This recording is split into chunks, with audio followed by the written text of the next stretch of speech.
will be an eye-opener to the pressing needs of higher education and how we can face the challenges in our everyday life. God, our Father, we offer to you this historical event in honor of your name. We offer this prayer in the Jesus' name through Mary, our Mother, and St. Patrick's. Amen.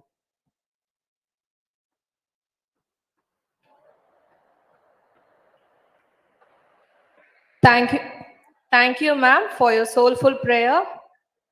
As we gather here today to begin this special occasion, we invoke the divine presence and the positive energy to guide us throughout the event. In keeping with our age old tradition, let us now light the lamp, a symbol of wisdom, knowledge, and prosperity. I now request our dignitaries to light the lamp. I request our esteemed chief guest, Mr. H.R. Mohan, to light the first wick of the lamp.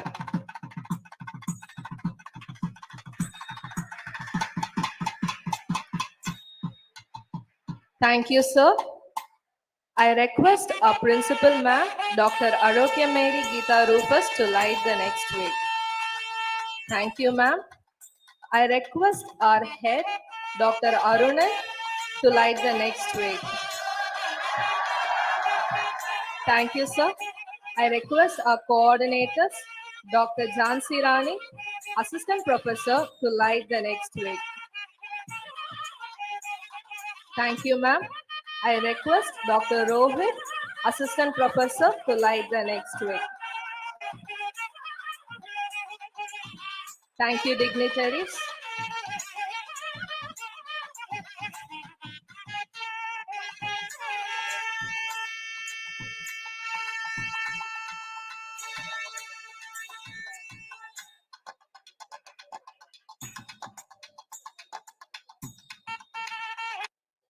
A warm and gracious welcome is the perfect way to set the tone for today's event.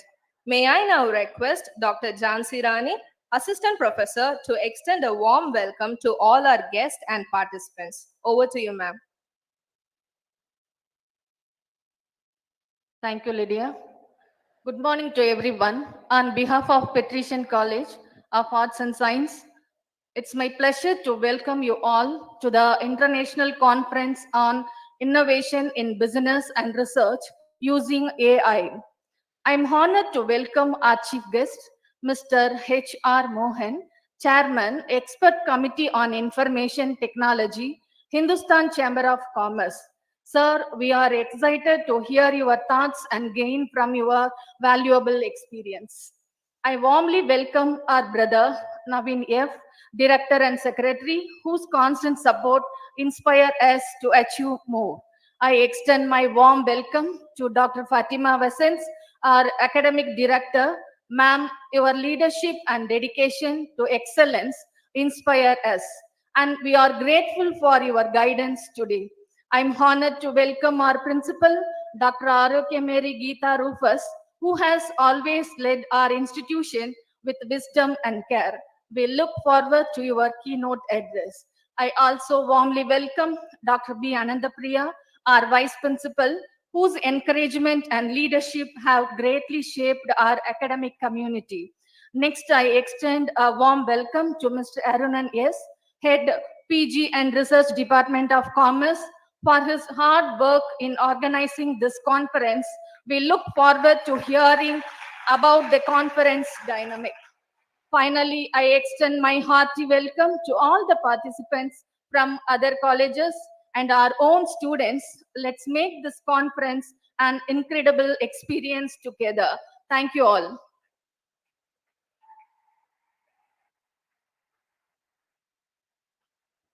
Thank you, ma'am, for that heartwarming welcome and for setting the stage for today's proceedings. It is now my privilege to invite a truly remarkable leader and guiding force behind many of our institution's achievements. Our beloved principal, Dr. Arokya Mary Geeta Rufus, will give us the felicitation address and felicitate our esteemed chief guest. Over to you, ma'am.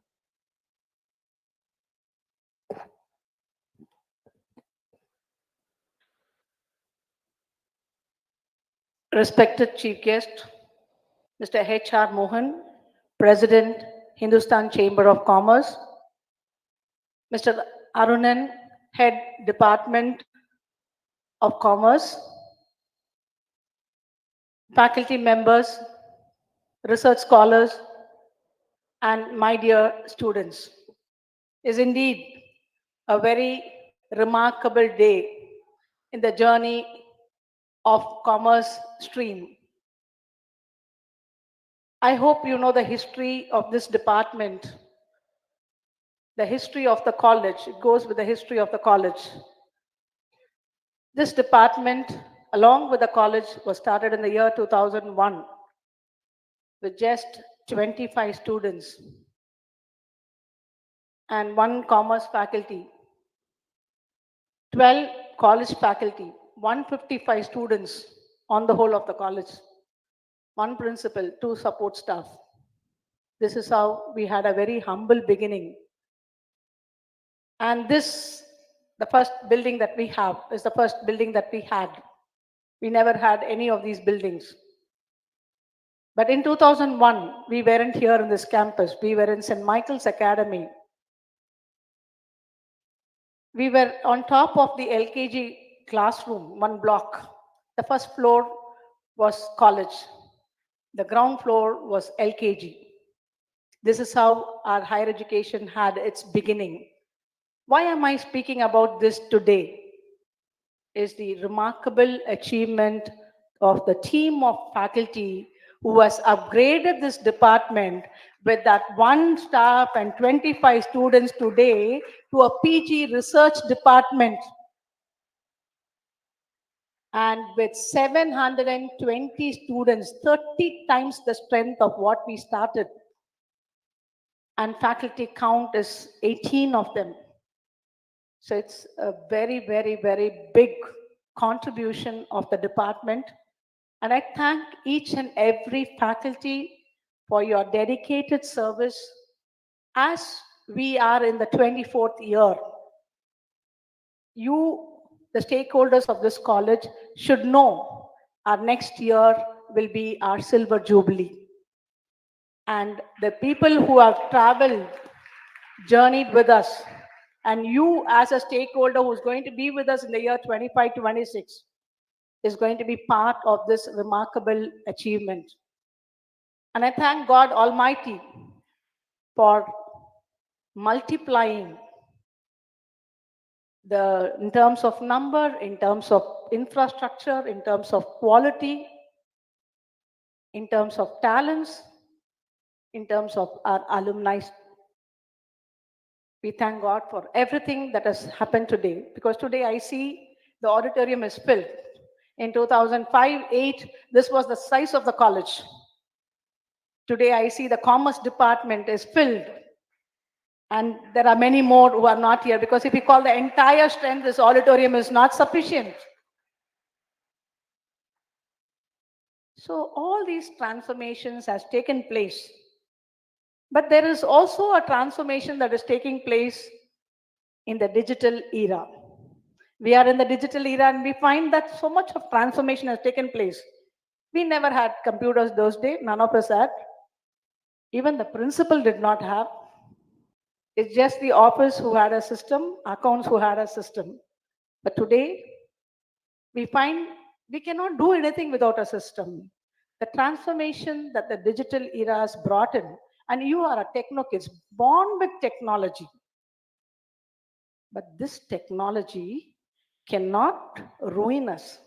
It should transform us. It should upgrade us. Has it done that? If we have a debate, this digital that we are talking about is a boon or a bane. நல்லதா கெட்டதா அப்படின்னா எத்தனை பேர் கெட்டதுன்னு சொல்லுவீங்க? கை தூக்குங்க பார்க்கலாம். எத்தனை பேர் கெட்டதுன்னு சொல்லுவீங்க? மிக்க நன்றி. ஒரே ஒருத்தர் கெட்டதுன்னு சொல்றாங்க. 2 பேர், 3. ஓகே. உங்க எல்லாருக்கும் ஒரு முக்கியமான விஷயம், இந்த டெக்னாலஜி, இந்த AI, using AI, innovation in business The innovation is coming into the business.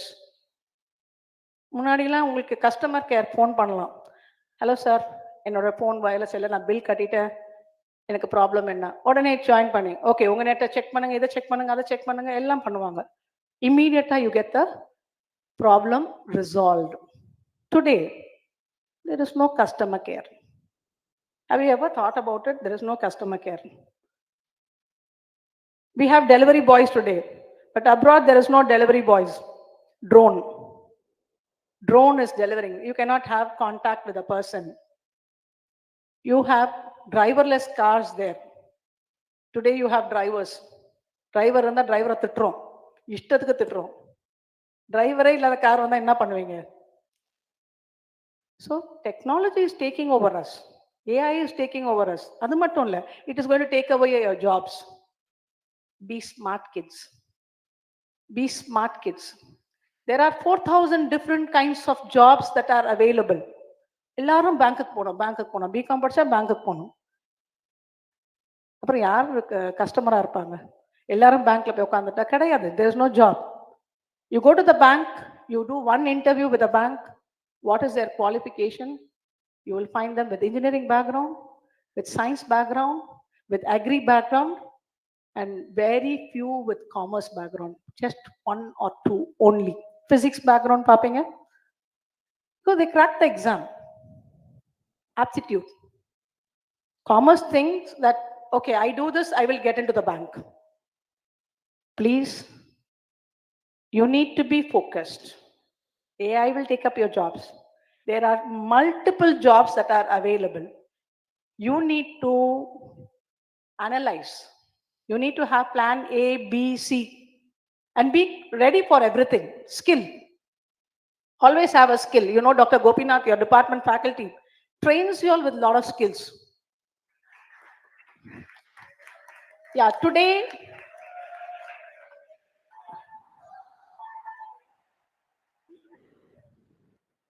your behavior cannot be so. Your behavior cannot be so. It shows how low you are. I'm sorry to say that. Your appreciation should be in the form of clapping. You are from a very prestigious institution. Quality should be your branding. I appreciate Dr. Gopinath because of the exemplary service, the training modules that he has brought in. Because he is making you self-reliant. Even if there is no job, the company throws you, you need not worry. Salute. MSME certificate I have. I can make bakery products. I can sit, run a bakery. In a street, there are thousands of houses. In a year, there are 365 days. Thousands of houses with 10,000 population. Minimum on an average, there are 4 birthdays, 4 birthday cake. Snacks for the 10,000 population. Apply. You can cater to only your street. And your per day revenue is 50 to 1 lakh, 50,000 to 1 lakh. This is what we want you to think, because AI will take over your job. Tomorrow, the chatbot, you can speak only to machine, to artificial intelligence. It will be like, if you say something, it won't understand. It has got a predetermined questions, queries that you can ask. Anything out of the box. It will say, sorry, I cannot understand. Sorry, I cannot understand. Finished. So please, let's think the next 50 years you have. These research conferences are organized for you to find out the way forward, the business opportunities that are available, the scope that is there for a career advancement. I think with this, I just want you to make use of the entire day that is going to happen and take some points which will definitely have an enhancement of your future. God bless all of us. Thank you.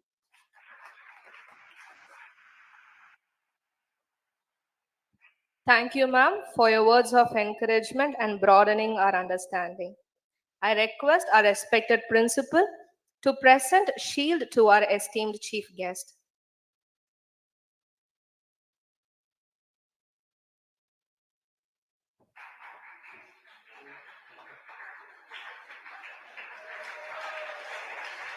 Thank you, ma'am. Next, I request Dr. Jansirani, Assistant Professor, to hand over the memento to our guest.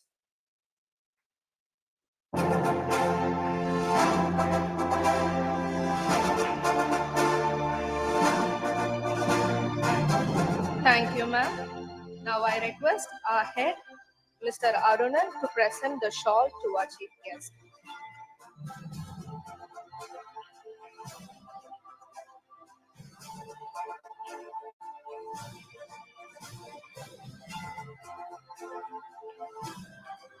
Thank you, sir.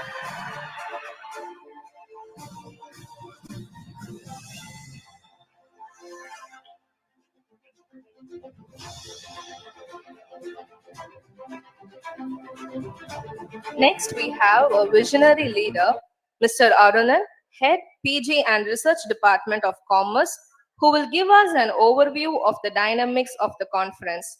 This will provide us with an insight into the objectives and the expected outcomes of the sessions ahead. Over to you, sir.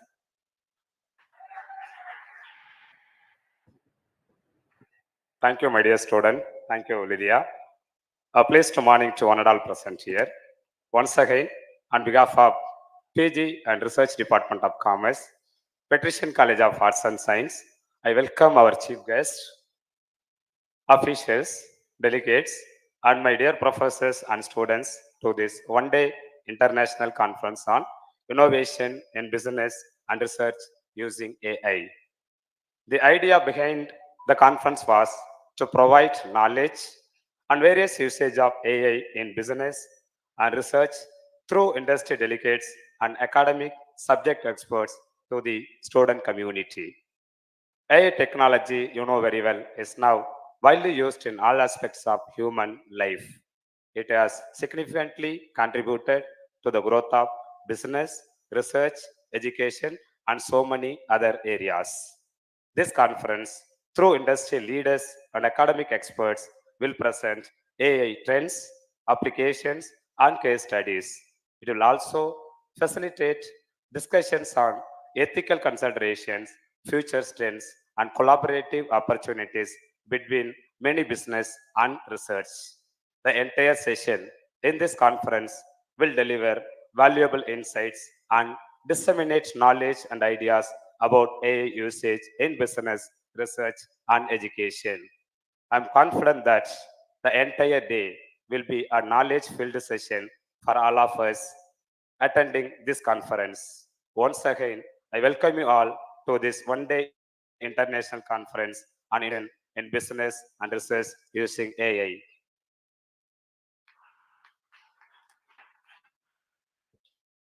Thank you, sir, for giving us a detailed perspective on the dynamics of the conference and for highlighting its importance. Moving forward, we have the honor of hearing from our esteemed chief guest. To formally introduce the chief guest, I invite Dr. Prakash, Assistant Professor. Over to you, sir.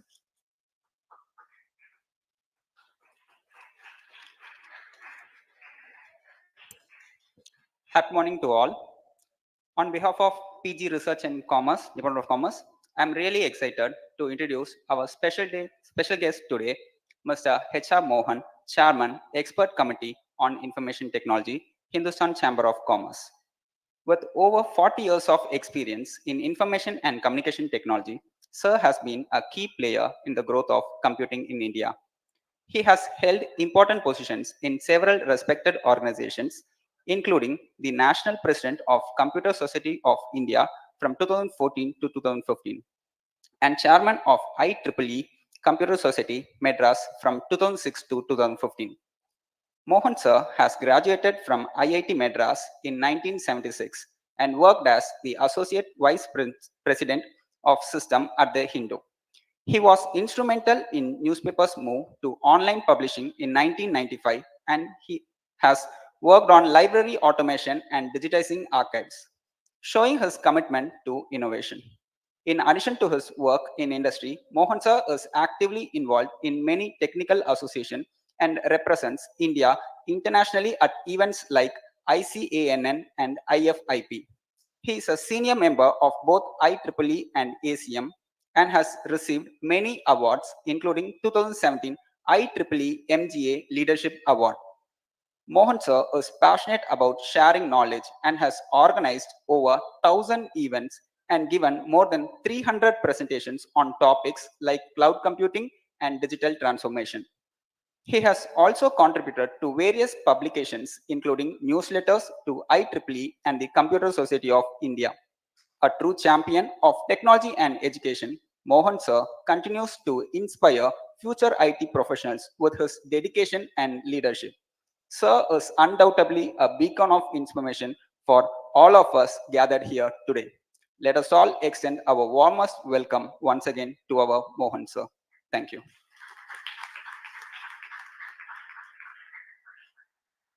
Thank you, sir, for that gracious introduction of our distinguished chief guest. Now, the moment we've all been waiting for, the inaugural address by our esteemed chief guest, Mr. H.R. Mohan, Chairman, Expert Committee on Information Technology, Hindustan Chamber of Commerce. Sir, we are eagerly looking forward to your address. Over to you, sir.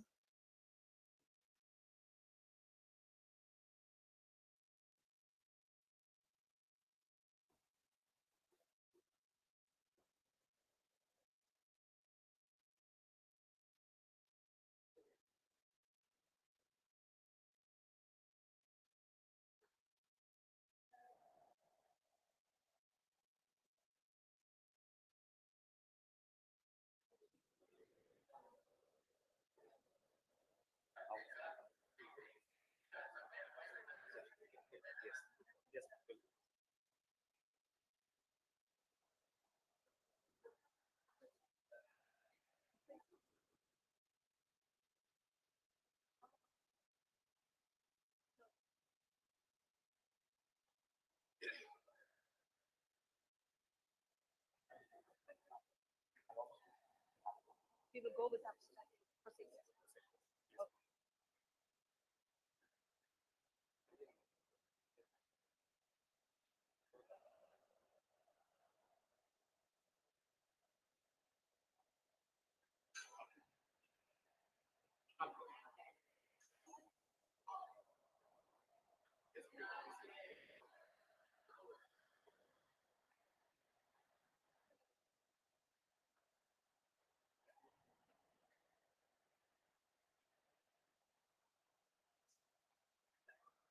Before we could hear from our guest, we now move on to a very special moment in today's program, the release of the conference proceedings. May I kindly request our chief guest, Mr. H.R. Mohan, to officially release the proceedings, and the first copy of the book will be received by our beloved principal and other dignitaries on the dais.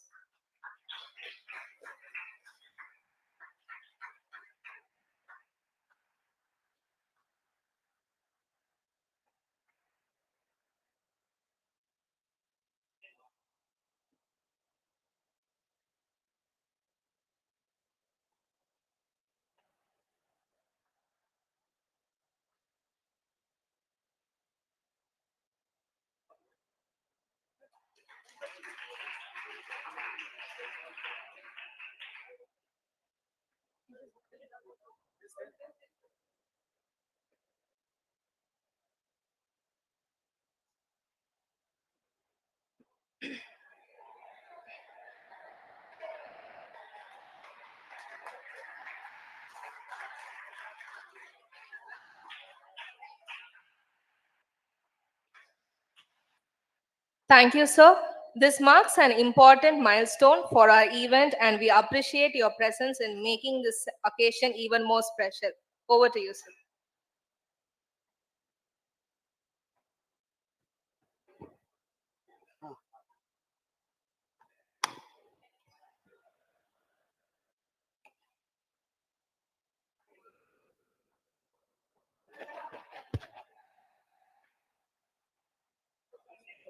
Okay.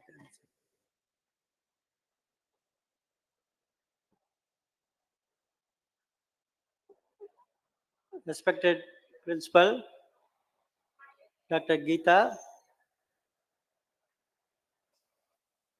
and Mr. Arunan, the Head of Department of Commerce,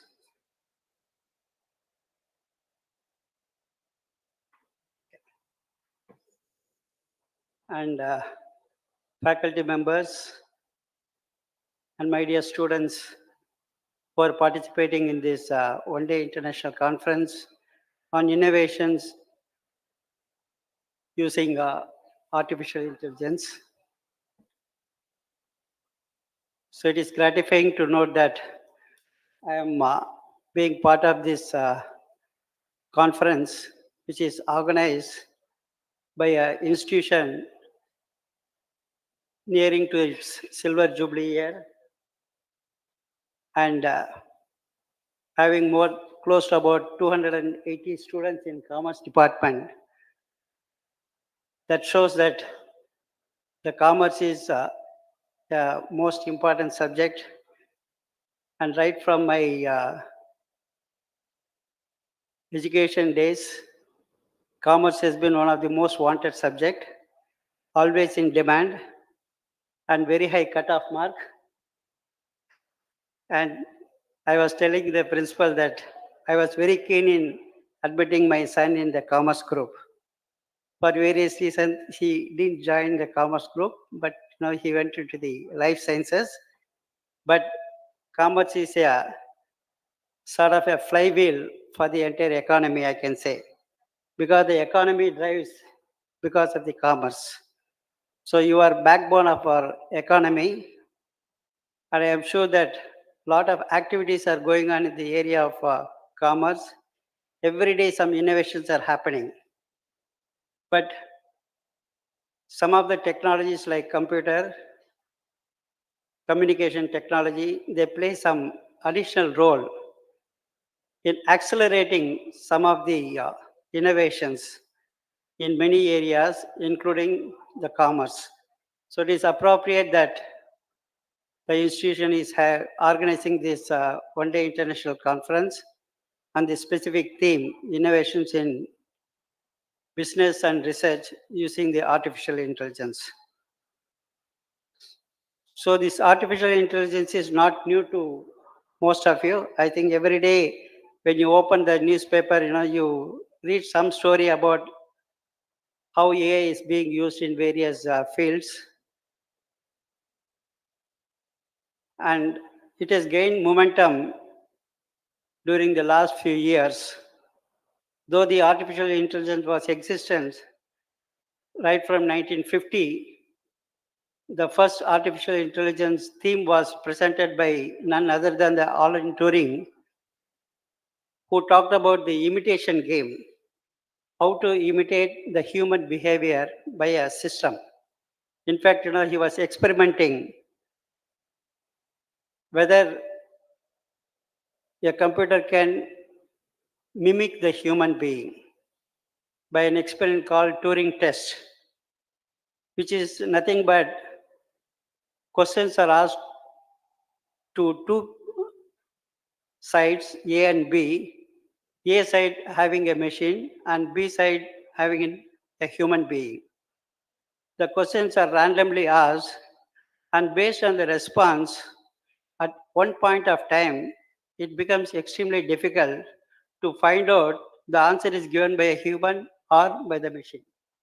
So if you can identify the answer was given by a machine, then you are past the Turing test. So that was way back in 1950. And subsequently, the term artificial intelligence itself was coined in 1956.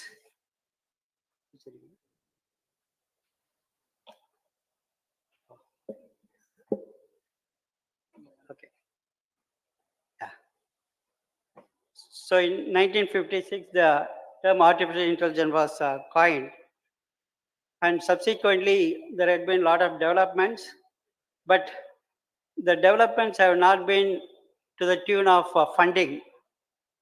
So ultimately, there had been some lull in the activities of the AI field, but the developments in the computing power, big data, particularly the large amount of data being generated through the internet and other devices, made the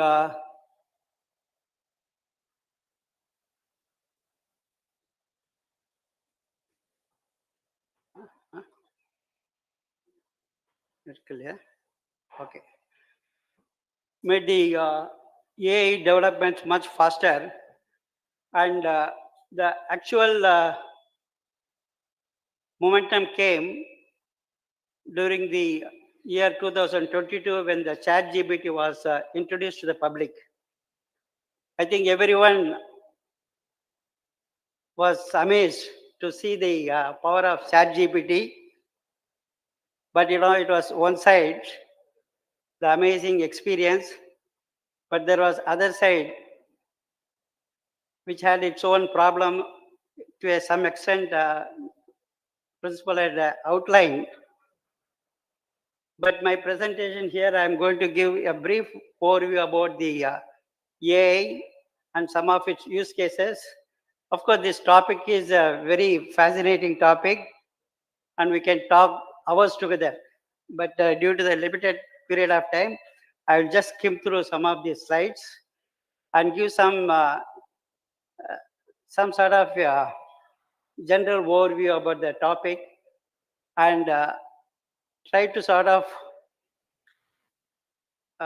convince principal to some extent about the myths associated with the AI, and also encourage the faculty as well as the students to get into working with AI and make AI a safer technology.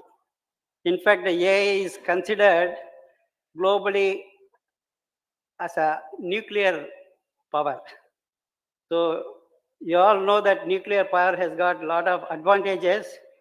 At the same time, it can have a devastating experiences through the nuclear war and things like that. So it is almost that AI and nuclear power, they're all being compared equally.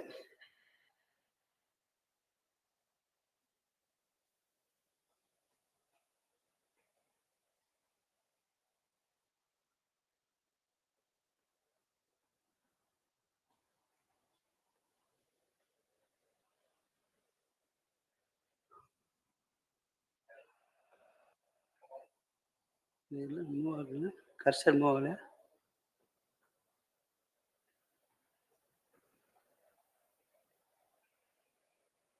Okay. Okay, this is a overview picture of AI.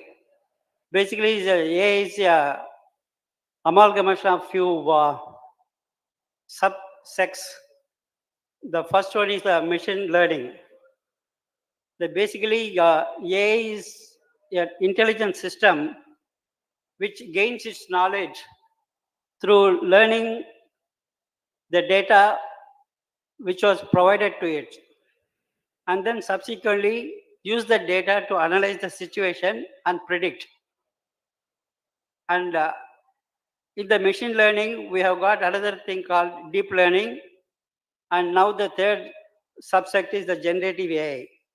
You are all quite familiar with generative AI, but other two are a bit technical. It requires a knowledge of mathematics to a higher level.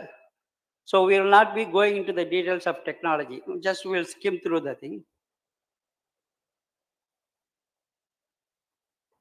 Just move பண்ணமா இதே பண்ணுமா sir? ஓ இது பண்ணிட்டு click பண்ணிட்டு தான் பண்ணுமா? இது எதுக்கு இது பண்ணணும்? மூவ். Yeah, but automatically வராதா? ஒன்று இருக்கிறது. Okay. Okay.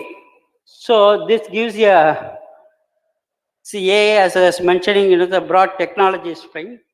And then we here we talk about the AI is fundamental concept in AI is the natural language processing.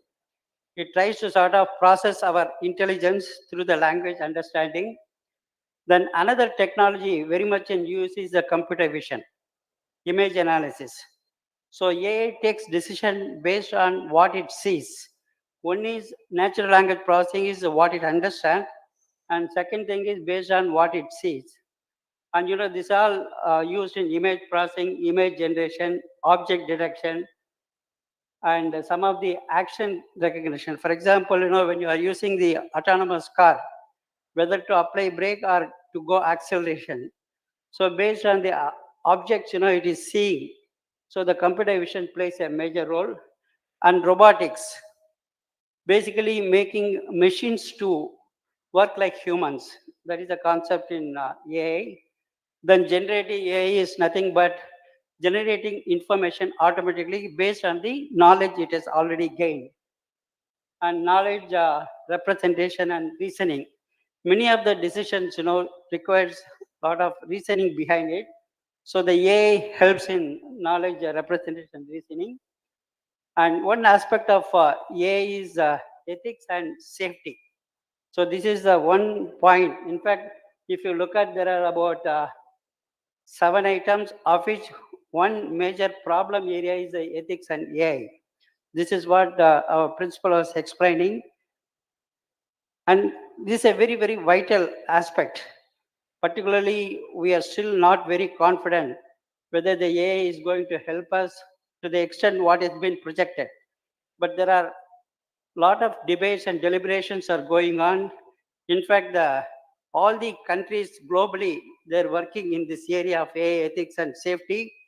The first international conference at AI Summit was held in UK, London last year. Basically, about 140 countries, they participated.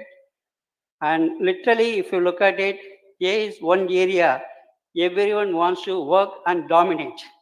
Particularly, they feel AI is going to the future in terms of managing their own resources and also to manage the world. So in fact, Putin says that whoever has got access to AI will rule the world. I think this is the thing coming from one of the leading politicians and who is behind the brain of the Ukraine-Russia war, where AI has been very much used, in warfare. That when I was mentioning about the AI is considered as a nuclear power, so drone-based warfare and precise attack, surgical precision is what the people call it. It can attack a particular spot. In fact, recently the Israel war also, there had been abundant use of AI technology in the warfare. So this is one aspect which is definitely requiring consideration, and a lot of research is going on, and definitely we can contribute how to make AI safe. And so this gives a broad picture of use cases of AI, where all we can use the AI. Like first thing, you see e-commerce. So your favorite area, commerce. So this is as I was mentioning that commerce is the one driving the entire economy. So shopping experience, power support chatbots, and combat fraud. So recommendation systems. I think we're all used to e-commerce, how the e-commerce systems are functioning nowadays.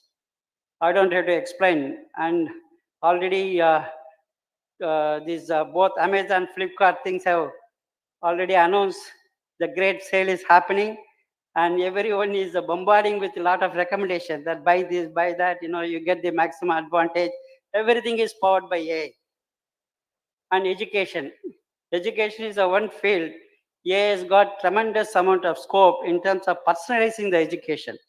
See, what happens is a class of 60, it becomes very difficult to give attention to individual.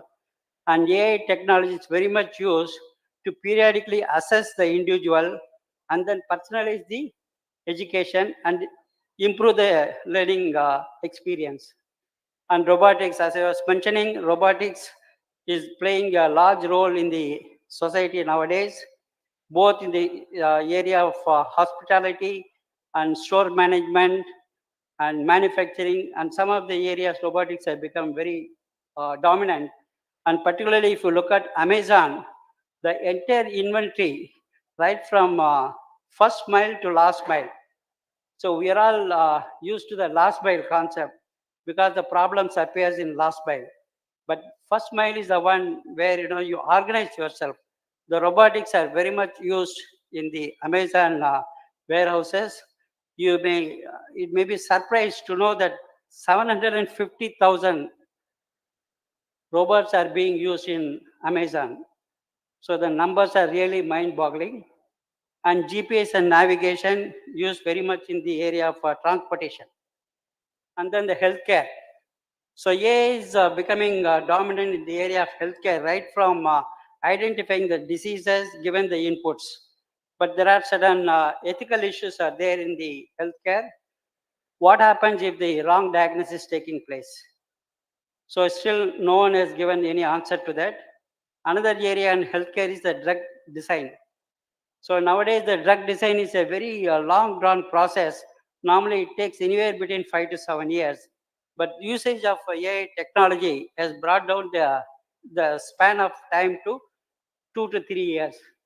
On automobiles and agriculture, precision agriculture is one area. In fact, the global population is day by day increasing. Food security is going to be the major issue.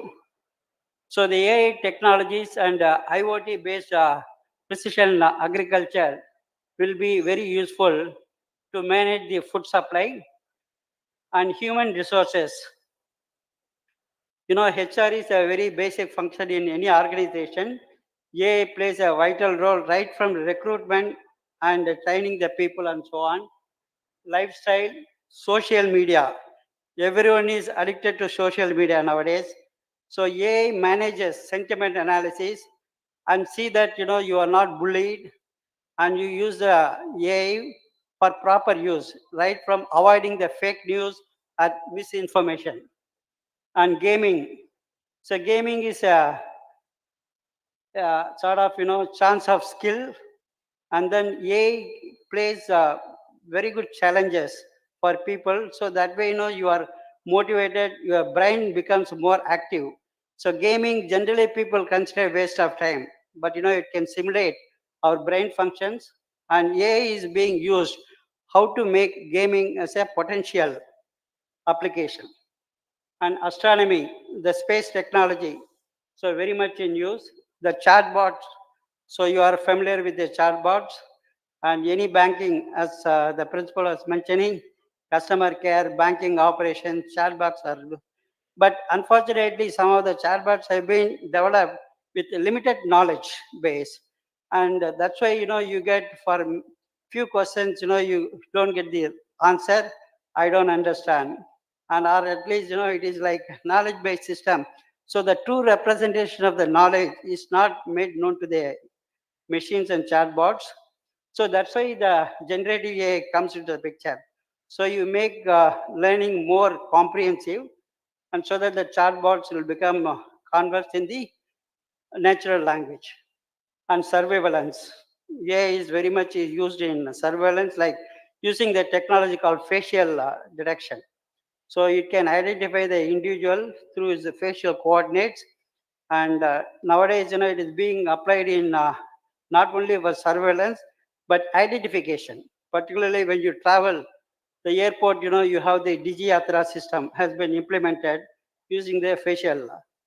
And this not only for humans, it is even for the animals. In fact, China, they use the pig farming is a very major item in China, where the pigs are identified through the facial recognition. Their health is monitored. So in fact, in Karnal, that is our National Dairy Development Board, the AI technology is used for cattle farming. Particularly, they identify whether the cattle has been milked or not, keeping the health of the cattle, whether it is taken food, the day-to-day food has been taken or not. So a lot of activities go into this surveillance, not only for surveillance, the facial expression is used for different purposes. And finance is the another major area of AI, which identifies fraudulent transactions. Particularly, every day we are keep listening some amount of frauds are happening in the AI, but to a large extent it can identify. But the human intervention is the one which it is doubting the entire system, and particularly the finance applications can be to a large extent controlled by AI. And data security, travel and transport. So this is another area. The economy boosters are travel and hospitality. So the AI plays a very vital role in right from improvising the travel experience, identifying the new areas where the people can spend time, and indirectly promoting the economy. And marketing, as commerce students, you all know that retail and marketing are very important. The AI has got right from targeting the customer segments, particularly the effort involved in marketing a product to different types of customer is enormous, and to make it simplified as well as to get the maximum yield, the AI technologies are used. And entertainment is another area. Now with the generative AI, you can do a lot of things in the area of entertainment, right from creating voices, songs, music, films. So in fact, now the people are even generating the entire movie using the AI technology. And ultimately, the most disastrous thing is on military. So the AI has got a negative impact in this area, though the AI technology is being used for positively for some of the military applications like decision making. So strategic, how to deploy your forces in a strategic location and things like that. They're all the positive aspect. But attacking a particular area becomes a negative aspect. So this is a military application. Of course, this picture is a very crowded picture. In every area, yeah, every major area, how AI is being used is highlighted. So I will be sharing this PPT with the institute, and you can literally go and then go through that. And as I was mentioning, the generative AI application. So the generative AI, what we mean is by teaching the AI system, you are making the AI system knowledgeable and generate some inputs that is automatically generated. It's a new content is generated. So this new content could be an art and design.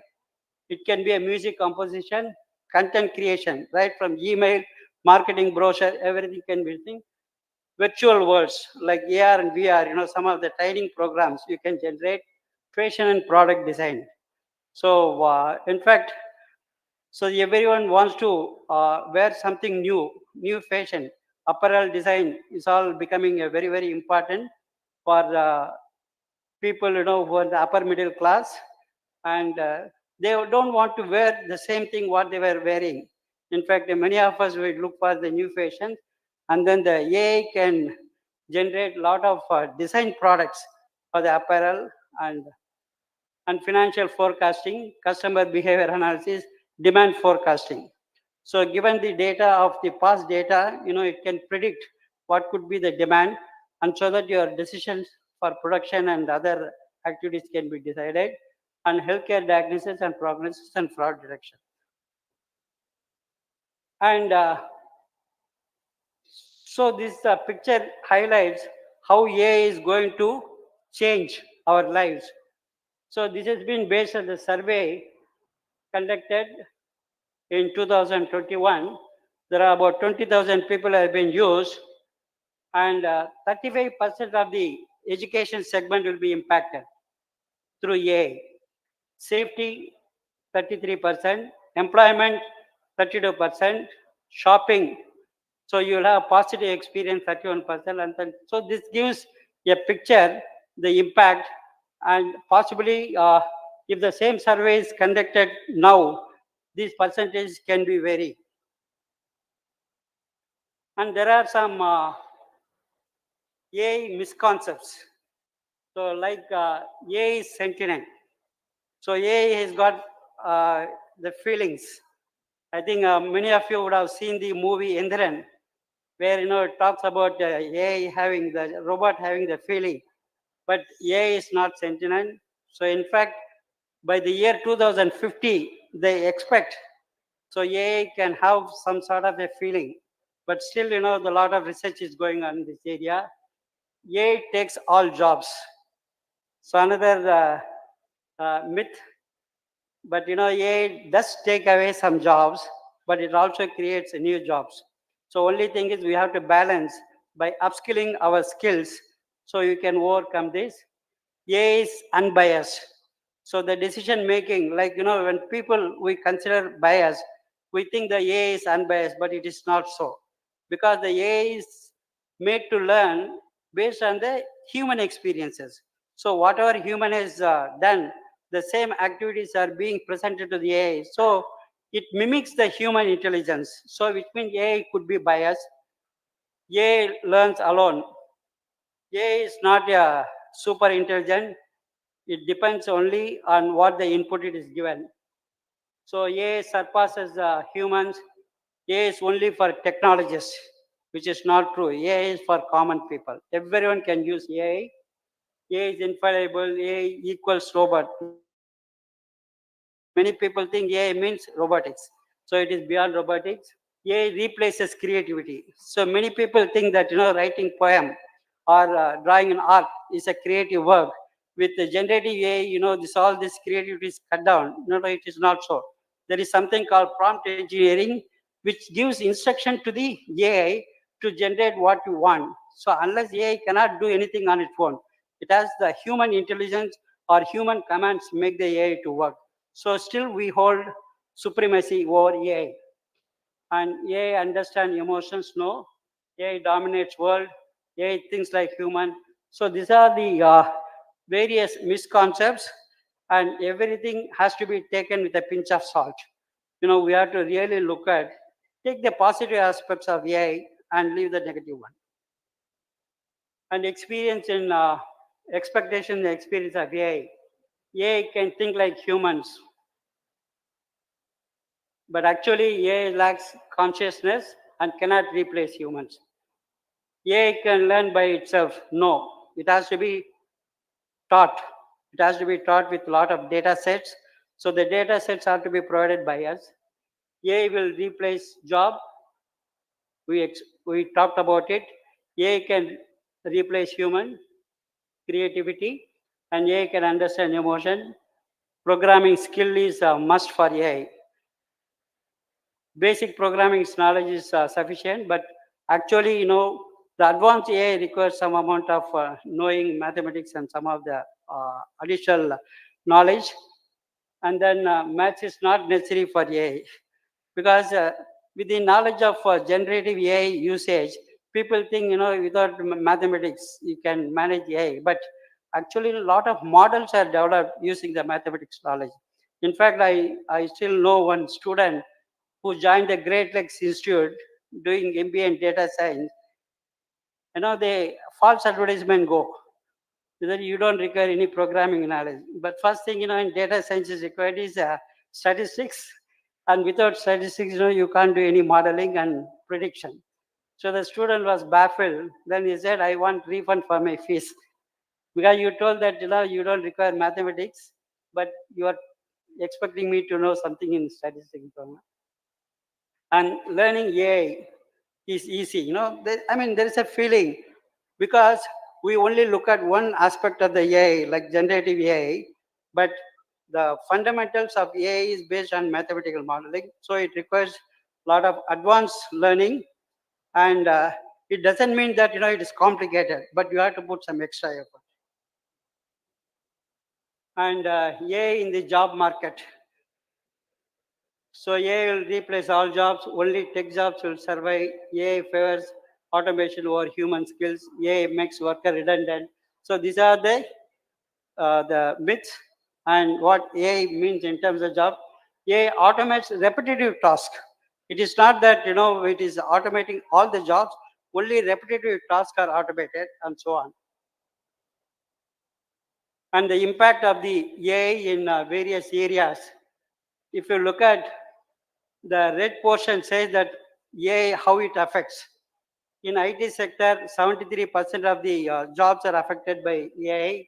Finance, 70%. Customer sales, operation, if you look at it. But the supply chain is predominantly not affected by AI, and human intelligence, human planning is required. So 39% is no impact in supply chain. And commerce graduates, you have a potential area with your knowledge in international trade and commerce. You can get into automated supply chain. And so this is the very important slide. I can say that what are things you require to master AI. So we start with mathematics. The first thing, which many people don't like, but unfortunately AI requires some knowledge of mathematics and programming skills and data engineering. The concept of data, understanding the data, how to make it efficient, and then the machine learning, natural language processing, computer vision, reinforcement learning. That is, you make mistake in learning, but again correct it. See, normally when you use a chatbot, it gives a wrong answer, what we call it hallucination. But immediately it says that when you point out it is a wrong answer, it says, I am sorry, I am learning. Please give me the right answer, or what you say. In fact, many times, this reinforced learning is a continuous process which makes AI system more robust. AI and ethics and bias, you need to know about the ethical consideration. So that's the reason in many of the institutions, in all courses, the ethics is becoming one of the important topic. And there are some courses on ethics. AI in strategy and policy, robotics, hardware and computing. AI heavily depends on the computing power. It requires large amount of computing power. That's the reason, continuous research is going on improving the CPU performance and AI research and development. Now, AI can help in many of the areas, right from the literature survey to writing the thesis. So, if you want to master in AI, the best way is to learn many of the things, but at least you can focus and then you can master in particular area. And AI tools, there are a lot of AI tools, to improve your career. So there are, see, whatever here is given, some of the applications, right from learning, AI chatbots, LinkedIn profile. Many of you are members in LinkedIn social media, where that is the one links the job versus your skill, and presentation, personal branding, portfolio management, writing, productivity, job search. So these are the various areas which will be very vital for your career growth. And AI has got tools in all these areas. And each tool, when you want to explain, you can demonstrate. So this itself could be a half-a-day tutorial. We can run and demonstrating how it can be used. And then there are tools for video generation, design, writing, creating a chatbot, and marketing and productivity improvement. And AI can be used productively to generate more money through social media. You can generate content for social media, both text as well as the images. For marketing, you can write copies, marketing copies, and image creation, video creation, audio creation, research, and automation. So these are the areas by using the AI tools, one can generate money. And this gives a broad application areas where you have a paid version of the AI tools as well as the free version, right from productivity tools to social media management, so different applications. And this gives a picture of AI jobs. AI creates a new set of jobs, so which are not existed for about 5 to 10 years back. Some of these jobs were not existent, but today we have them. And then the tools and technologies for AI is highlighted here. And I'm coming to the last slide. So all the positive aspects of AI we are saying, but we are focusing on the negative aspects of AI. We call them AI risk. Top one is the automation and job loss. So which is still there in everyone's mind. And the study had projected about 300 million jobs will be lost. But the figure is yet to be authenticated, but the study is going on in identifying the losses. But at the same time, the technologies predict it will create not 300 million jobs, but at least to a large extent, it will create new jobs, which will offset the losses. And then the defects. So this is the area where misinformation spreads. And AI, through the content generation, lot of defects are created. So it is very difficult for us to identify which is real. So the deepfakes is the one thing which can make the people, who are a common person, uh, sort of accept that as a fact. So this is creating a lot of issues right from the election. Basically, in a politically motivated deepfakes, it is happening in the case of, it has happened in India as well as now it is happening in US presidential election. Then privacy violation. AI continuously monitors us. So there's a lot of privacy violations, algorithmic bias. Like as I was mentioning, the machine learning is based on the input data. With the biased data, it also end up doing. Then socio-economic inequality, particularly people, the AI makes two different distinctions. Those who are technically savvy and other one who don't have the technical knowledge. So there is a economic inequality, dangers to human through the military and things like that. Unclear legal regulation, like accountability is missing. When AI taken decision is wrong, who is to be accountable? So it is not there. Social manipulation, invasion of privacy, misalignment between our goals and this one, lack of transparency. AI decision making is not known to the people. It is a black box operation. So loss of control. Everything is, as you are mentioning, that the AI takes over and you don't have any control on what is happening. So data sourcing, violation of personal privacy, and techno solution. Now everyone thinks the AI is going to be a panacea. It will help us in all ways. So this type of mindset has to be curtailed. So these are some the dangers and risk associated with the AI. So this has given a broad overview about the AI, and there's a lot more to learn. And maybe if time permits and opportunity exists, we can run a exclusive program on this thing. So thank you for your kind attention.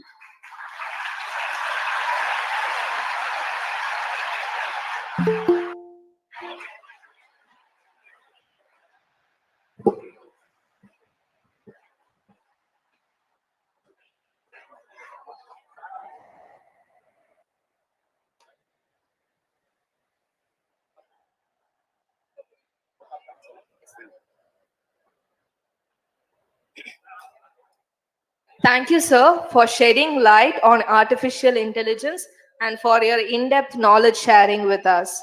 We also thank you for gracing this occasion and adding value to to our conference. As we draw towards the end of the inaugural function, it is time to express our deepest gratitude to all those who made this event possible. To deliver the vote of thanks, I invite Dr. Purushothaman, Assistant Professor. Over to you, sir. Thank you. Respected and most distinguished resource of the day, Mr. H.R. Mohan, Most Honorable Director and Secretary, Brother Naveen F., Honorable Academic Director, Dr. Fatima Vasant, Respected Principal, Dr. Arokya Mary Geeta Rufus, our beloved Vice Principal, Shift 1, Dr. B. Anandapriya, Head of the Department, Mr. Arunan S., ladies and gentlemen, moreover, my dear faculty members, as we come to the close of this inaugural function for our International Conference 2024, I would like to take a moment to express my heartfelt gratitude on behalf of the organizing committee. On behalf of Petition College of Arts and Science and entire fraternity of the college, first extend my most sincere thanks to the Lord God. I take this opportunity to propose a vote of thanks to those who have directly and indirectly contributed to this one-day International Conference 2024, organized by PG and Research Department of Commerce. First and foremost, a sincere thanks to our distinguished speaker, Mr. H.R. Mohan, your insights and expert is the cornerstone of this conference, and we are truly honored to have you with us. Thank you, sir.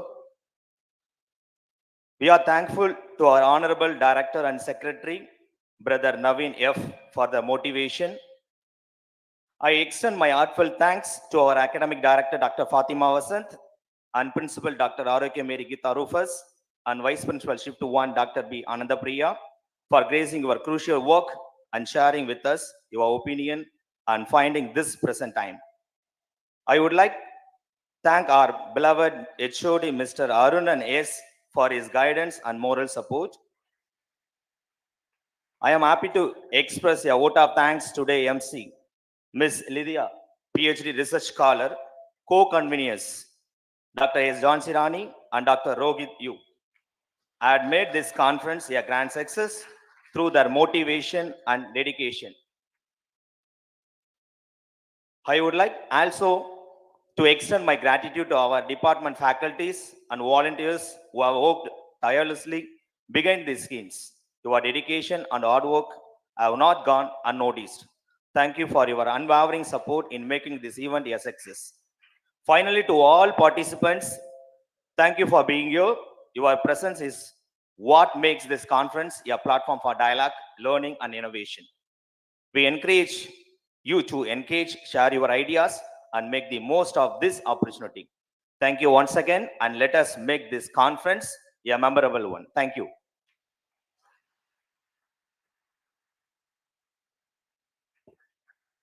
Thank you, sir, for your kind words of appreciation. It's through the efforts of many that today's event has been made a reality. With that, we conclude the inaugural session of one-day international conference on innovation in business and research using AI. We now look forward to the exciting sessions ahead.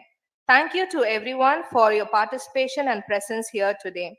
Let us make this event a great success. Have a wonderful day.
research scholar in the PG and Research Department of Commerce here at Patrician College, and I am thrilled to serve as the Master of Ceremony for this exciting and knowledge-packed day. I recently came across a profound Chinese proverb that says, the best time to plant a tree was 20 years ago. The second best time is now. This reminds us that it's never too late to innovate and take meaningful steps towards progress, which is precisely what today's session on AI in business and research aims to achieve. To kickstart our event, I would like to invite G. Ashwardhani, research scholar, to introduce our esteemed panel members.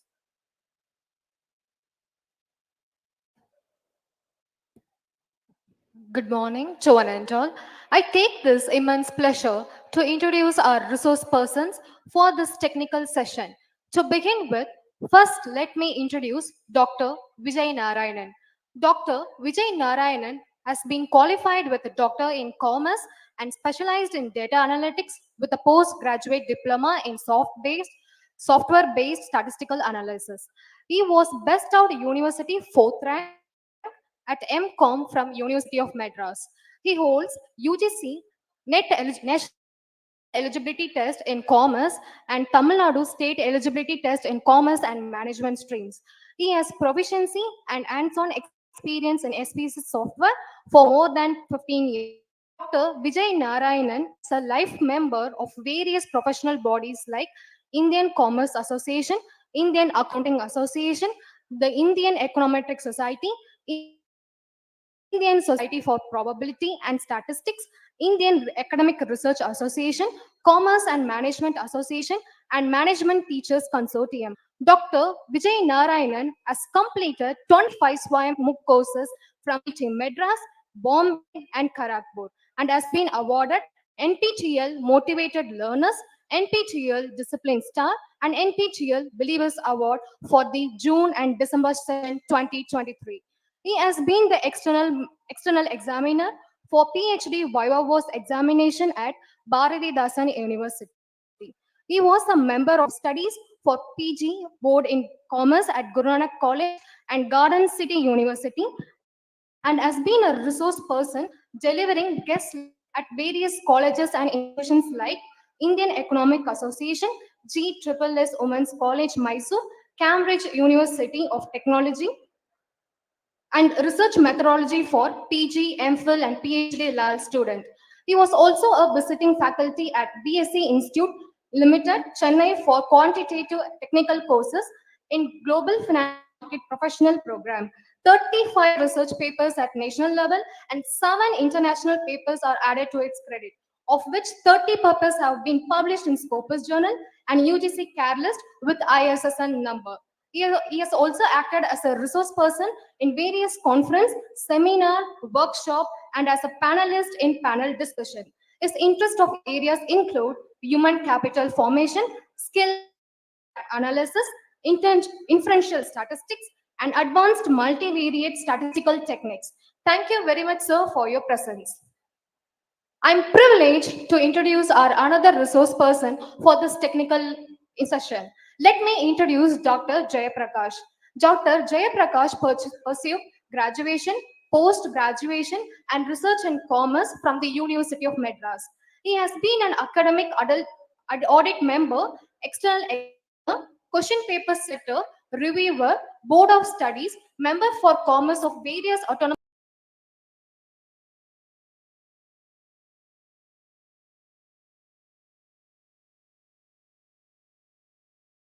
examination committee member, CSIR examination committee member, and observer for Tamil Open University term and examination for the academic year 2022 to 2023.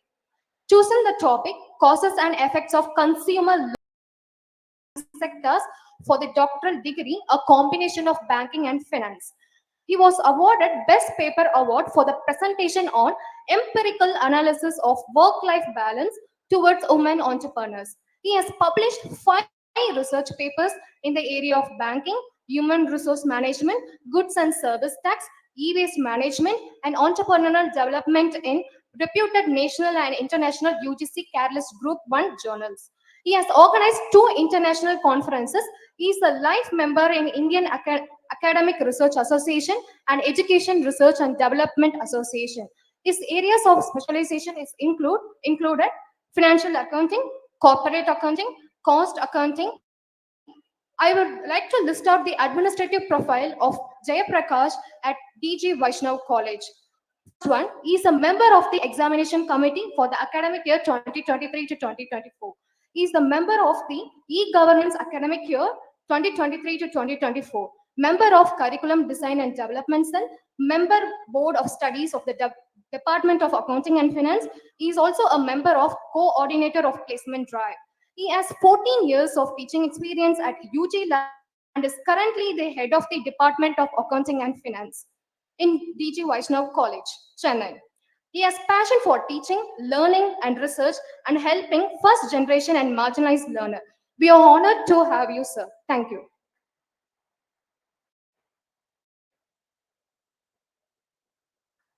Thank you, ma'am. We move forward to the technical session of today's conference, and it's my pleasure to introduce the moderators for this session, two distinguished academics who have made significant strides in commerce and business studies. Dr. M. Krishna, Assistant Professor, and Dr. V. Mahendran, Assistant Professor from our own esteemed institution, will be guiding us through the session. The segment will showcase several thought-provoking presentations from various scholars across various esteemed institutions. As they present their research, let us keep in mind the words of renowned philosopher Confucius, who once said, "Learning without thought is labor lost. Thought without learning is delicious." Today, we are privileged to witness the synergy of thought and learning as we explore the role of AI in transforming business and research. Ladies and gentlemen, let's welcome our first presenter, Mr. R. Naresh and Ms. Subhashree from DG Vaishnava College will present their paper titled Mobile Payment Systems and Changing Consumer Buying Behavior.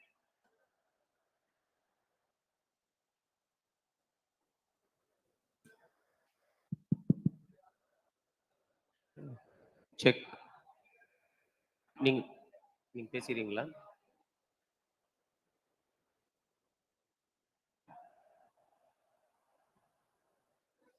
Very good morning to one and all. I think first international conference organized by PG and Research Department of Commerce in association with Hindustan Chamber of Commerce. There are a lot of participants and presenters assembled in this auditorium. Your presentation will categorize in the 5 parts. First, number 1 is content is a 10 mark. Originality of the concept is a 10 mark. Then methodology 10 mark. Presentation and communication skill is 10 mark. Then relevance to the society is a 10 mark. Total presentation is consist of 50 marks. Based on this criteria, you have to present for this one-day international conference for the betterment of the society as well as budding research scholar and faculty member of commerce and commerce community. I thank you so much given me this opportunity. I, behalf of DG Vaishnav College, Department of Accounting and Finance, as well as Commerce, I thank PG and Research Department of Commerce, Mr. Anunan and his team organized this wonderful conference. This is one day. Thank you so much given me this opportunity. And one more thing is, rightly choose this topic for artificial intelligence. Nowadays, is the most of the industries required for AI. Without AI, the students will not survive in the company. It is an emerging topic. It is a use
A simple request to all my audience.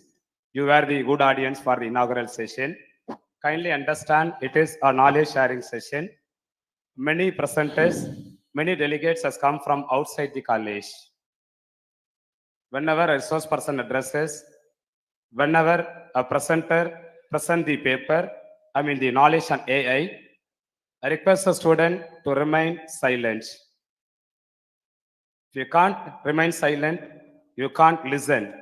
If you can't listen, you can't learn. If you can't learn, you can't grow. If you can't grow, your life will be entirely, totally collapsed. Listen to the presentation, learn something on today's session. Request all my students to be a good audience for the entire session. Thank you so much.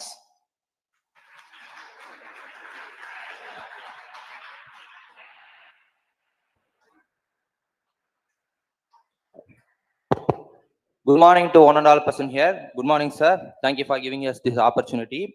I am co-author M. Ponmani and my teammate Naresh. Our author Subhashini ma'am is not here, so we present our research paper behalf of her. Our topic is about consumer buying perception. Our topic is about mobile payment and consumer buying decision. Mobile payment and buying consumer perception. Mobile payment is very convenient to use. We can use a QR code, scan and make a payment in no time. It will lead us to impulse buying. So it will not only evolve as a technological, it is also I also play a major role in our psychology to spend so much money without even realizing. Our objective is about to understand mobile payment make people spend more without realizing it. To explore how the speed of mobile payment encourage the people to buy things quickly. To find out using mobile payment effectively how well people manage their money, and to see how businesses use a mobile payment apps to give offers to make the customers to make a mobile payment frequently, and to study the difference between the age groups of the payment of the mobile payment users. Evaluation. Mobile payment evolved from electronic payment, e-wallet, virtual cards and mobile payment, loyalty cards and smart cards and electronical cards, etc. First, payment. Electronical payment from a debit and credit card to evolve into a mobile payment system. In 1915 and 1917, we are using a debit card and a credit card payment for the each and every transaction. E-wallet. E-wallet is used to store the money, and we can also use store the cryptocurrencies in our e-wallet. But we are currently using mobile payment is more than the e-wallet and the electronical payments. Next, virtual credit cards. Virtual credit card mostly used for shoppings and another transaction payments. It is also not in use higher than the mobile payment, because mobile payment take more place than the other payment systems.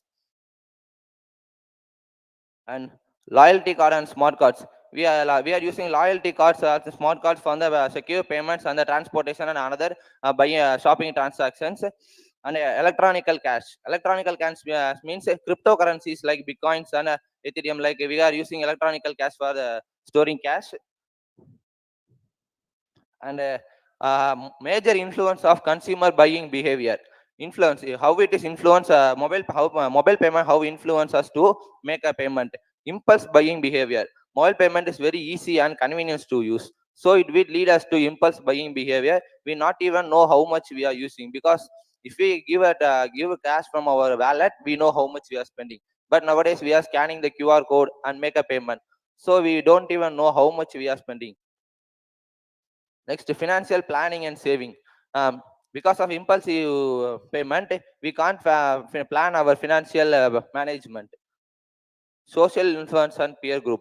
Friends and society and our family members, because of their influence, we will buy the product which is not even necessary to them.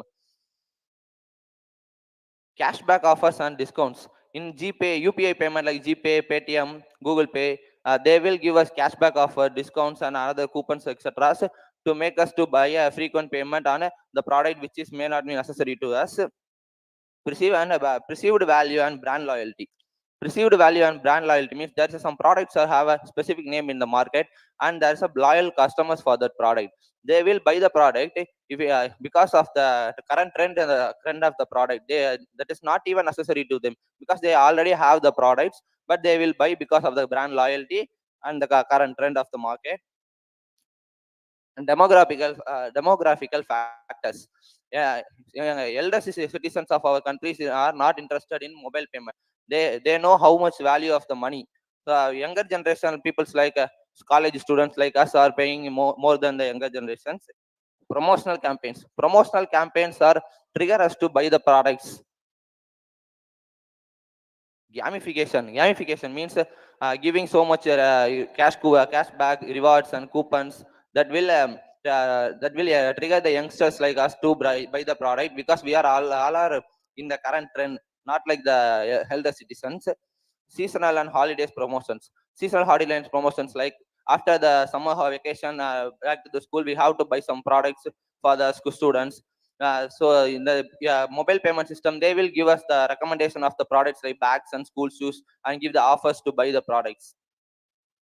And increase personalization. They collect our personalized data of what are we buying and how much we are buying and how frequently we are buying. They will collect all the information from us and they will recommend the product for us to make us to buy. And drawbacks. My co-author will explain about the drawbacks. Hello everyone, I am Naresh. I'm going to explain about the drawbacks of getting influence through mobile payments. It's hard to track spending. Even though we pay through mobile payment, until we look into our balance will be ruined through the mobile payments. Social pleasure. Social pleasure is nothing but if our friends and colleagues are using a GPay, we'll be getting influence through the GPay. If we got into that, we will be indirectly influenced to payment through it, misleading cashbacks and discounts. Eventually, we make a payment, they will be giving a discounts relating to cashbacks and which may indirectly buy the product what we actually not in need. Over reliance on convenience. If we keep on get convinced to the mobile payments, we will be not able to manage it all the times. Certain areas there will be no mobile networks, so it will be a major drawback. Targeted marketing temptation.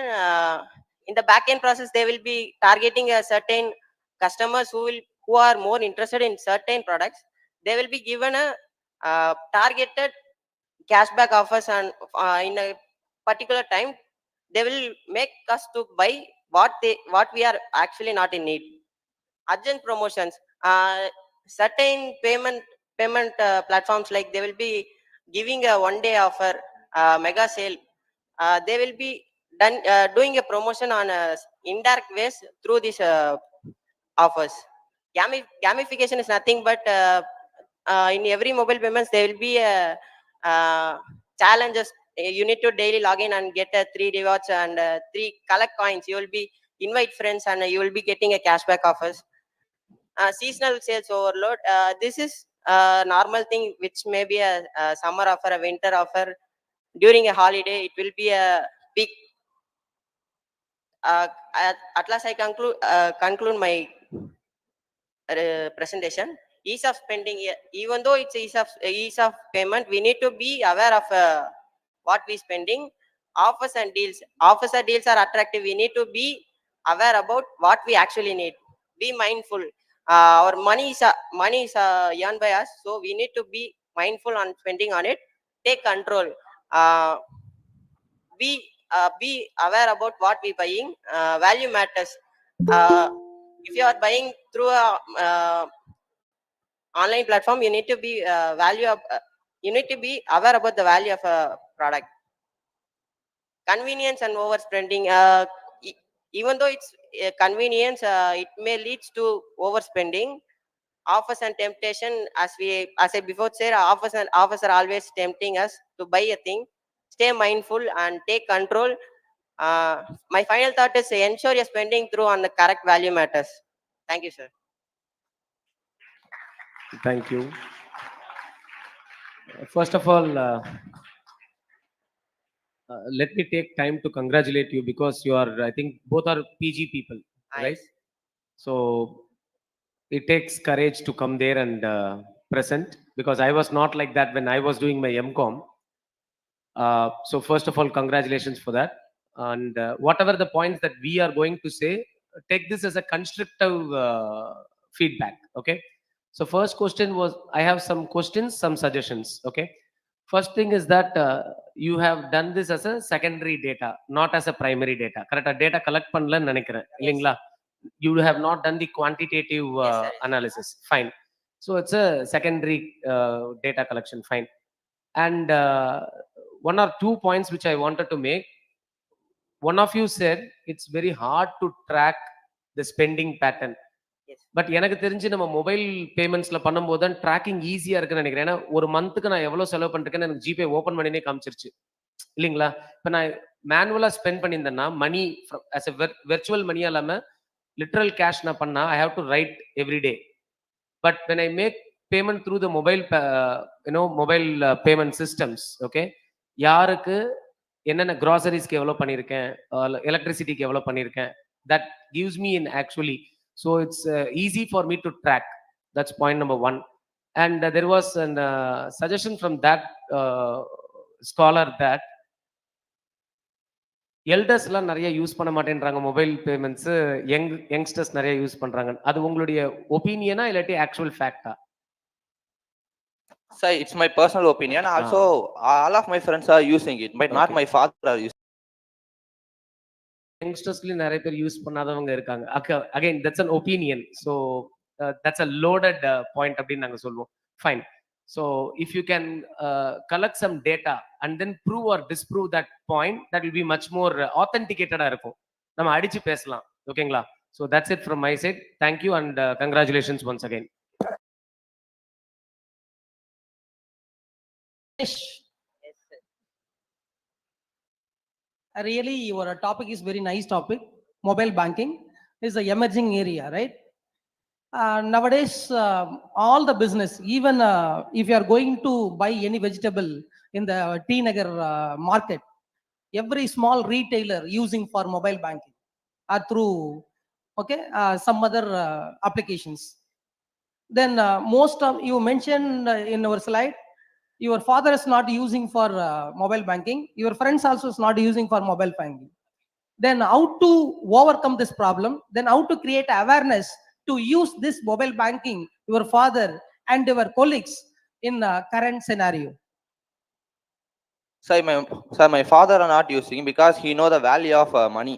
He spend money from the wallet. He's not using in payment, but I am using a digital payment system. I'm always use GPay to scan the products and spend the money. I don't even remember how much I am spending because it leads to, I said, it leads to impulse buying behavior. So I spend so much money. After my Google Pay balance becomes zero, then only I realize, oh, I did so much transaction. But my father know how to spend and what is necessary and what is not necessary. That's what I have to say, sir. You have to spend your money, be carefully, sir. Okay, if you are mentioned one slide is a customer loyalty, who will be the customer loyal customer of the banking? Sir, if the product quality and quantity is good and it is satisfy the customer, they become a loyal customer, sir. Okay. Loyal customer will frequently buy the new products of the same brand, sir. Okay, those days banking offers services. Okay, nowadays the term has changed is product and services. Okay, the banking sector, especially for commercial banks, offered a lot of product and services termed as products. They are doing, it was in a service, now it is called as products. For example, electric pulse and mobile banking and IMPS and NEFT and RTGS. These are all the recent amendment, recent technology which is used in banking sector. In most of the city, especially for metropolitan city, aware about this technology. How to create awareness for rural area, uneducated people for using this type of mobile application? So for the rural area people, we have to take a further analysis, strategical analysis. This is our first research paper. So we will do our next research paper, sir. Very Thank good. you, Nice presentation. Congratulations, both of you. Thank you. Thank you, sir.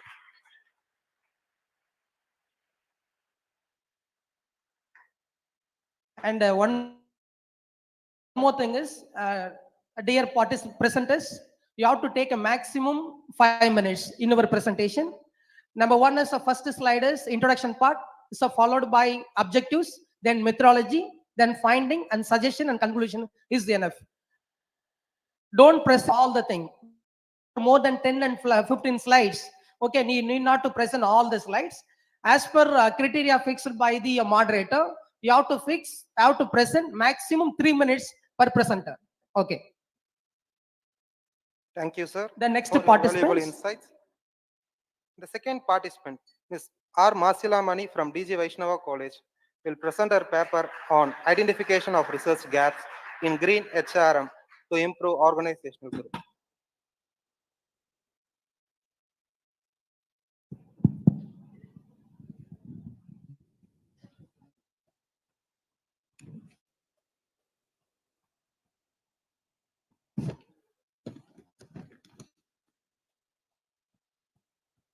Yeah, very good morning to one and all present here. I'm here to present identification of research gaps in green human resource management to improve the organizational growth. So here I'm Masila Mani, research scholar from School of Management from DG Vaishnava College, and my research supervisor is Dr. U. Amaleshwari ma'am, Director and School of Management from DG Vaishnava College. So under her guidance, I'm going to represent my paper on behalf of her. And here, yeah. So my study is identification of research gaps in green human resource management systems. Yeah, and how it's helpful for the sustainable growth also. And what is the usage of the research analysis for using smart intelligence and AI? Yeah, so my introduction part is introduction, literature review. Introduction. So what is mean by green human resource management first? We are all using and we are all working in the some of the organization, or it may be some of our students. We like to know about what is human resource management, and particularly on green human resource management. So green human resource management is the concept to maintain and sustaining the growth, and how it's helpful for the organizational performance and environmental performance for the sustainability development. How the human resource management cultivating their development into the organizational performance. So that is called green human resource management system. For the small example I have given you, like if we are students, we are also using some presentation instead of the classroom communications, and we are all using LMS systems and digital knowledge system and digital library system for the learning. So all these are some examples of smart artificial intelligence and green human resource management system also. Instead of using the paperless communications, paperless presentations, we are using online systems. These are all some examples for green human resource management system. In our so green human resource management has been improved and developed in all over the industries.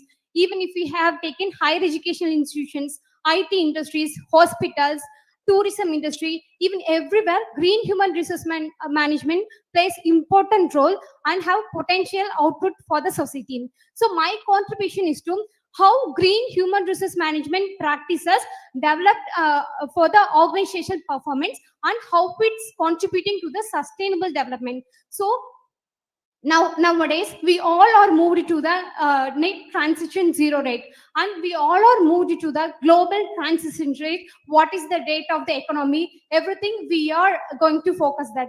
But what is the contribution to the societies, so that we have to focus more on the green transition. So we are moving to the green transition, but because of the global concerns, many of the global economic crisis and climate change, everything happened, and because of that so many global warming issues also happened. So because of the industry relations, so especially we particularly focus on industry 4.0, industrialization and artificial intelligence have been contributed their knowledge in all over the industries. But what is the contribution to the society? So that thing we have to more focus on that. So that is the main concept of the sustainability development. So sustainability development in the small nutshell, we have to tell that sustainability is to meet the present needs without compromising the future needs. So that is the main point here.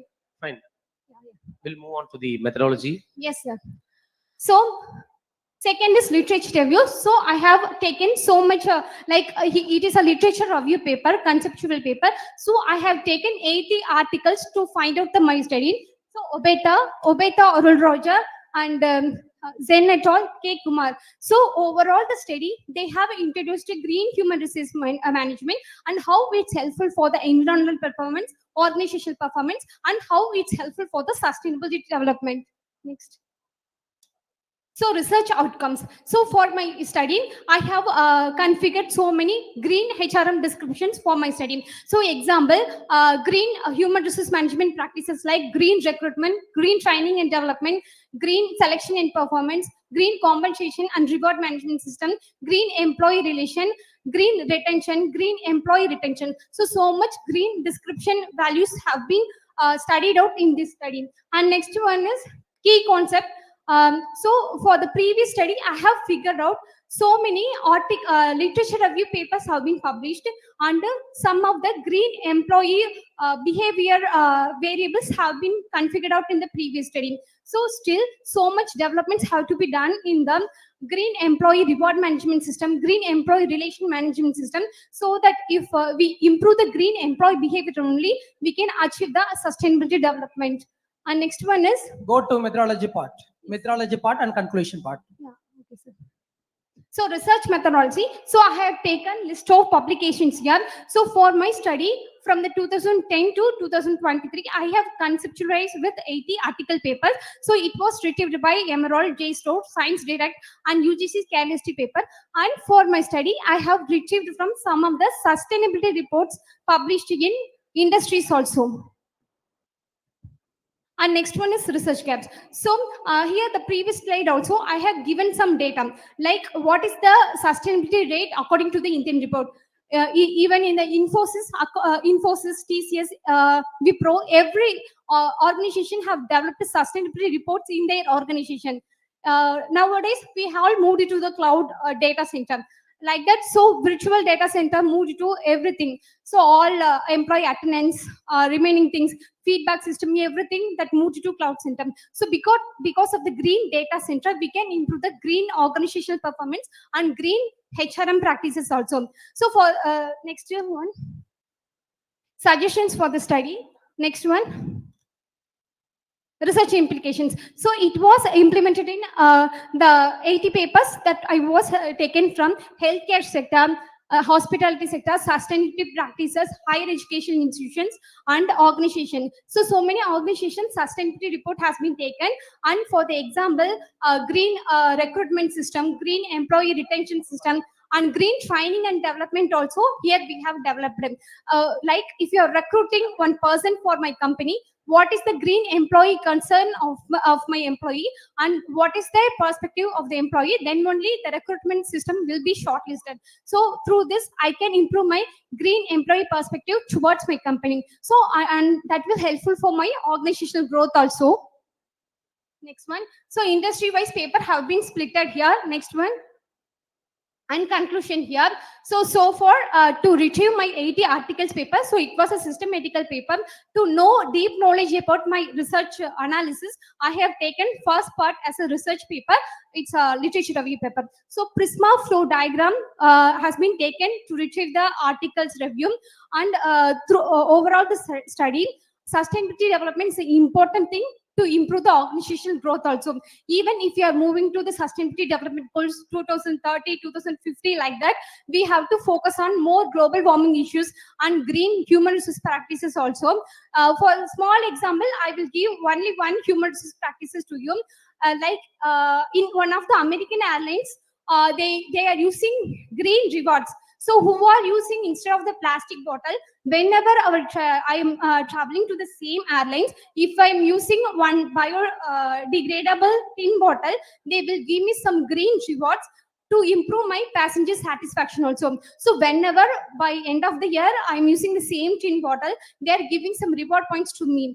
Okay, so that the employee job satisfaction also improved via this. So these are small examples for green human resource management practices. So it was developed and overall consecutive to the country, and via the sustainability development we can achieve the growth also. And it was helpful for artificial intelligence, the contribution to this. So now we are using Alexa and PepsiCo and some other companies, Siemens, Bayfalls, they are all using green recruitment and green training and development system to for the artificial intelligence to improve the organization growth and to remove the existing paperless interviews, video conferencing, online communicating, public carpooling, for everything. Most of the industries have been contributing for the sustainable development. So these are my research studies according to my literature review paper. Okay. Yes, sir. Thank you. Thank you, sir. It was a good attempt, I would say. I guess you are in the beginning stage of your PhD process. I guess so, Yes, sir. because you are probably in the in the state of identifying the literature and through SLR, that is systematic literature review. Yes, sir. I could see that there are 80 papers Yes, sir. which you have taken, but I just have only one straight answer I wanted. Yes, sir. The topic says that identification of research gaps. Yes, sir. What I understand by that, see, you can correct me if I'm wrong, Yes, because my understanding may be different, your understanding may be different. You have divided that papers into different sectors and how it has progressed year on year. Yes, You sir. have done everything on that. But what is the area which the other research papers have not identified, and what is that you have identified is the actual answer for that identification of research gap, Yes, isn't sir. it? Yes, sir. What is your identification of research gap? Which means, say, for example, carbon footprint and other things, they have been identified already. Yes, sir. What was that not identified by the other authors, Okay. but you have found out Yes, sir. through this literature review? Yes, sir. Just give me one or two straight answers. Yeah. So industries have been covered according to the literature survey.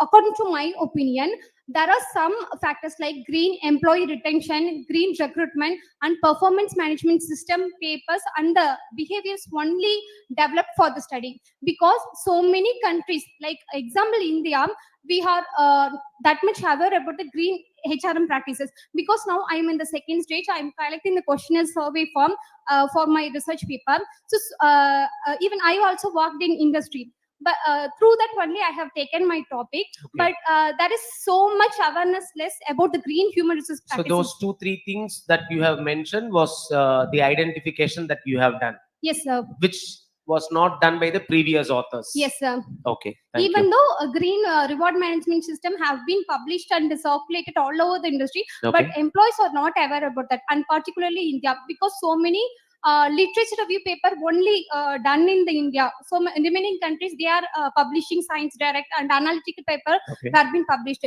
So many variables have to focus in Indian authors and the companies also. Okay, good luck. Good Yes, luck. sir. Thank you. Madam, Yes, sir. in our presentation, the research methodology part, go to that slide.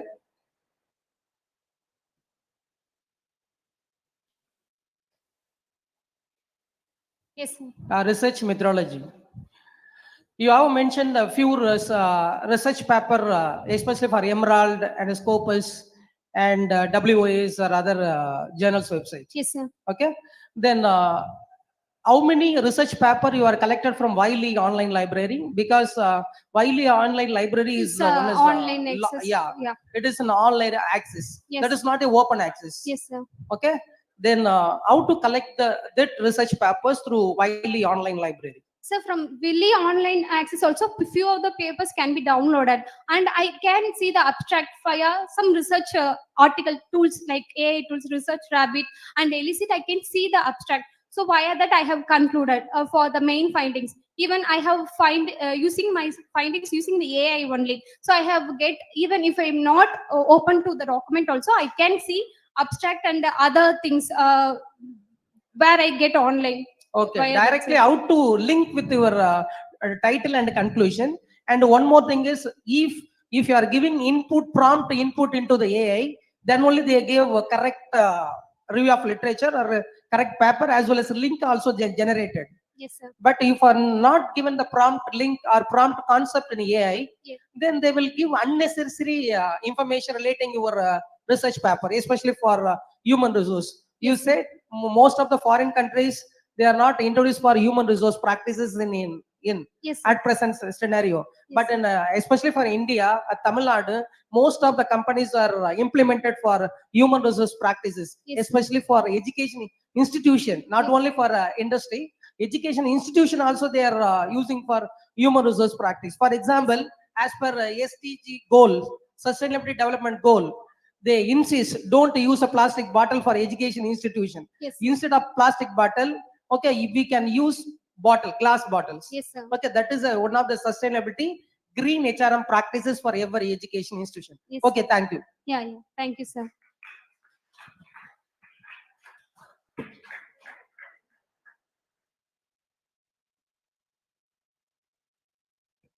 Thank you, ma'am, for that in-depth analysis.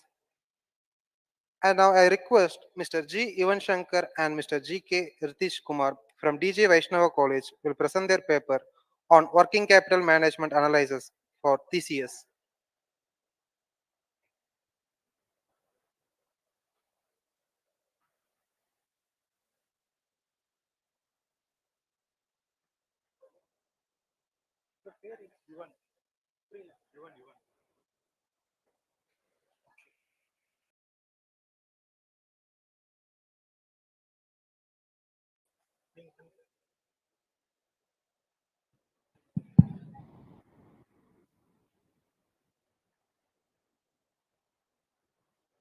Good morning, everyone. I'm Yuvan Shankar.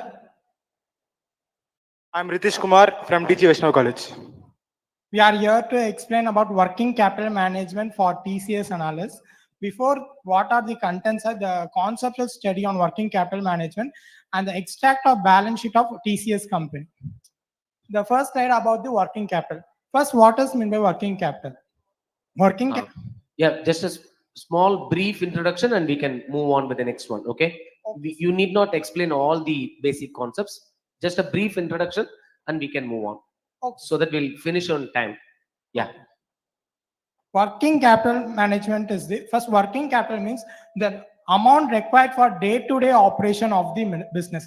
There are two concepts: gross concepts and net concepts. Gross concepts is total current assets without deducting the current liabilities. The net concept is the after deducting the current liability from the current assets is the net concept. Then there are two types of working capital: permanent working capital and temporary working capital. Permanent working capital is the minimum amount of required capital for day-to-day expenses, regardless of fluctuation in sales. Temporary working capital is the additional working capital required more than the permanent working capital. Okay. Working capital management comprises of three components: cash management, receivable management, inventory management. Cash management refers to the collection, concentration, disbursement of cash, which maintains the liquidity of the firm. Receivable management is the taking decisions in regarding how much money invested in the receivables. If more amount is locked in receivables, then we need more amount of working capital. Then inventory management. Inventory management shows the how much holding cost is there for inventories. Then it shows the maintenance of inventory. If more amount is maintained the stocks, then that will also depend one of the factors that determine the working capital. Next slide. By managing the working capital,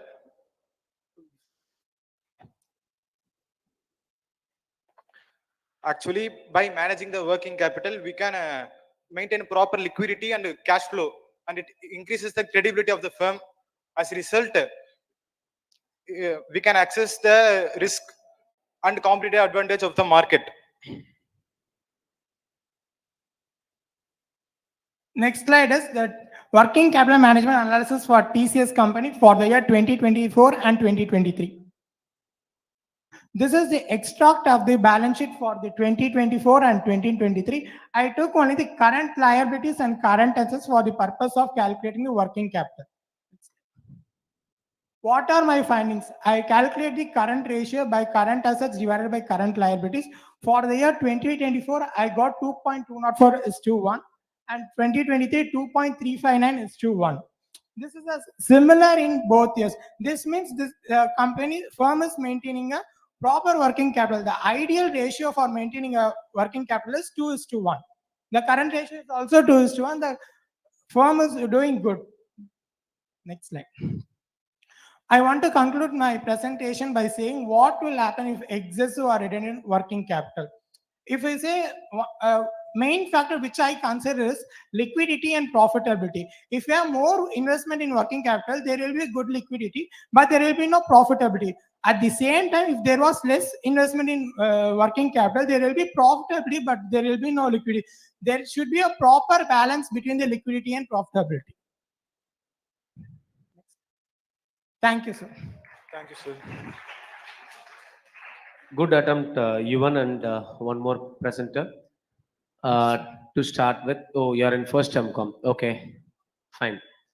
Why only for 2 years? If you would have taken for at least 5 years, we can know at least the trend or the pattern, because 2 years may not reflect the actual position, isn't it? This is the first quantitative research, so Okay. we are just taking small Okay, so this samples. is an initial effort. So Yeah. thank you, and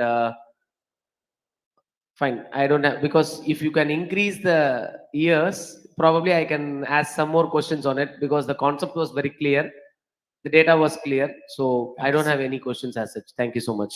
Good luck. Thank you, sir.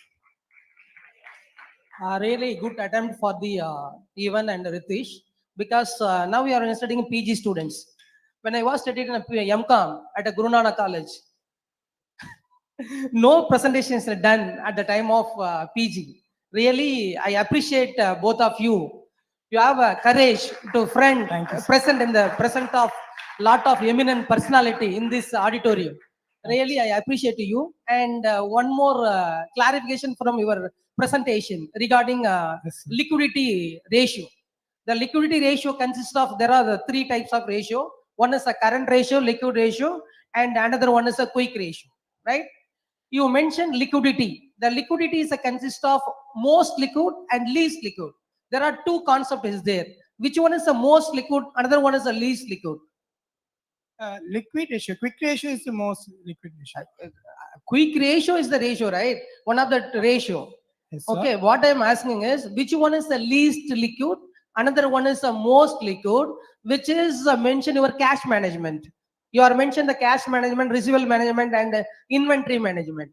Okay, it was in 1956 Act, Companies Act. It was in a stock. Now it is was called as inventory. Yes, sir. Okay, that is why I'm asking about cash management consists of most liquid and least liquid. Any idea? Cash management, most liquid, sir. Yeah. Least liquid.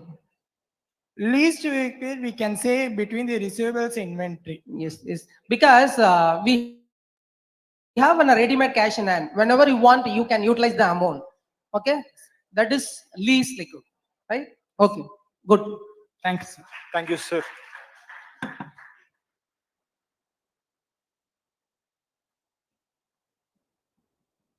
Thank you, sir, for your excellent work. And now I request Mr. M. Vishal Krishnan from DG Vaishnava College will now present his paper titled on an analysis of consumer purchase intention towards electric vehicles in Chennai city using diffusion of innovation theory. Yeah, sure.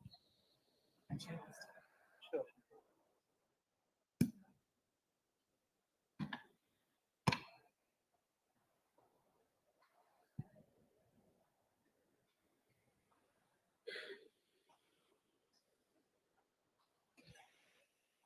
A very happy afternoon to respected professors, scholars, and students, participants present for the international conference.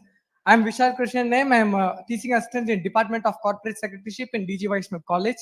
And my topic for today's paper presentation is an analysis of consumer purchase intention towards electric vehicles in Chennai city using diffusion of innovation theory.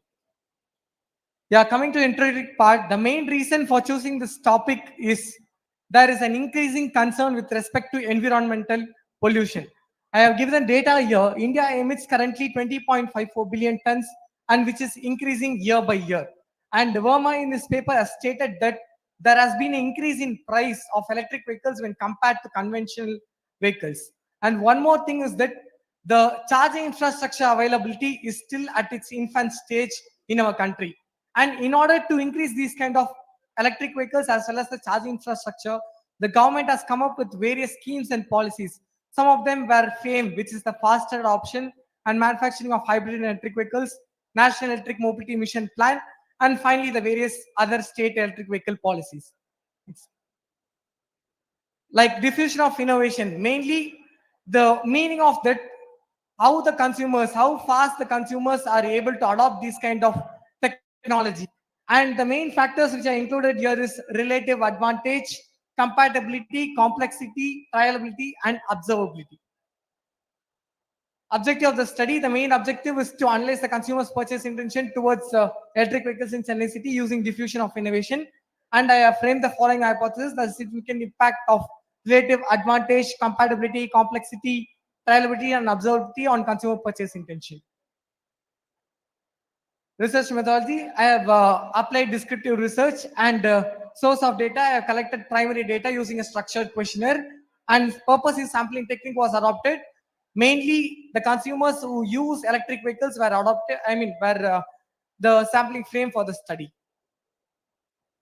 And in total 200 questionnaires were circulated in Chennai city, and I have used regression analysis to find out significant impact of the factors on consumer purchase intention. Now coming to data analysis, I have checked the reliability scale using Cronbach alpha, and that showed a value of 0.964, which is an excellent internal consistency of the scale. And the main findings of the percentage analysis is previous slide. Majority. Dear students, maintain silence and decorum of the auditorium. Because of you are the good students in the commerce department, then only you should know what is happening in presentation by the respect to presenters. In future, you are going to present some other organization or the school, colleges. Okay, you have a clear vision and mission about the presentation in our future. You have to maintain a proper discipline and decorum of the auditorium. Thank you.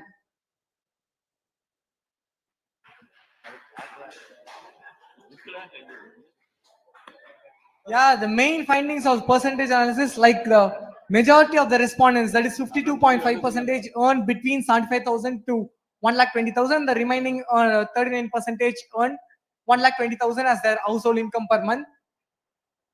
And with regard to traveling, average distance traveled, 53% travel 15 to 40 kilometers, and the remaining 42.5 travel 41 to 100 kilometers.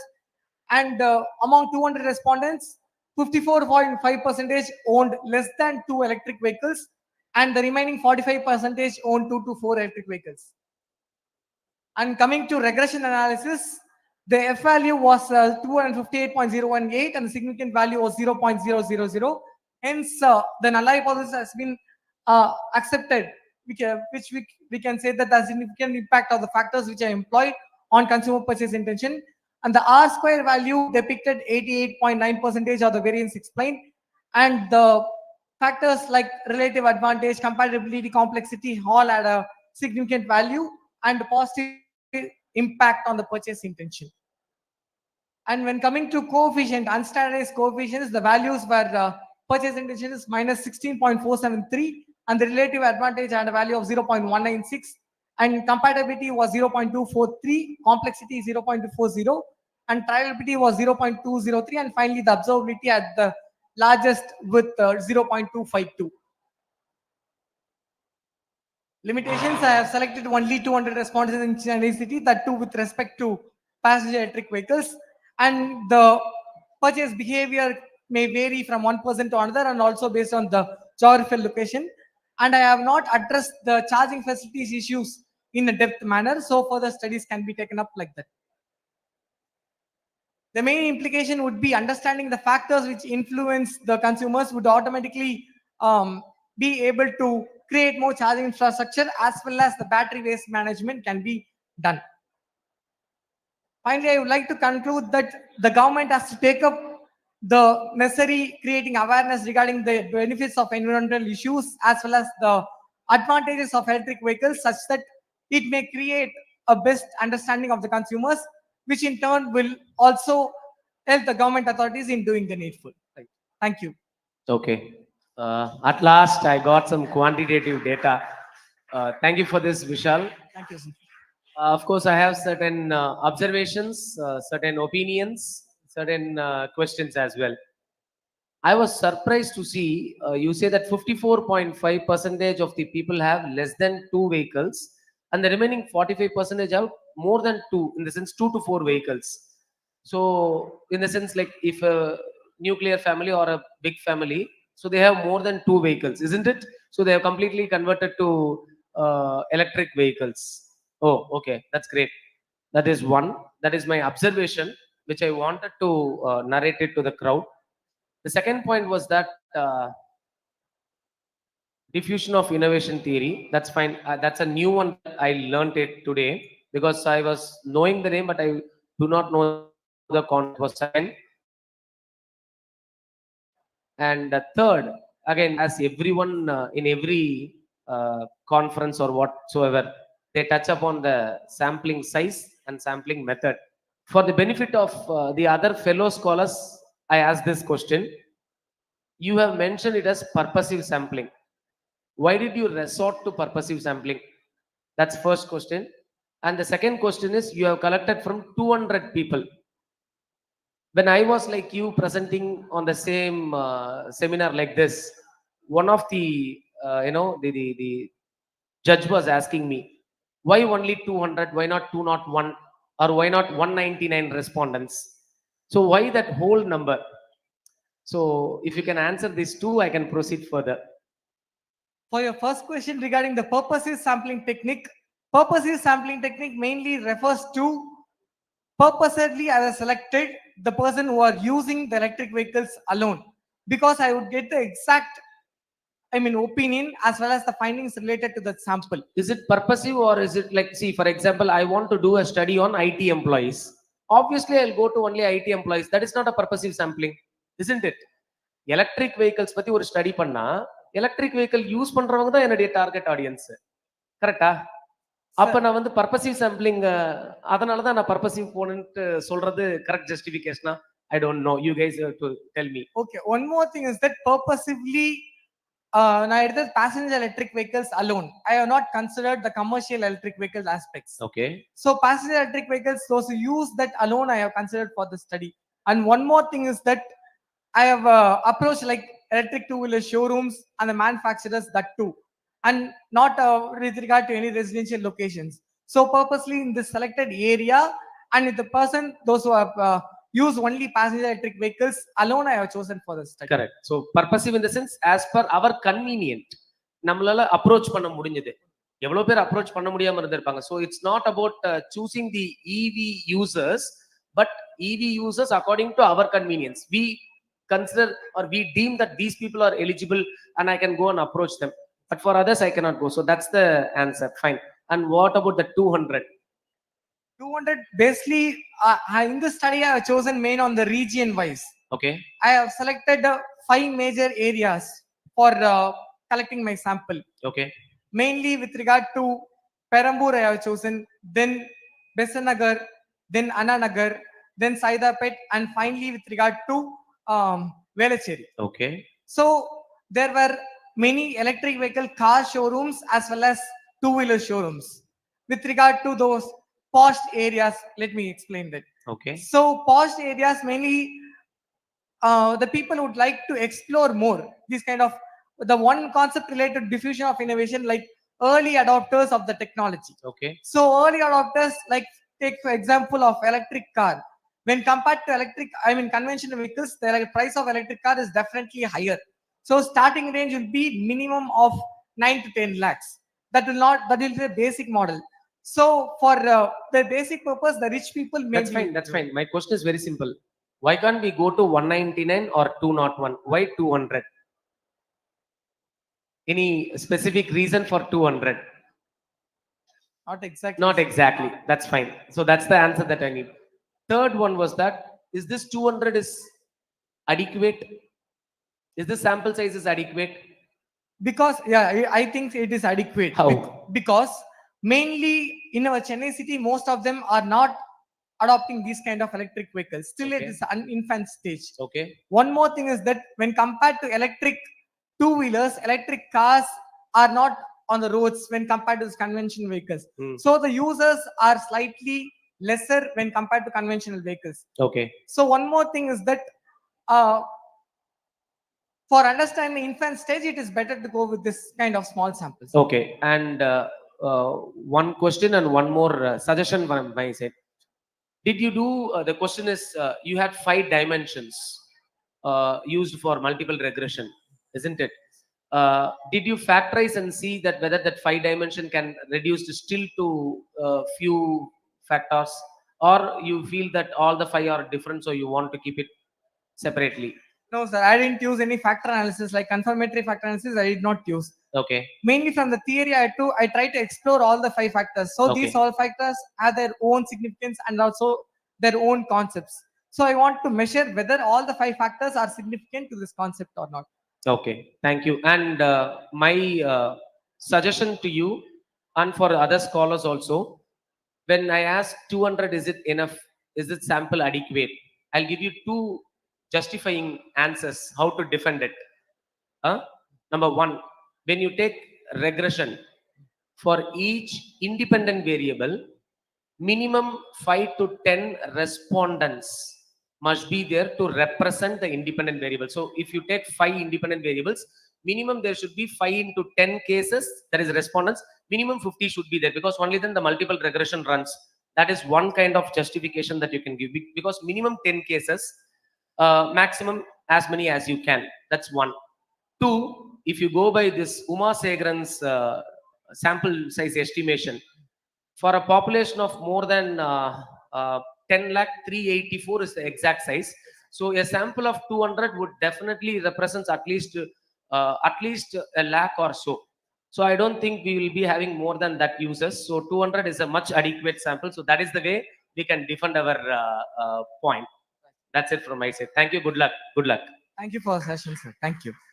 Sir, regarding electric vehicle in Chennai city using for diffusion innovation theory, that is a new concept. Did you mention any model regarding this diffusion innovation theory in our presentation? Have you make any model? In my paper, I have done a model, sir. Okay, These you are the- not presented. Yeah, in a present. Because that is a unique concept which is made in our topic. That should be mentioned in our PPT. Sure, sure. Okay, and one more thing is regarding electrical vehicle, you choose both a two-wheeler as well as a four-wheeler, right? In a two-wheeler, in a four-wheeler, we are using for lithium batteries. Okay, without a lithium battery, we can't running for the two-wheelers. That is the main core concept. Compare with normal petrol vehicle. Okay, which one is the most important?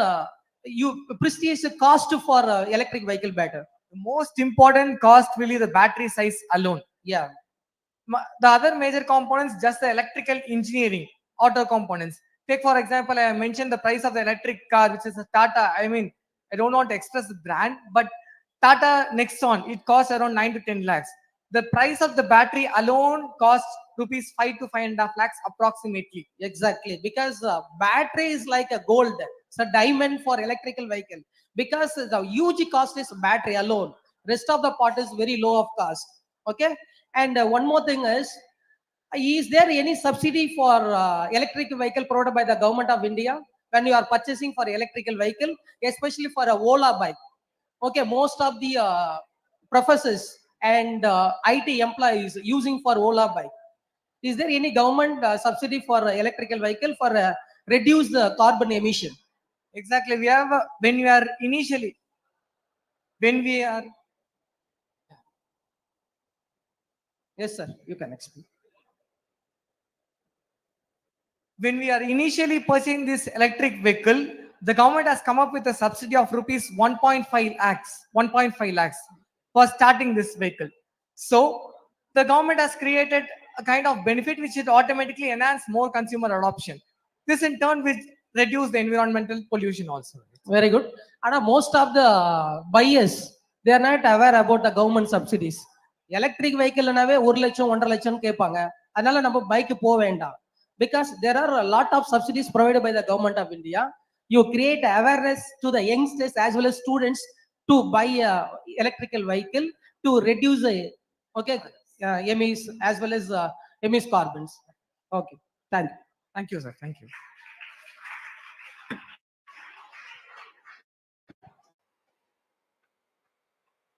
Thank you, sir, for your insightful presentation. Now I am request Mrs. Preeta Lakshmi from Patrician College of Arts and Science will present her paper entitled of Exploring the Impact of AI Tools on Student Research Practices, Usage, Challenges and Outcomes.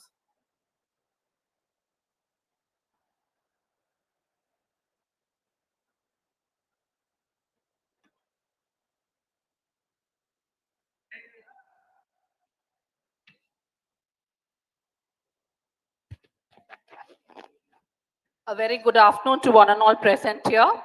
This is Preeta Lakshmi, Research Scholar, Patrician College of Arts and Science, under the research supervision of Dr. Arakimegdi Geeta Rufus, Principal of the college. Today, in the recent times, if you see, most of the colleges seem to be conducting their conferences around two topics. One is either AI or sustainability, majoritarily. And our college has opted for AI. So it kind of intrigued me to understand the impact of AI on the research, academic research purposes among the student community. So hence my topic, exploring the impact of AI tools on student research processes with respect to AI tool usage, perceptions, challenges, and outcomes.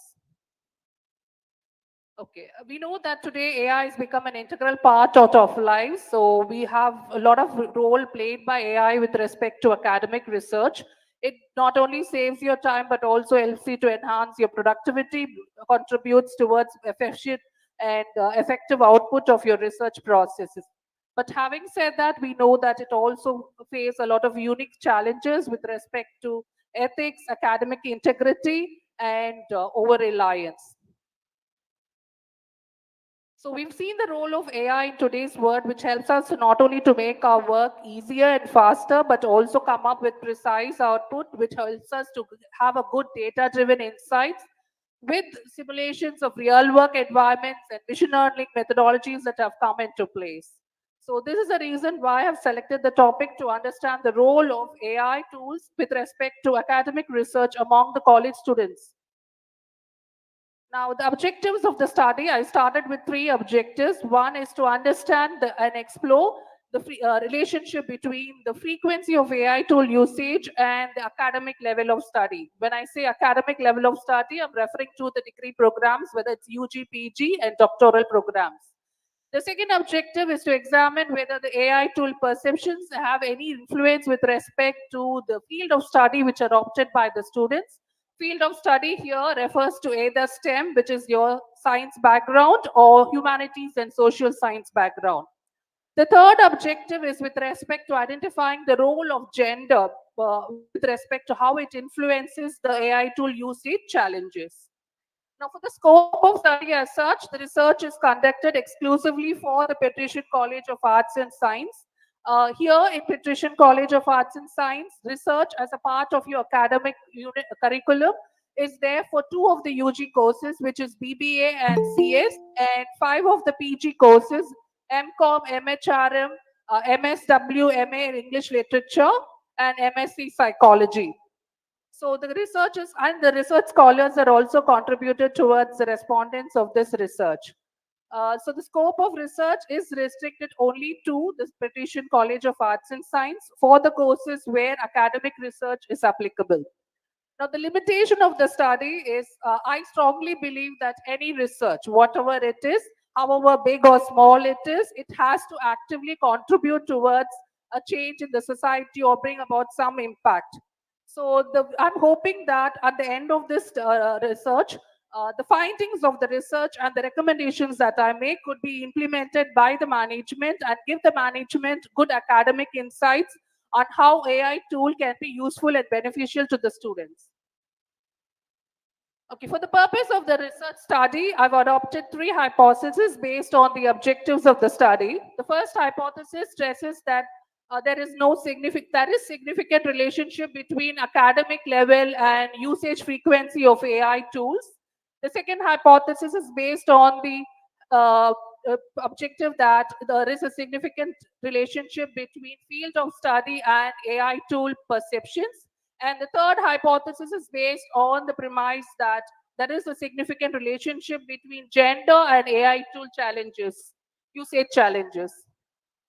Now, the research methodology adopted here, we did a pilot run of 24 responses, and then the sample size spreads to 176 responses, which was collected using a Google form, and the form was filled in my presence in the class hours in the presence of the HOD, and then all the samples collected are valid samples. Now, this is an empirical study. We've adopted non-parametric tests based on the results of the reliability test that was conducted. The results showed it to be a skewed data. So we've adopted non-parametric test, and the type of non-parametric test adopted depends on the number of variables and the measurement scale of the variables. So based on that, we've adopted independent sample Kushkal-Wallis test, chi-square test for independence, and Mann-Whitney test for the 3 hypotheses. The first hypothesis, where we feel that there is a significant relationship between academic level and frequency of AI tool usage for research purpose. The test revealed the p-values to be greater than 0.05, that the threshold limit. So the hypothesis stands rejected, which means there is no significant relationship between the academic level, irrespective of whether you do your UG, PG, or a doctoral program. It has no impact on the frequency of the AI tool usage. The next hypothesis is there is a significant relationship between field of study and AI tool usage perceptions. And for this, we have done a Pearson chi-square test for independence. And here I've identified 6 user perceptions. And if you look at the test values, the p-values for all the user perceptions are all above 0.05, the threshold limit. Again, this goes to prove that the hypothesis is rejected, which means there is no significant difference between the field of study and the AI tool usage perceptions. The third hypothesis testing is to find out if there is a significant relationship between the gender and the AI tool usage challenges. For this purpose, I've done a Mann-Whitney test. The results of the test indicate that the p-value for all the 11 user challenges which are identified as a part of the study to be higher than 0.05, the threshold limit, which again goes on to prove that the hypothesis is rejected. This shows that there is no significant relationship between gender and AI tool user challenges. Now, the findings and the recommendations that I would like to make to the management is, now based on the findings, we can see that irrespective of what gender the students belong to, irrespective of the academic level, irrespective of the field of study that they opt for, it has virtually no impact on how frequent they use the AI tool or how they perceive the usage of AI tool or the challenges they face with the usage of the AI tool. So the management currently is opting for academic research only with respect to 2 UG programs and 5 PG programs apart from the doctoral program. So they can start implementing some kind of a workshop, orientation program, or a general AI literacy course to the students of the other programs as well. So that would be my highest recommendation to the management. And it could be a gender inclusive or a gender neutral training program so that it benefits both the categories. And it is also important that AI becoming an integral part of our lives today, students of all field of study and all of gender and across various academic levels need to be well equipped. So therefore, it is very important or very pivotal for them to be well equipped with AI or powered by AI training. So I recommend the college or to consider about introducing a general AI literacy course followed by an interdisciplinary AI awareness course, not just for the PG level, but also at the UG level. Thank you. Thank you. It was a good one. After a long time, I see some good non-parametric test. Thank you, sir. But I have two questions. Yes, sir. Even after collecting 176, you say the data is skewed. Yes, sir. Why is it so? Any opinion about? Because when you collect, in my general knowledge, when you go more than 100 or 150, it tends to be normal. Okay. So, but still the data says it is skewed. Skewed. If it is skewed, then can I know what is the skewness value? Because if the skewness is up to -1 or +1, it can still be considered as Normal. near normal Near distribution. I'll just show it with an example, sir. Yeah. With respect to field of study and AI tool usage perception, because it's all based on perception, the entire way in which the students answer based on perception. Okay. If you look at the p-values, if you look at UP1 to UP4, they're all very little, Okay. suggesting that they go in for null hypothesis, whereas your UP5 and UP6 have extreme high values. So it is not able to come at a normal distribution. It is like highly skewed data. All I was also surprised because earlier when you're able to collect 100 plus data, usually the data tends to be normal. Yes. Now, this is my first attempt at a non-parametric test as well because the Okay. data turned out to be skewed. Okay. So since the respondents were giving the higher end Yes, values, yes. it has tend to Yes. be skewed. Yes, it is Okay. also probably because of the heterogeneous group in the college. Okay. So, okay. If it is heterogeneous, probably it should tend to Skew to- non-skewed data. Okay. Can you go to the next slide? H3. Yep. What was the test used here? Mann-Whitney test, sir. Just for an understanding purpose, I'm asking. Should it be Mann-Whitney or Wilcoxon? Just for my understanding. My understanding is that Mann-Whitney, because based on the number of variables and the measurement scale of the variables, I decided it would be Mann-Whitney test. sir. Okay. It is Mann-Whitney. Just for confusing you, I just asked Okay, Wilcoxon. I'll tell you very simple. For every parametric, there is a non-parametric test. Non-parametric. When you go with C, the reason why you have gone for Mann-Whitney here, you have two groups. One is male, the other one is female. It is independent sample t-test in case of parametric. The actual independent sample t-test in non-parametric is Mann-Whitney. If it is a paired sample t-test, that is no two groups, one, but before and after, then same here, it should be Wilcoxon. Appropriate Yes, yes, sir. non-parametric. Yes. Thank you so much. Thank you. Good luck. Thank you, sir. Ma'am, regarding your methodology part, yes, sir. You taken for a pilot study, how many sample are taken? 24, sir. 24 sample. Is it enough for to test the pilot study? I did not check the sample size, like how we usually calculate if to do a pilot study. This was done randomly because it's only for the college and the recommendation for the college. Sir. So 24 was the response that I could get in the part of pilot study to complete it in 3 days time. Okay, through pilot study you are using for Cranpack alpha coefficient, right? Yes, sir. Okay, what is the value you got for this study?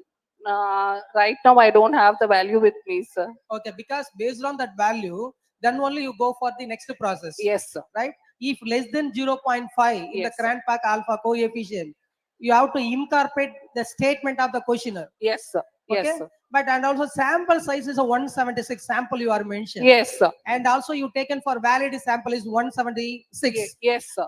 Have you identified any incomplete questionnaire? No, sir. All of them were complete. All 176 filled. I personally stepped into each of the classrooms. The Okay. students filled the form in my presence during the classes with the approval of the head of the department for the respective departments. Okay. Have you explained about this concept for the students? Yes, sir. Yes, sir. Before asking them to fill up the form, I informed them as to what the topic is all about. In fact, Rigved, with respect to field of study, I explained to them which field of study they belong to. Because they were not able to understand when I said STEM, humanities and social science, etc. So I personally explained to them what is STEM, what is humanities, social science, etc. Instead of Mann-Whitney test, yes, sir. why you can't use for ANOVA? Because there are two groups, no? ANOVA is only for parametric tests, no, sir. This is a non-parametric test, so that's And why. one more thing is regarding hypothesis. Yes, sir. Hypothesis is necessary to incorporate any research paper or thesis. Yes, it is a sir. mandatory. Yes, thesis, yes. Research paper not required, depending on the type of paper that you're doing. Okay. I mean, my professor, I asked many times, why will we not include in the hypothesis in the research? It is not a mandatory, it's an assumption. Yes, But for because thesis, I said for thesis required, sir, but not required for even paper. thesis also is not required Okay. for hypothesis. Okay. Still is argues is going on. Okay. Most of the statistician, Okay. they are not, is concept wise they agree. Okay. But my professors, especially for Dr. M.E. Arulalan and Dr. Baburatinam sir, is a legend for these concepts. Yeah, yeah. Okay, they told me, why you are not included hypothesis in the thesis? It is not necessary. In my thesis, hypothesis is not included. Most of the thesis from Guru Nanak College is guided. Almost more than 20 to 30 research scholars. No one incorporated research hypothesis in their thesis. Okay. Because we identified the problem, we given solution, and also we concludes the solution. Why again we include the hypothesis? Okay. Okay, thank you, ma'am. Nice Different presentation. perception. Yeah, Thank okay. you, sir.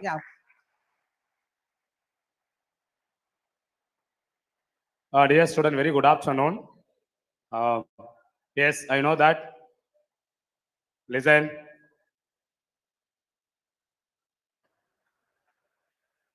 All the boys. I know that your regular class timing is over. See, at our family or an organization or in the department, the program will happen hardly on any day, not all the day. Your regular working hour, 12:45, I know that. But at family or in the organization,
Check.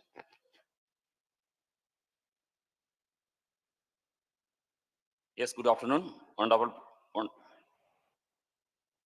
behalf of PG and Research Department of Commerce, SIPT 1, in association with Hindustan Chamber of Commerce, in organizing one-day international conference on hybrid mode on innovation in business and research using AI.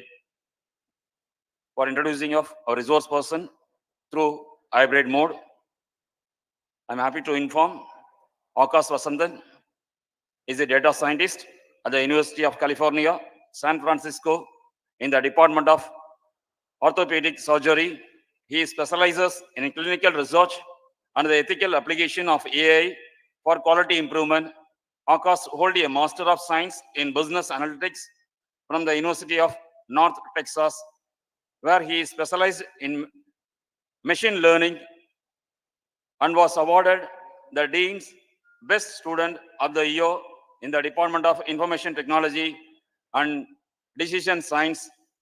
He has won multiple data science competitions and he is actively publishing and conducting research in natural language processing, NLP, and large language models, LLMs, with the healthcare. So the session handed to you, sir. Thank you. Thank you so much for the warm welcome. Good morning to the faculty, researchers, and the student present here. I'm thankful and pleased to Patrician College of Arts and Science for having me here.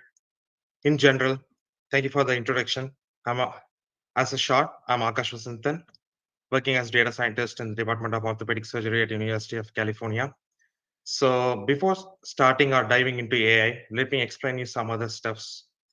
Typically, my day-to-day work involves in creating some sort of automated systems, helping in quality improvement, and also using like data science techniques to address problem in terms of like clinical research, from collecting the required data and also to applying advanced algorithms to make like clinical discoveries and stuff. And we University of California are one of the top in the world, leading with over like $7 million in 2023 for its clinical research. Before diving into the topic of innovation in business and research in AI, so we come to a statement or a point in which we ask, what is AI? The term AI is so catchy in recent years. Artificial intelligence has been making waves across the world. It's a buzzword, frequently discovered in media and often thought as next big revolution.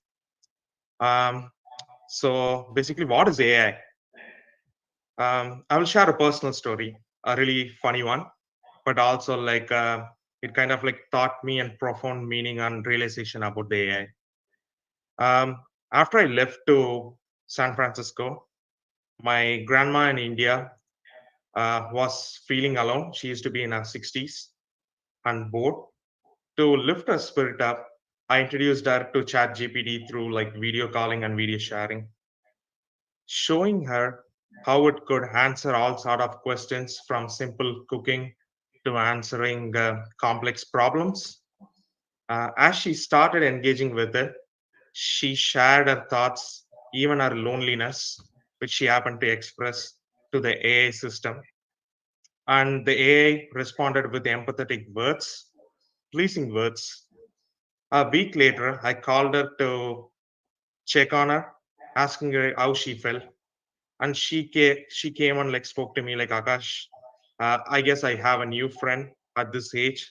Its name is ChatGPT, and it felt like a person. This struck me. This struck me hard. AI had my grandma believe it was a human. So how did AI evolve to become this sophisticated? This sophisticated. It's a new form of intelligence or a natural extension of our technology progress. Consider this.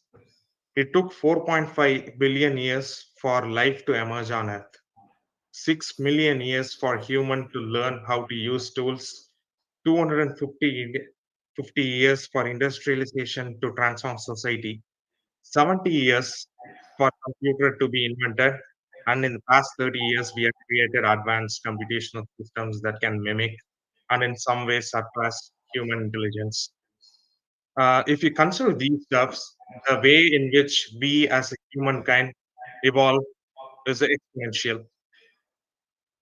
We know what the future holds, but one thing is certain: AI has its potential to be our digital companion, helping to make our lives easier in the ways we may not yet fully understand.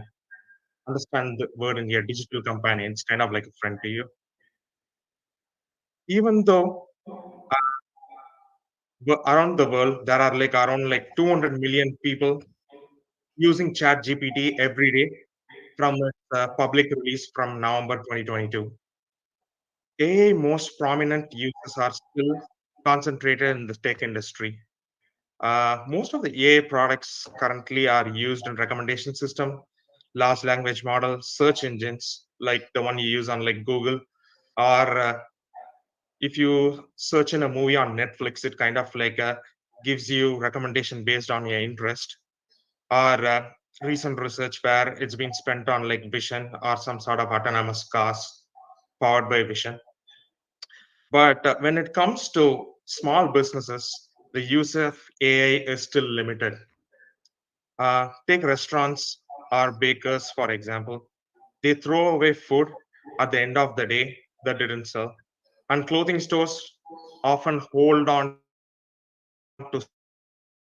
What if I told you like they could use AI to predict food trends based on seasonality and the preference for people in their specific area?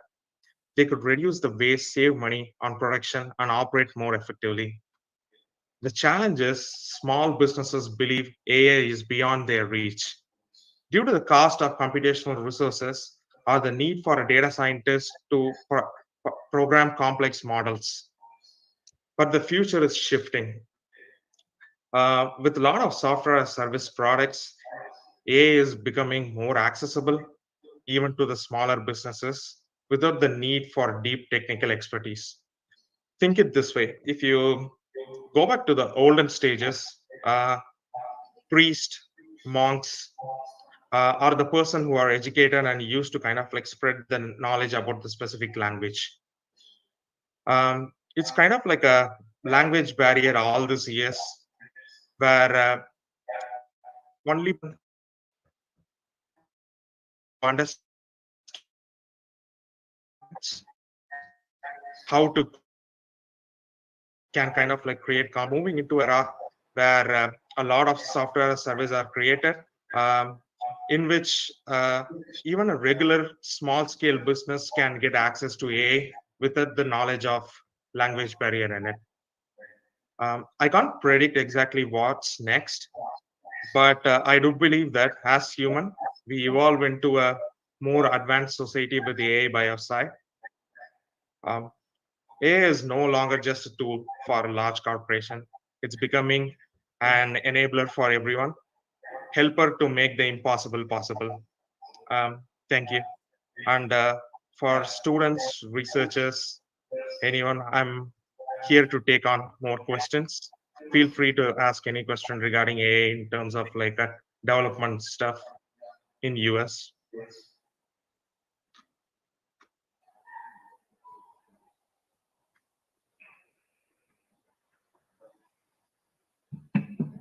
Any questions?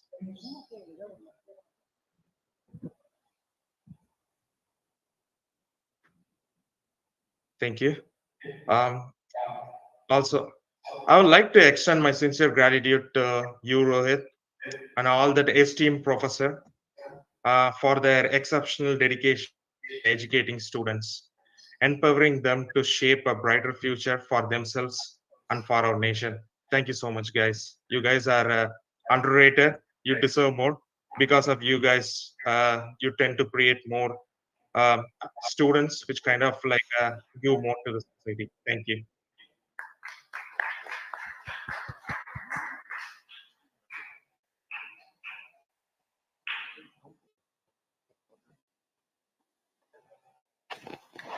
Thank you, sir, for your valuable insights about AI.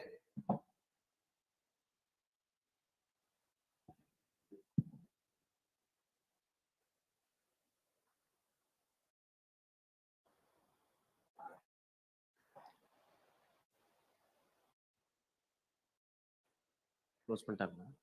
Now the session is resumed, sir. And now I call upon Mr. B. Karan from DG Vaishnava College to present his paper titled on The Study on the Current Trends of Digital Marketing.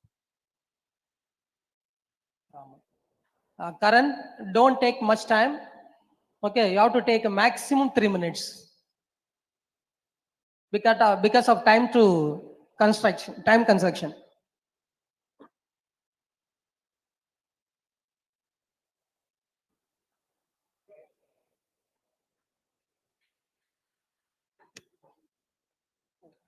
Good morning, everyone. I'm Karan from DG Vaishnav College. I am Gautam from DG Vaishnava College. My topic is a study on the current trends of digital marketing.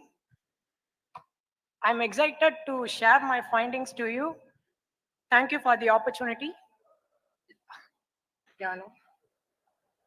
Let's see the meaning of digital marketing. Digital marketing is a process of promoting brands through internet and other digital communications. It is also called as online marketing. Digital marketing helps businesses to promote their products and services. Let's see the overview of current trends of digital marketing. Use of artificial intelligence and machine learning. First one is content recommendation. AI analyzes the data of the customers, whereby recommending the content where businesses can use to provide the necessary content to the customers. And AI chatbots and virtual assistants. It helps customers by providing time-to-time support and responses. It provides information related to product or services. It handling customer questions and issues 24/7. AI chatbot and virtual assistant helps customers in many ways during the purchase of the product by providing information related to the product, like product details, warranty details, delivery time, and advantage of the product, use of the product, and so on. And during the decision of the purchase of the product by responding to the customer's question. And it helps before the delivery of the product by providing current information of the product, like time of delivery, current location of the product, and so on. And AI and its predictive analysis. AI collects historical data from the group of customers, whereby predict the future demands, trends, and market conditions. Next is social media. Everyone know about social media. Social media is a digital place where users create, share, and interact each other. It is the central place of digital marketing where it helps to reach new customers. Social media like Instagram, YouTube, Twitter, and Facebook. And advantages, social media platform is a place where there are billion of Next slide, Kana. Next slide. Yeah. Okay. Content marketing in social media. Content marketing is most effective and efficient way to reach the customer. It provides information and also entertaining the customers. Types of contents, blogs like sharings of regular publishing of various topic in websites, and videos, sharing videos related to the content, and podcast, sharing insights, interviews, or discussions in audio format, and webinars and online classes. So live session with customers regarding the content.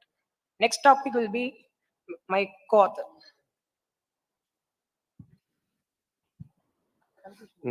Marketing product to influence. It means in social media, the influencer can promote the product and service is easily to reach the audience quickly. This is the platform the influencer using the current trending platform in social media, YouTube, Twitter, Instagram, and Facebook. Type of content by influence is product review. Product review is nothing but the product is worth or not, and this unboxing is first impression of the product. Instagram Reels and YouTube Shorts is promoting the product or service to the company's products. Stories is nothing but the in Instagram this provides the stories and temporarily. Okay. Just conclude, no? Concluding. Yeah, thank you. Just conclude the presentation with the final one. Uh, Can you explain it, sir? Yeah, yeah. So rise of natural product to digital marketing, demand for natural products in in in in natural products in India, there is more demand for promoting the natural products. And the business, next point is business using digital marketing to promote the natural products. Business is used to digitalize the marketing for the natural products and increasing the opening of new startups. The startup companies increasing for the natural product to increasing the opening of new stops. Okay. This is a natural product. There are current trend, hair oils, perfume, vegan proteins, handicraft arts. Thank you, sir. Thank you. It was a good presentation. I just have only one question. What's your opinion? If people say me that they call me as a boomer, okay, because I'm nearing 40. So I just have one question. You have some people called social media influencers, right? Do they really influence? I don't know. I was not influenced by any of the social media influencers till now. So what's in your opinion, like your age and your generation? Do they really influence? Yes, sir. I influenced by them and I bought Avatar Isolate protein powder. Oh, okay, okay. So this generation goes more with social media influences, okay, rather than the advertisement. Okay, thank you. Thank you, sir. You are mentioned a few social media platforms, right? Especially for Twitter and Instagram, Facebook, WhatsApp. Which one is a leading one using for a young generation? Instagrams. Instagram. Okay, then how many influencers are there in Instagram? 10,000 plus. 10,000 plus. It is correct data. No, Sir, no, no, no. sir. It's just approximate. Approximate. Okay. Okay, thank you. Good try. Thank Okay. you, sir.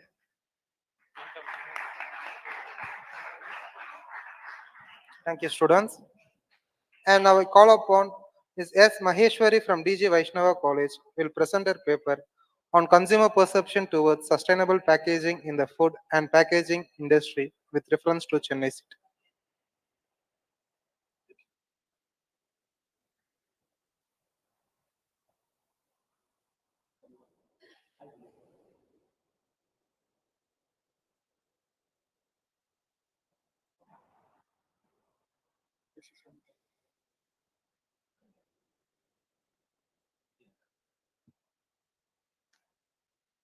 Good afternoon, everyone. I'm Maheshwari, yes, here to present on the topic consumers' perception towards sustainable packaging in food and packaging industry with reference to Chennai City. The reason behind choosing this topic is because there has been an increasing concern towards the sustainability in all aspects of life. According to the report by Ministry of Housing and Urban Affairs on Swachh Bharat Mission, it stated that there has been about 9.4 million tons of plastic waste every year. That is nearly 26,000 tons per day. There are many policies which are being implemented by the government. One of them is EPR, that is extended producer's responsibility. It is the responsibility of the manufacturers, importers, and the brand owners to make sure that all the products which are produced by them, to make sure that plastic packaging is being recycled or disposed properly. The objective of the study is to analyze the consumer's perception towards sustainable packaging in food and packaging industry with reference to Chennai. And the hypothesis frame for the study is that there is a significant impact of price, attitude, environmental concern, awareness and knowledge, and government policies on consumers' purchase intention towards sustainable packaging in food and packaging industry. Coming to the research methodology, descriptive research design is applied. Primary data is collected by a structured questionnaire. The questionnaire was distributed to 200 respondents, and the technique was purposive sampling technique. The sampling frame was the consumers who avail the products from food and packaging industry and who have the desire for the sustainable packaging. The tool used is regression analysis to find the impact of the factors employed in the study. From the result of the regression analysis, the R square value is 0.809. that is 80.9% shows the purchase intention variance model, and the F value is 243.247 and the significance value is 0.00.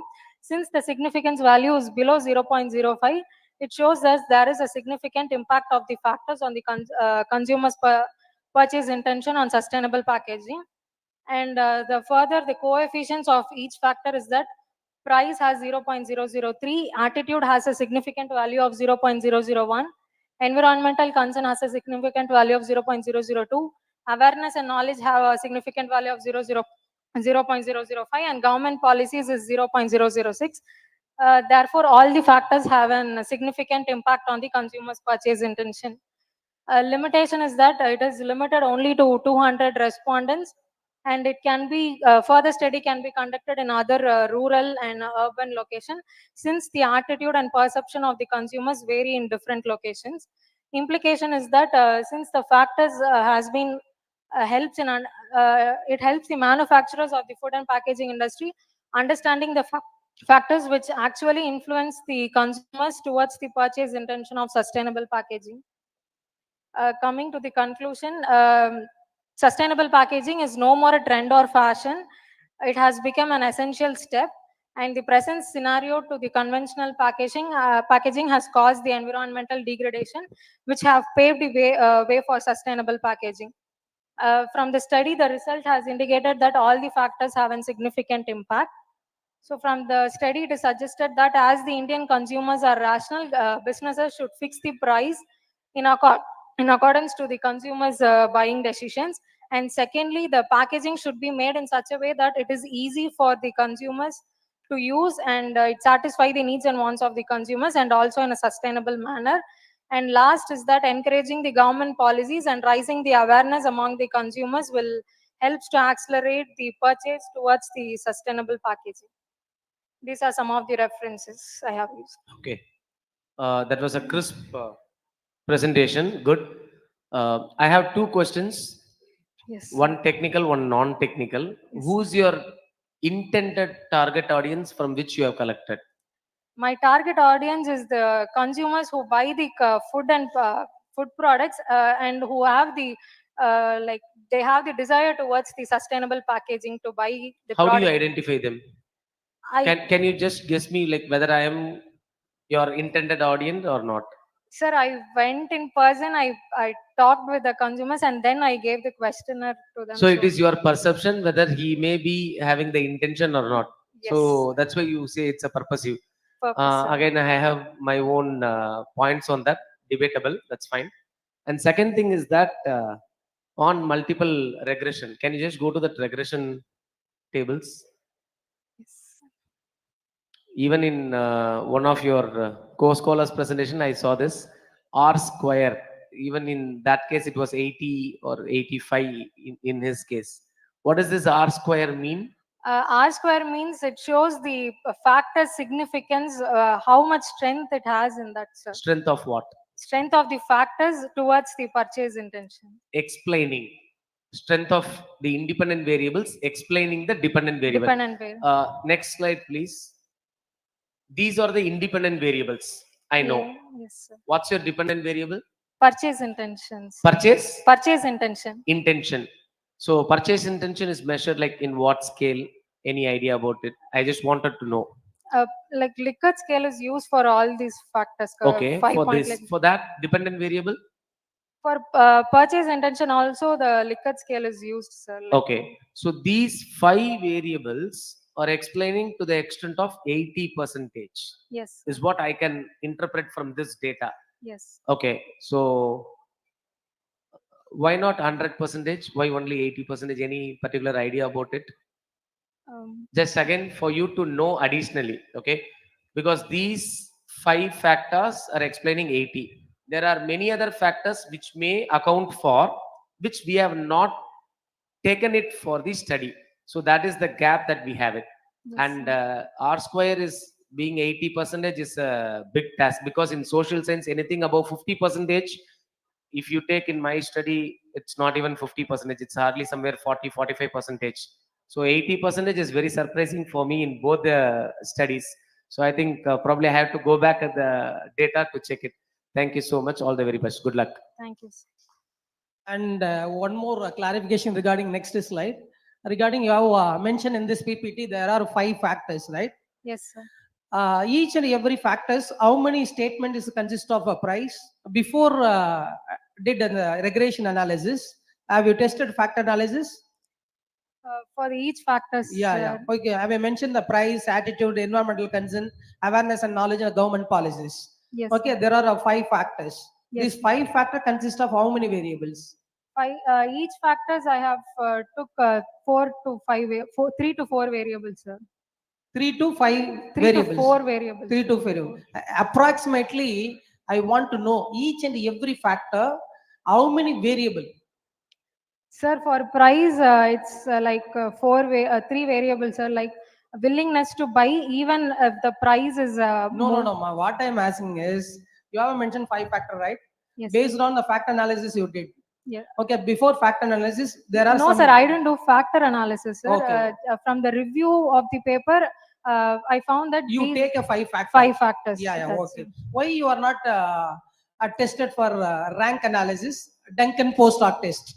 I just studied about the impact of the factor, so I just did the regression analysis. Okay, based on the mean score, you have to do and one more test, Duncan post-hoc test. Okay, then you will include next presentation. Sure, Okay, sir. thank you so much. Thank Good you, luck, sir. all the best. Thank you.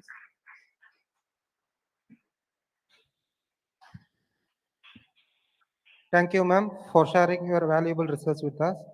And now I call upon Ms. S. Sneha from Patrician College of Arts and Science will present her paper on the title of The Role of Teachers in AI-Driven Educational Landscape, Coexistence or Replacement.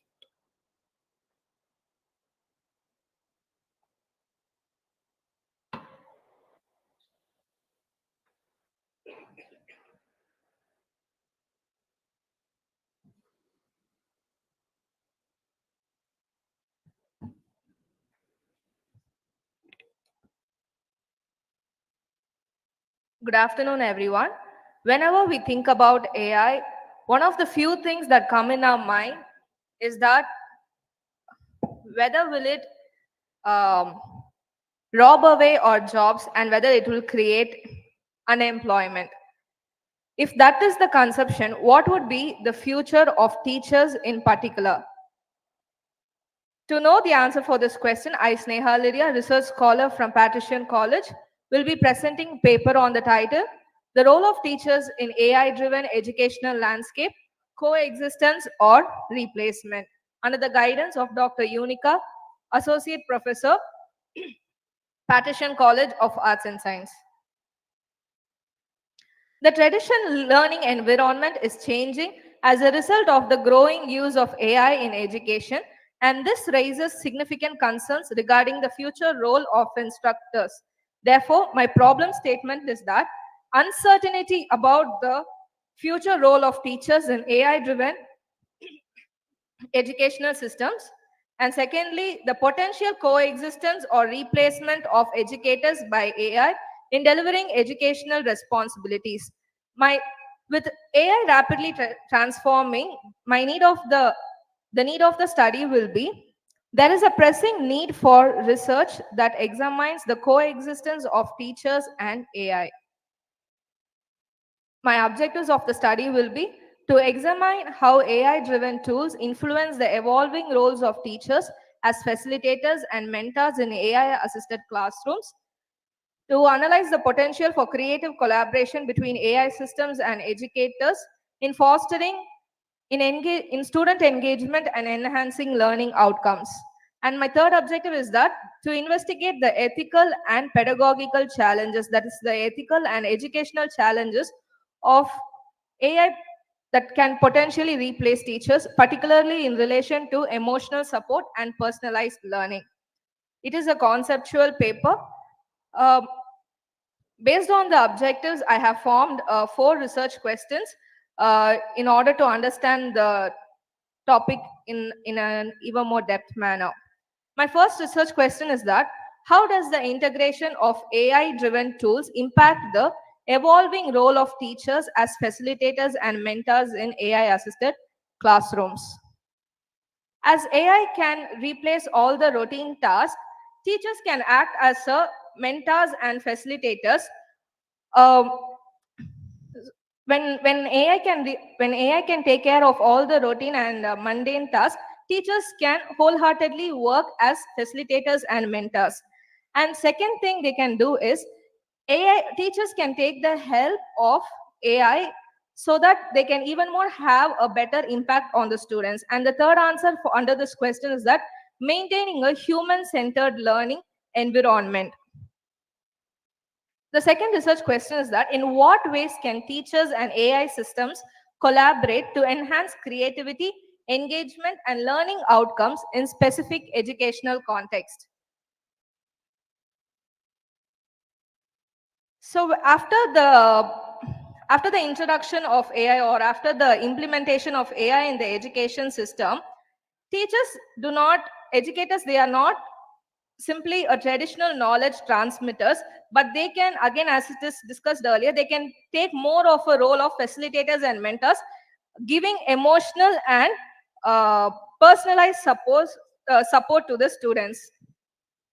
AI as a creative co-partner, not only for the teachers, but every individual, it gives us whenever we take the help of AI, it gives us to think even more creatively, and it broadens our idea whenever we have any thought in our mind. And symbiotic collaboration between AI and teachers. The third research question is that what are the ethical and pedagogical implications of AI potentially replacing human educators, especially concerning personalized learning and emotional support for students?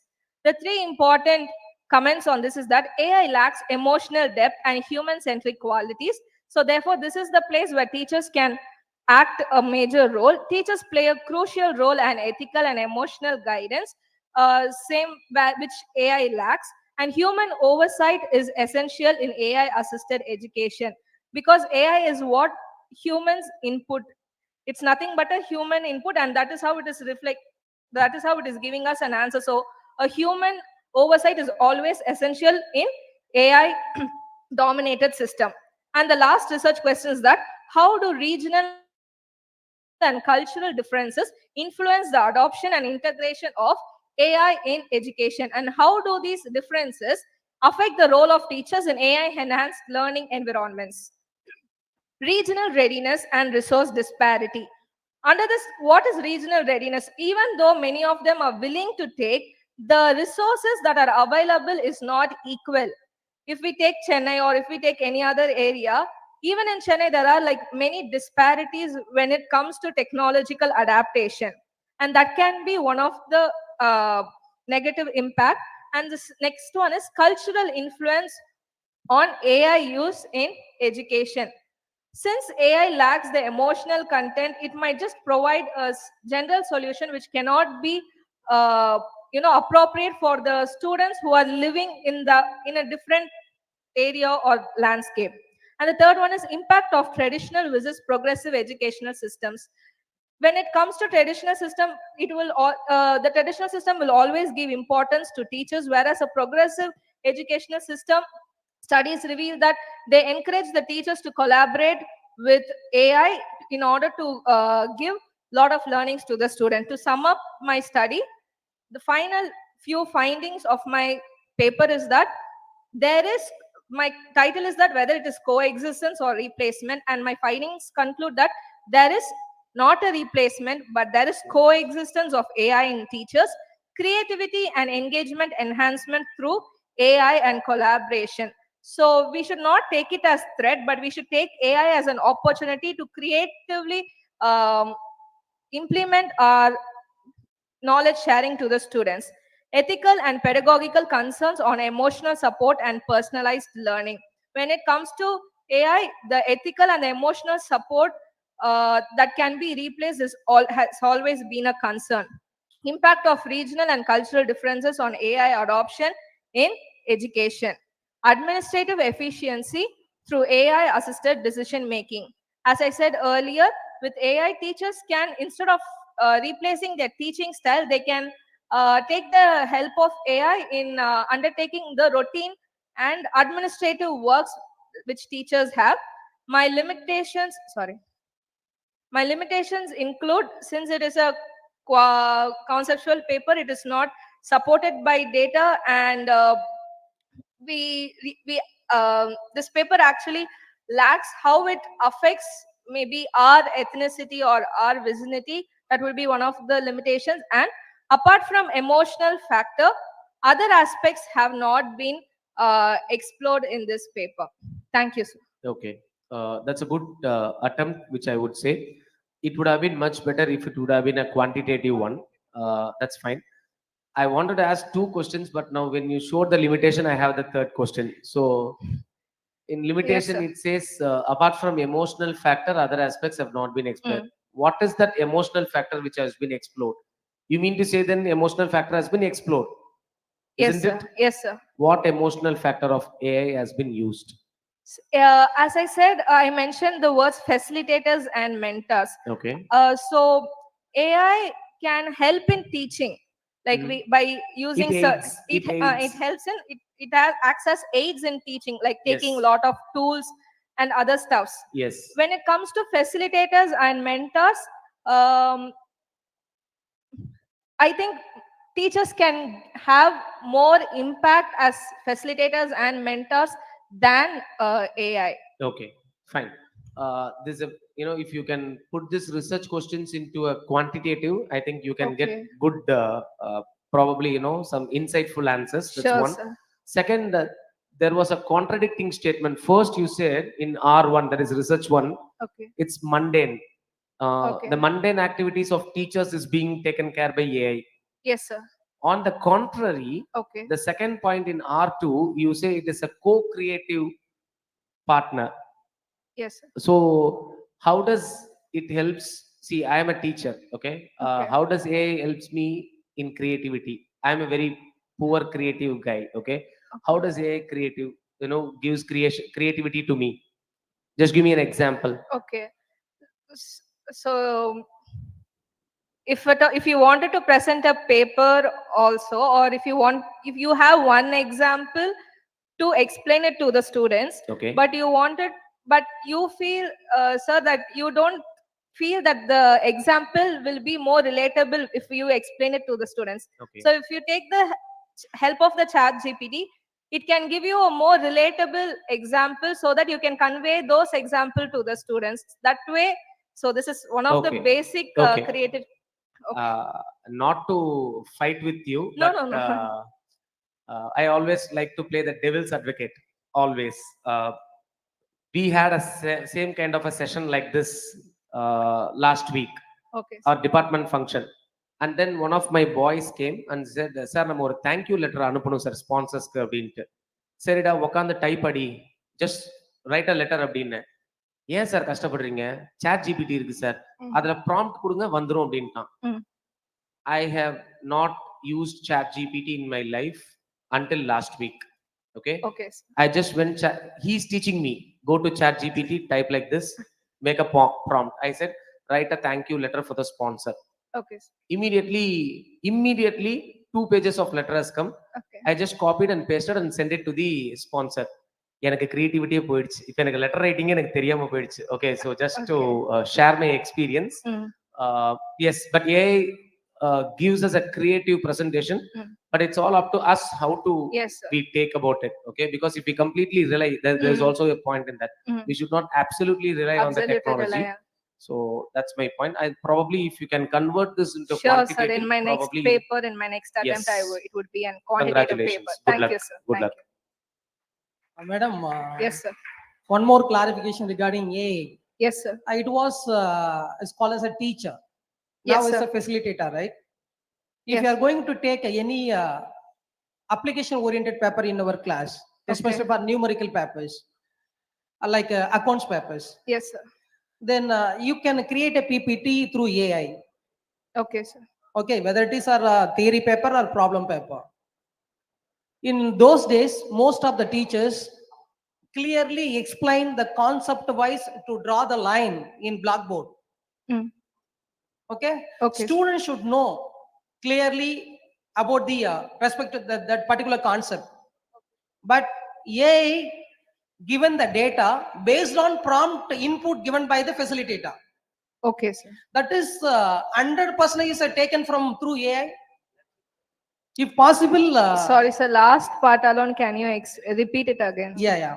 For example, if you are going to take any concept from a Google Gemini, Okay. one of the fantastic AI tool. Okay, If you sir. want anything, you can type. For example, if you are going to prepare a questionnaire, for example, questions, you put, I need a 2 mark question, 5 mark question, 10 mark question. Immediately they generated and given the questions.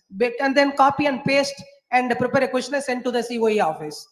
That model and Google Gemini is given. Even if you have a invitation, if you are going to give a welcome address, you copy and paste, upload into the Google Gemini, then they will give for welcome address also.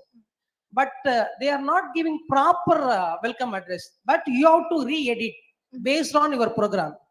But whatever input is given by to facilitator, but we have to re-edit it. That is, whatever technologies come, without human intervention, we can't do the AI. That is, basic concept is behind the AI, human resources is very, very important. Okay, thank you so much. Sir, just to clarify, when I mentioned teachers as facilitators and mentors, facilitators in the aspect of being a facilitator and mentor to the students. Yeah. And as you said, I have agreed on the research question third point, which says human oversight is always necessary and very important in AI assisted education, not only in education, in any AI assisted work, human oversight is important. And one more thing, I saw one Yes. research paper in Scopus, Okay. Elsevier database. One author has published a reputed journal, especially for Scopus database, Elsevier. They take it from a chat GPT. If, for example, நம்ம என்ன input கொடுக்குறோமோ அதுல இருந்து தான் நம்ம எடுப்போம். For example, in conclusion, it's introduction itself, for summary, for example, அப்படியே கொடுக்குது ஒரு டேட்டாவை. அதை ரீஎடிட் பண்ணாம அப்படியே கொடுத்துருக்காங்க, அதையும் பப்ளிஷ் பண்ணிருக்காங்க Scopus. Okay, sir. Okay, I have evidence. Okay. But whatever input is given by the facilitator, then only AI will give accurate information. Yes, sir. Okay, but no one replace the human. Yes, sir. Whatever technologies come. Yes. Yes. Okay, Sir. thank you so much. Thank you, sir. Bye. Thank Very you. good.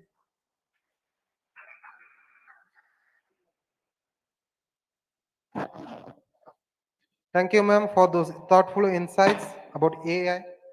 And now invite Mr. D. Amit Sharma from AM Jain College will present his paper entitled of Effects of Celebrity Endorsement on Consumer Buying Behavior towards the Purchase of Men's Skincare Products with special reference to Chennai City.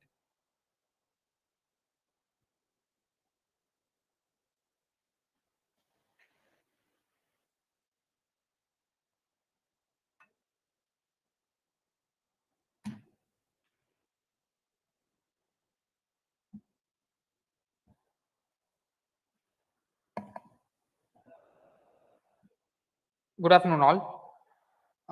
My name is Amit Sharma from AM Jain College, Meenambakam. As we all know, as we are very much concerned about the health and the physical appearance, I am very much delighted to bring out the topic which concentrates on the effects of celebrity endorsement on consumer buying behavior towards the purchase of men's skincare products with special reference to Chennai City.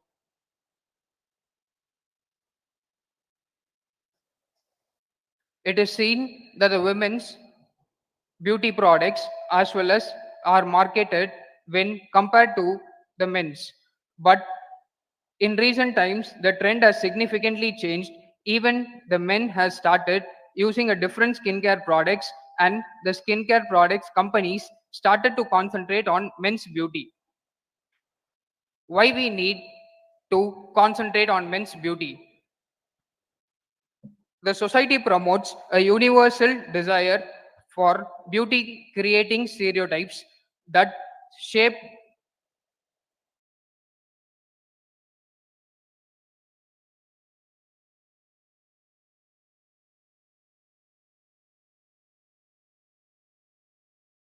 indicate the psychological attempt to compensate for perceived deficiencies in one's appearance. Traditionally dominated by women, the cosmetic market has been significantly increased in the male consumer who becoming more conscious about their appearance. Men's bodies and appearances are increasingly represented in media, leading to a greater emphasis on youth, health, and fitness standards among males. To effectively reach the male consumer, companies must adapt their marketing mix that shows and recognizes the difference between the male and the female cosmetic markets.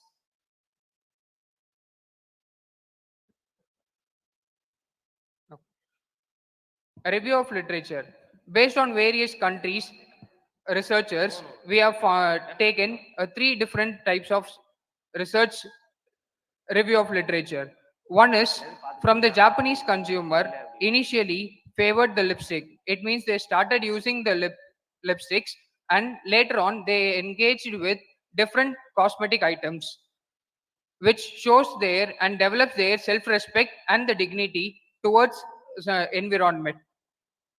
Second one is there is a rapid growth in European culture of facial markets, which shows there is a luxury goods and more concentratedly they are on sunscreen lotions and aging products.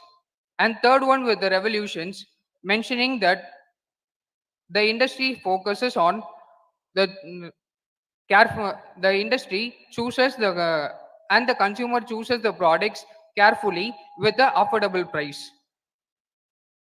Objective of the study: to know the importance of men's personal care products, to identify the factors motivating the consumers to purchase their skincare products. Third one, the study the behavioral pattern of customers using their skincare products. And the last one, to analyze the impact of factors on customer behavior driving to buy them. Findings, please. Yeah, we got the hypothesis. Yeah. Okay.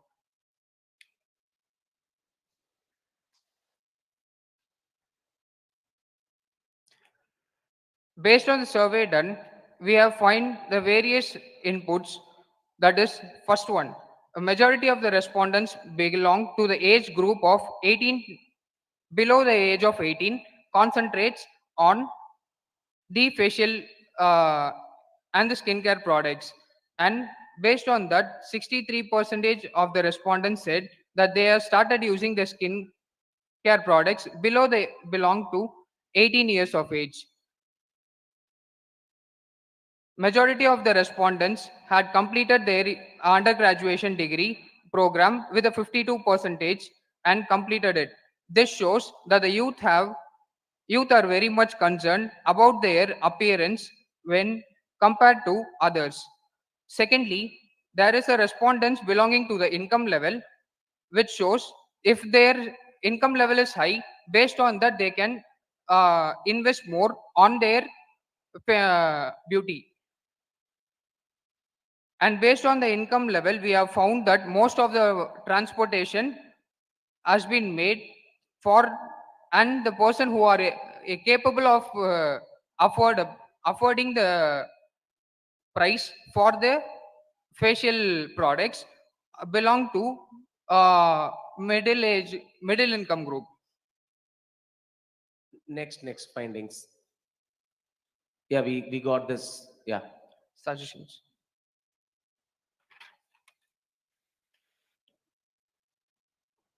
Personal care products should focus on the various levels of income group people, introducing the products that makes sure that it comes under the purchasing power of the consumers to cover a wide range of society.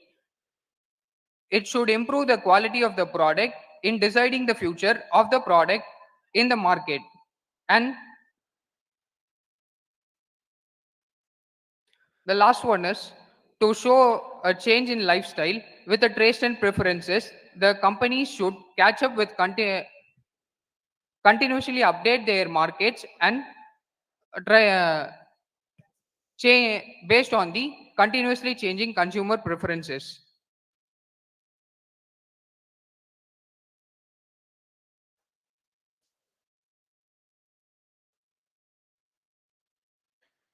I hereby conclude the session as all the men's are should concentrate on their facial and the beauty.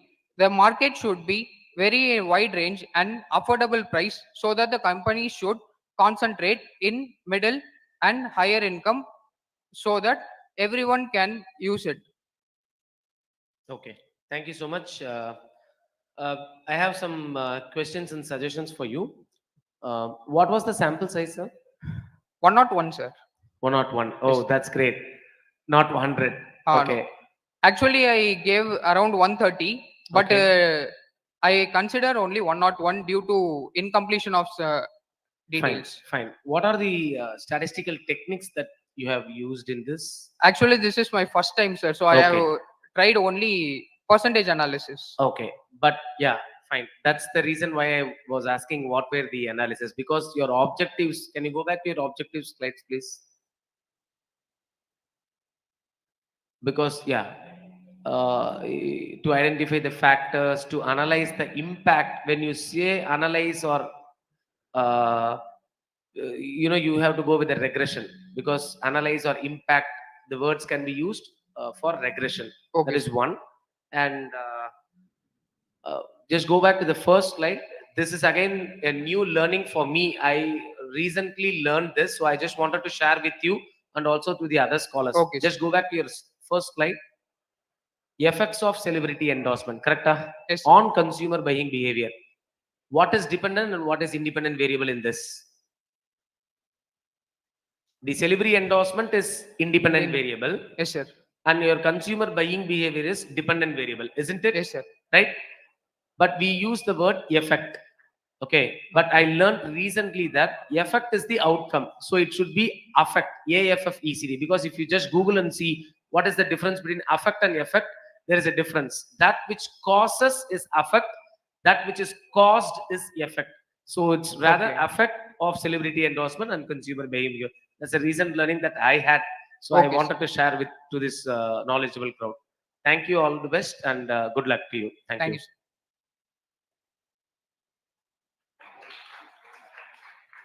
Okay.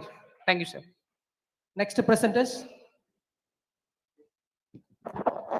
Now I invite Mr. A. Venkatesh from Patrician College of Arts and Science will now present his paper titled on The Study on the Impact of Social Media Influences on Consumer Buying Behavior with special reference to Chennai.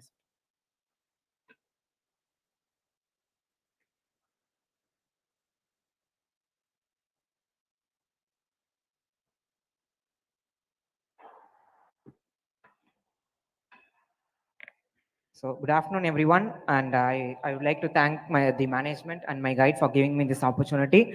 My research article is all about social media influences, their influence and impact on the consumer buying pattern with special reference to Chennai city.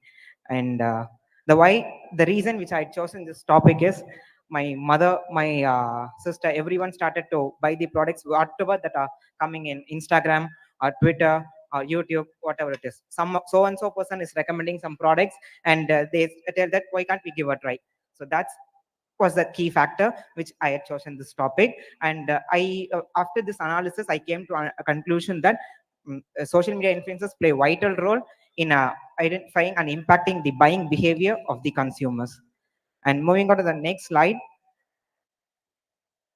So these literature stated that social media marketing and influencer impacts the highlights the growing importance of influencers in digital age. Opinion leaders have always played a role in shaping the consumer's decision, but social media has amplified their reach. And third one, how influencers popularity and reliability affects the consumer's decision. And the last one, in Indian context, regional and cultural factors play a crucial role in determining the success of the social media influencers. Moving on to the next slide. The primary objective is to investigate the extent which social media influences shape or influence the purchasing decision of consumers. And the second one, to analyze how critical factors like trust, quality of influences, content, and audio engagement impacts the consumers' buying behavior. And next one is to explore the variations in consumer response to social media influences marketing across different demographic factors such as age, gender, income, and education within Chennai. Next, moving on to the next one. My research hypothesis are social media influences have significant impact on consumer buying behavior in Chennai. Second hypothesis, trust in social media influences positively influences the purchase decision among the consumers in Chennai. High quality content produced by social media influencers leads to greater consumer engagement and purchase. And last one are the demographic factors. Moving on to the next slide. So obviously the limitations of studies I had restricted. Yeah, to we'll one- go with the data, like major findings and suggestions. So I first came up with the mean value. There I found out that platform and media choice, trustworthiness, personalization, and engagement are one of the important factors when it comes to decision making of the consumers. And the next test which I conducted is normality test, whether to conduct my data is normally distributed or not, so that I can able to conduct ANOVA. But in this case, my normality distribution says that it's not normally distributed, and I had gone to the next statistical tool which I applied is Kruskal and Wallis test, where I identified that people below the age of 20 or 20 to 40, my p-value says that it's 4.70 of significance, which is above the 0.05 level of significance, so that which I can able to conclude that age and demographic factors have positive impact on consumer buying behavior when it comes to social media influencers. The people in the middle age and the people who are below the age of 20 are much more interested in social media influencers content, because they think that if they buy the products whatever suggested by them, they can able to have a better life, or they can present them in a better way. And some other important findings are people who are having income level above 50,000 or in between 50,000, they are much more interested into they're much more influenced by the social media contents and as well as the influencers. And majority of the research revealed that respondents who are more influenced by social medias are graduates. So educated people are much more into the social media influencers content, and 47% of the respondents agreed that social media influencers play a vital role in purchasing and when it comes to purchase decision making. And the next interesting research which findings which I came up with, the social media influencers content which makes them easily identify their products. So and other things why people are much more interested into social media influencers are because their rapid growth from the scratch to the highest level, it makes them believe that it's because of their hard work they reached to this situation. So whatever if they say, it is much more appealing for them, so that's why they are more into social media influencers content. And next, easy brand recognition. And my last Kruskal and Wallis test states that age of the respondent and social media influencers are highly correlated. And suggestions are some social media influencers for the mere sponsorship, they are coming up with a statement that misguides the people. So these social media influencers have to make sure that their content that is socially responsible in nature. And other thing is social media influencers mainly concentrate on engaged people, and that has to be changed. It has to be inclusive in nature so that everyone can able to just come up under this new method of marketing. Thank you. Thank you, Venkatesh sir. Thank you. There are two suggestions from my side. One with respect to the Crystal Wallace, the p-value was more than 0.05, which indicates that there is no significant association. That's one. Probably you have to think about the interpretation again. That's one. And second, your topic was about study on impact of social media influences on the consumer base. When you want to check the impact of something on something, I always use this, multiple regression or regression. Okay, impact of an independent variable on a dependent variable. Probably we should go with that study. Like you should have used that. So that's for my concern. The rest of the things are too good. Thank you. Good luck. And Venkatesh sir, one more suggestion. You have mentioned, I think I think 4 or 5 objectives. Yes, sir. How many objectives have you mentioned? Probably like 5, sir. Or 5, like a PhD thesis. Uh, Okay, you need not mention so much of objectives. Only one objective is enough, which is relevant to your core topic. Okay, sir. And one more thing is, it's not a fault finding, is my suggestion. And you are mentioned lot of limitations. Yes. Even PhD thesis, we are not mentioned this much of limitation. Okay. Okay, you have to mention only few. That is enough for research paper. Uh-huh. If you are going to present any conferences, first you have to explain about the main concept, which is title itself. Yes. Okay, that is enough. And one more thing is, go to previous slide for analysis part. Yeah, no. Just a minute. Tabulation.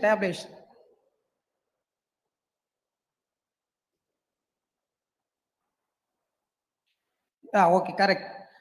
You have mentioned mean based ranking, right? Yes, sir. And chi-square and degrees of freedom and p-value. Yes, sir. Then based on p-value, and one more column you should incorporate, that is a significant. Okay, Whether sir. it is or significant or not significant. significant. In the interpretation itself, you have mentioned there is a significance, but a value is, if less than 0.5, then only the value will be significant. Yes, sir. Otherwise, not significant. Yes, sir. Okay, in future, you have to incorporate one more column, whether it is significant or not significant, based on your statistical outcome or Yes, output. Sure. Thank you. All the best. Thank you, sir.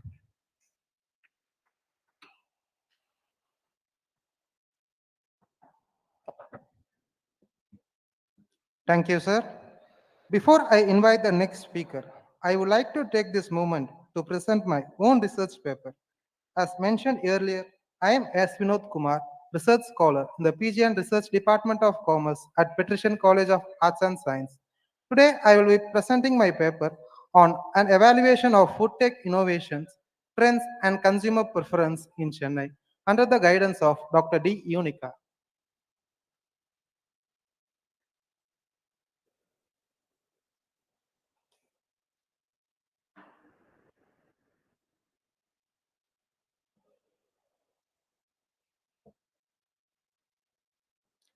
In recent years, food tech has exploded, especially in cities like Chennai, which are becoming hubs for new trends. Chennai's growth in online food delivery is part of the larger movement across urban India. With technology driving convenience, consumers now expect faster, more diverse options at their fingertips. And about the social media's impact on consumer choices. Today, platforms like Instagram and Facebook have a huge influence on what we eat and what they show.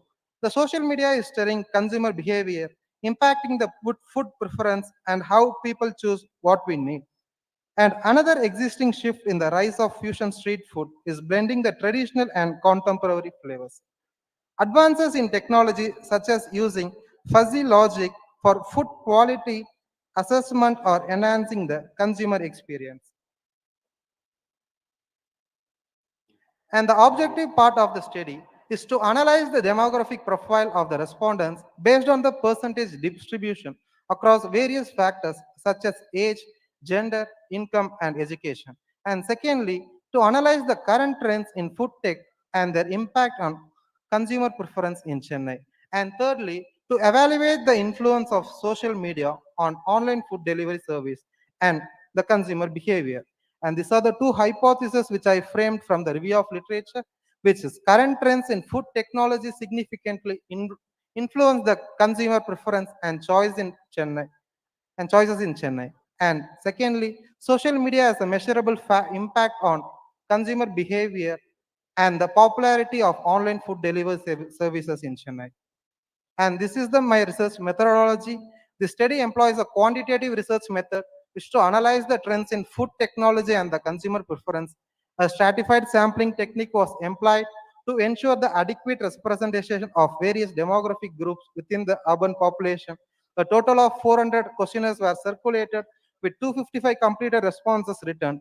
After the data cleaning, 220 responses were suitable for analysis. Even this is the population is infinite based on the um, theorem of central image I have taken around by 392. So what we collected the data which is analyzed by using various statistical methods to identify the trends of correlation and significant factors which influencing the consumer choices and technology in adoption of the food sector. And this is my research gap from which I collected from the review of literature, which is most exciting existing studies focus on individual aspects like consumer satisfaction and fusion food trends, but do not collectively analyze how these factors shape the consumer preference. There is a lack of understanding regarding the interplay between technological advancement. Findings. Sure, sir. And this is the data analysis part. One minute. Where the gender and age, female outnumber males is Okay, final concluding. Just a minute. Yeah, sure, sir. The previous one, please. Yeah. This is a Pearson correlation for proving the hypothesis 2, and simple linear regression model have been used for hypothesis 1. Okay. And hypothesis 1 is we can reject the null hypothesis and we can accept the researcher hypothesis, which Okay. means the food technology trends do indeed have a significant influence on consumer satisfaction. And secondly, to check the relation between the social media and about the consumer and the online food delivery services, which we fail to reject the null hypothesis and we accept the null hypothesis. We reject the researcher's hypothesis. Then coming to the findings part, the regression analysis indicates that tech importance has a statistically significant impact on satisfaction.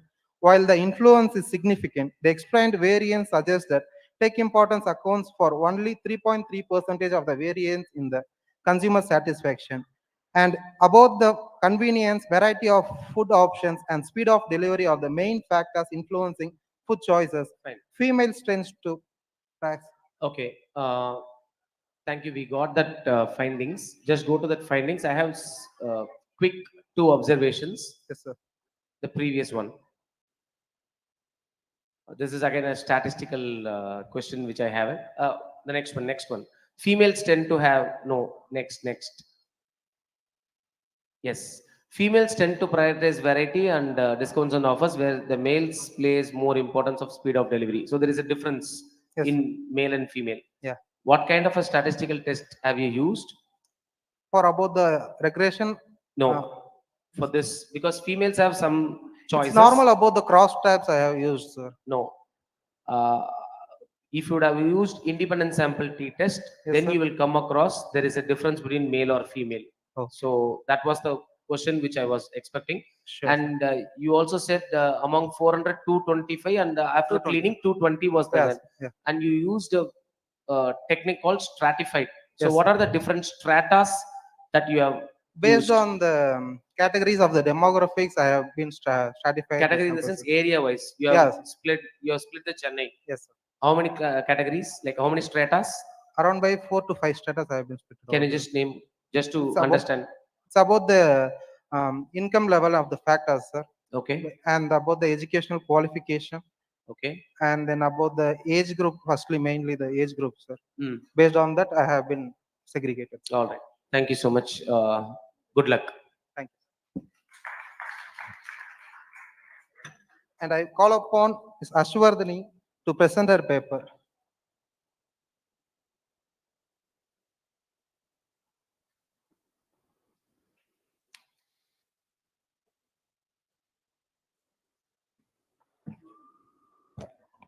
A very good afternoon to the panel members.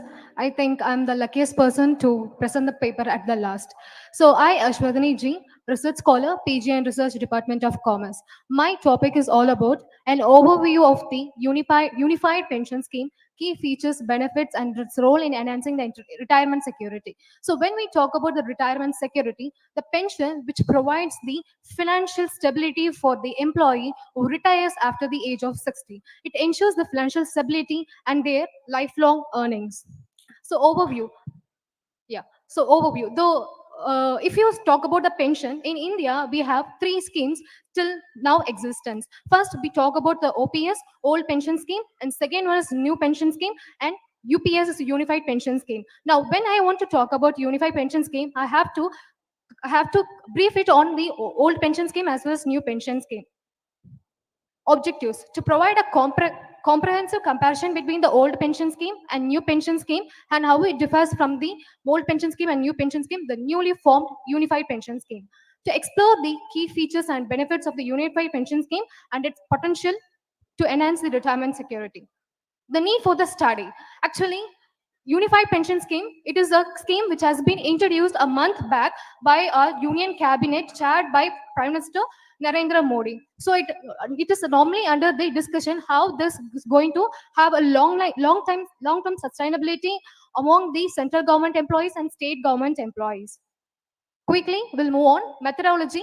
The methodology is fully based on secondary data and it is a qualitative data because it is not still into existence because the implementation will be done in April 1, 2025. So for this purpose, I have chosen the qualitative methodology as my research. Next one, the statement of a problem. So when I talk about a pension, there is almost over all these states in our country, we have a protest over the pension. So pension and problem, it goes both hand into hand. So what is the major drawback in the OPS in the sense old pension scheme? It is the financial burden that has been given to the government as the life expectancy of the retirees increases, both state government and central government employees. National pension scheme, which is named as a national pension scheme in the year 2009. It was introduced in January 1st, 2004. At that time, it was known as new pension scheme. It was initially meant for state and central government employees. And in 2009, it was expanded for non-organized and private employees too. This unified pension scheme, it is the balance of both old pension scheme and new pension scheme. Let us talk about and brief it about the financial sustainability of the unified pension scheme. Yes. So let me list out very crisp manner about what are the features and drawbacks. Yes. Yeah. Yeah. Crisp. Sure. So old pension scheme, we call it as a defined benefit pension scheme because that the government contributes as a pension fund for the retired of state and central government employees. The employee will never even contribute even 1% to it, and no contribution required. Whereas it is a guaranteed pension, 50% will be based on the last 12-month salary. And the drawback is that it initially burden for the government where it affects on the fiscal deficit. Yes, as the life expectancy increases, the retirees of the state government and central government also increases. Now, I want to make a point that the old pension scheme has been revoked by the central government, not by the state government. Still, we have 5 states which are following this old pension scheme, namely Rajasthan, Himachal Pradesh, Jharkhand. Some of the states are following it.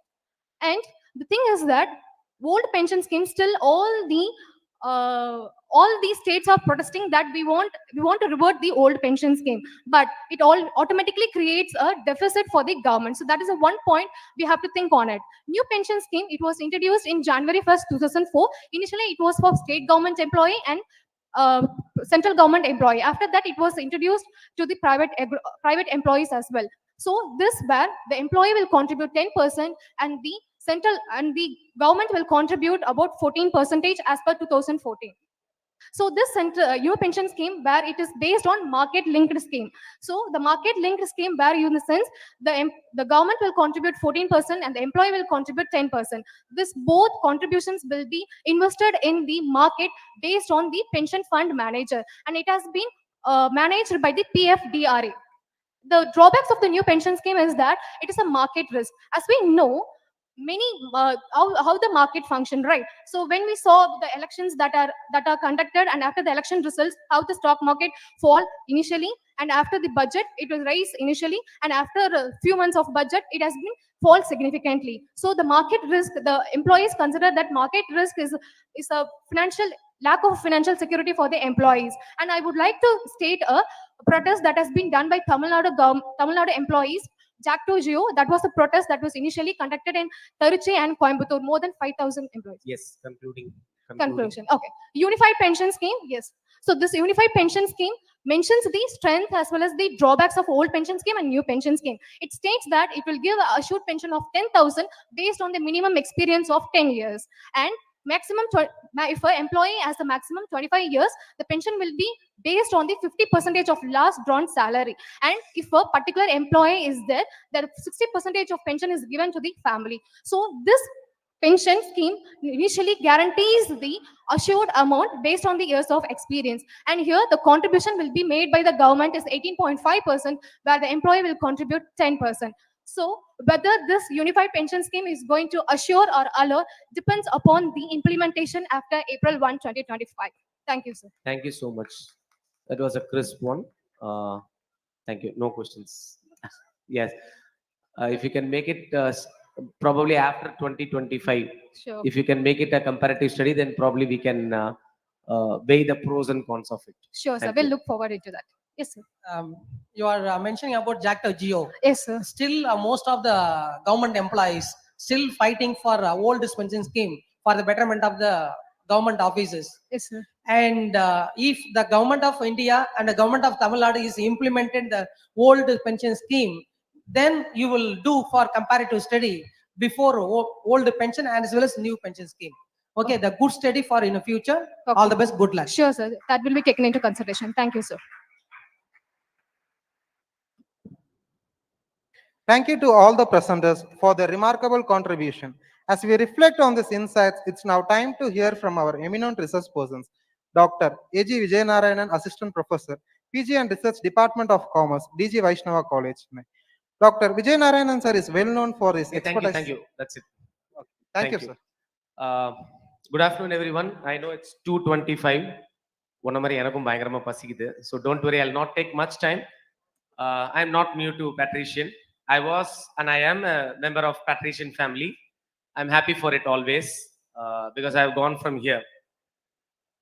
So if you take this, first let me thank the management of patrician, brother, principal, and head of the department for inviting me to adjudicate some of your papers. Thank you so much. And this artificial intelligence, at least இந்த பேருக்காவது நான் ஒரு 2 பாயிண்டாவது சொல்லணும்ல AI பத்தி, இல்லைன்னா நான் அப்புறம் வந்ததுக்கு ஏதாவது ஒரு பாயிண்ட் ரெஜிஸ்டர் பண்ணிட்டு போயிடுறேன். See, AI was not coined recently, like 20 years, 30 years. It was coined by Alan Turing right from Second World War, because the Second World War paves way for many things. Okay, Second World War time period lende industrial technology revolution 2 3 ஆரம்பிச்சு இப்போ now we are in 4th revolution. Okay, so that's one thing which I wanted to say. And especially for the research scholars and for the MCOM students who presented, first of all let me congratulate you for the bold and effective. See, இங்க வந்து நிக்கிறது அதுதான் முக்கியம். சரியா பேசுறோம் தப்பா பேசுறோம், that's secondary. Okay, because it took me a long time for me to come to this stage. ரொம்ப பயந்திருக்கேன் நாள். அப்படியே மேடையில போயிட்டு மைக்கை ட்ராப் பண்ணிட்டு ஓடி போன டைம்லாம் இருக்கு. I was like that, but now I'm here. Okay, so first of all congratulations for that. And those who are doing this quantitative, I want you to learn the nuances. இந்த ஏஐன்னு எல்லாரும் சும்மா அந்த catchy word use பண்றாங்க. Morning நீங்க presentation இருந்தீங்களான்னு தெரியல. ஏஐக்கு பின்னாடி என்ன தெரியுமா இருக்கு? Very simple, numbers. Behind every AI is numbers. We have data science, data analytics, all new wine in a old wine in a new bottle. Okay, இதுக்கு பின்னாடி எல்லாமே statistics, numbers, mean, median, mode. Technically speaking, mean உடைய usage தான் எல்லாமே. Okay, if you go a little deeper into business analytics, okay, Hadoop or big data, or you say whatever which is in the industry. Okay, the basic statistics, whatever that we have learned from our class 10 la mean, median, mode mathematics nu படிச்சோம். College வரப்ப statistics னு பிரிச்சிட்டாங்க. பாத்தியா, there's a difference. 10th கிளாஸ்ல நம்ம படிக்கிறப்ப அது mathematics னு சொன்னாங்க, மீன் மீடியன் மோட். நம்மளும் நம்பினோம். +1 +2 வந்துச்சு, காலேஜ் வந்தோம், ஸ்டாட்டிஸ்டிக்ஸ் னு மாத்திட்டாங்க. அதே மீன் மீடியன் மோட் தான். ஓகேயா? So if you know the application of mean, median, mode, probably then you can understand better what is supervised learning, unsupervised learning, and other statistical stuffs. இன்னைக்கு நம்ம எடுத்தனே எல்லாரும் research scholars எடுத்தனே SPSS எல்லாம் கிடையாது, நேரா செம் தான். நேரா பிஎல்எஸ் தான். நான் வெயிட் பண்றேன் சார், நேரா சிஎம் தான் சார். ஃபர்ஸ்ட் எங்க ப்ரொஃபசர் வந்து மீன் மீடியன் மோடுக்கு he used to teach me for at least 2 years because there is that much of input in mean median mode. We may not know the impact of it. Okay, so if you understand your roots better, then you can easily grow. So that's my suggestion for the research scholars. Please learn the concepts, be rooted so that you can grow better. Okay, and with this, let me wind up. Thank you once again, the Patrician family, for calling us for this one-day session. And I invite Dr. Jayaprakash to announce the best paper presenter. Thank you so much. Thank you all.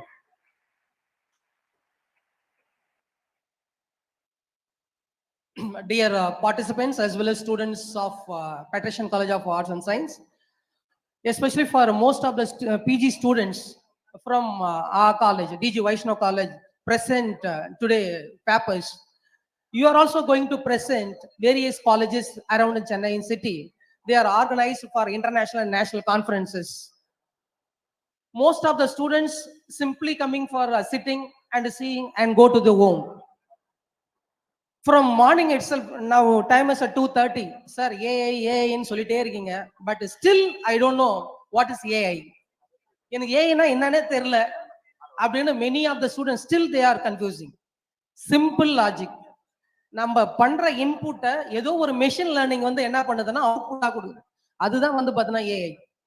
ஒரு மனுஷன் வந்து பார்த்தீங்கன்னா 8 மணி நேரம் பண்ற வேலையை within fraction of செகண்ட்ல run பண்ணி கொடுக்கறது தான் ஏஐ. ஓகே, நம்ம மேட் பண்றத ஆர்டிபிஷியலா ஒரு வந்து பார்த்தீங்கன்னா ஒரு லாங்குவேஜ் பண்ணி கொடுக்குது. That is called as AI. Okay, it is very useful technology and also lot of difficulties, lot of problem is there in AI. Okay, artificial intelligence, when you are using in prompt way, in a correct way, that will very useful for your upliftment. As the young research scholar, budding students, you must know minimum at least 10 AI tool. Definitely will become a successful person in your life. இன்னைக்கு most of the industry required minimum 10 AI tool. 10 tool இருந்தா போதும், டெஃபினட்டா நீ என்ன பண்ணலாம்னு பார்த்தனா succeed ஆகலாம். And behalf of DG Vaishnav College and my own behalf, I would like to thank PG and Research Department of Commerce and Patrician College of Arts and Science, a collaboration with Hindustan Chamber of Commerce. I'm going to announce the best paper for in this conference. Around 13 students or 13 participants presented various aspects. Out of 13 students, I'm going to declare the best paper for electrical vehicle diffusion model theory, which is presented by Vishal Krishnan, DG Vaishnav College, first PG MCOM. I congratulate Mr. Vishal Krishnan.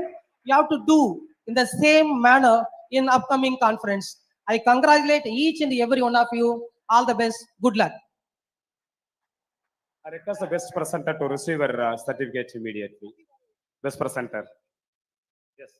Sir will give away the certificate. Yes, sir. Please. Hang on. Staging will last.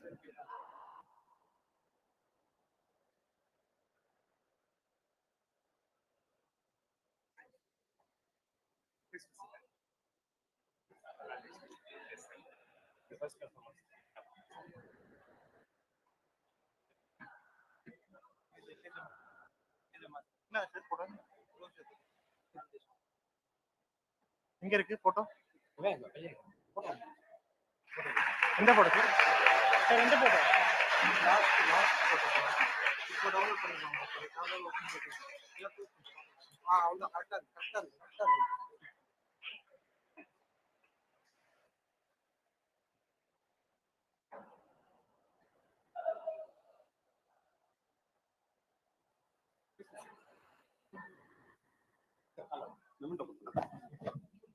Now I invite Dr. Mahendran to hand over the shield for the resource person to Dr. Vijay Ranayan.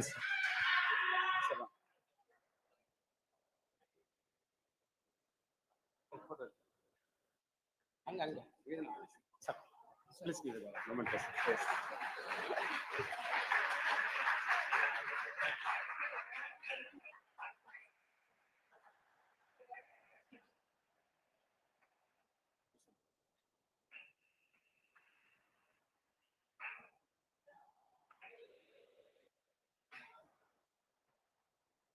And secondly, now I invite Anjusha ma'am to hand over the shield for the resource person, Jai Prakash sir.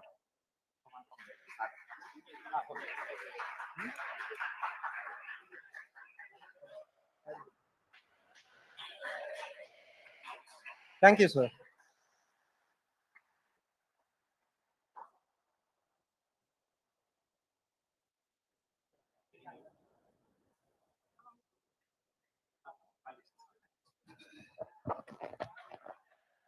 A very good afternoon. It is an absolute honor to welcome you all to this valedictory session of the International Conference on Innovation in Business and Research using AI. I am Ashwardhani, a research scholar, PG and Research Department of Commerce, and I am privileged to be a master of ceremony for the valedictory session. The exchange of ideas, the exchange of ideas is the currency of progress. Today marks the culmination of insightful discussion, innovative ideas, and knowledge sharing that have taken place throughout this day. Let us begin the valedictory session with a prayer to invoke blessing and ensure the success of our future endeavors. I request Ms. Neha Lydia, research scholar, PG and Research Department of Commerce, to lead us in prayer. I request all the students and dignitaries to stand.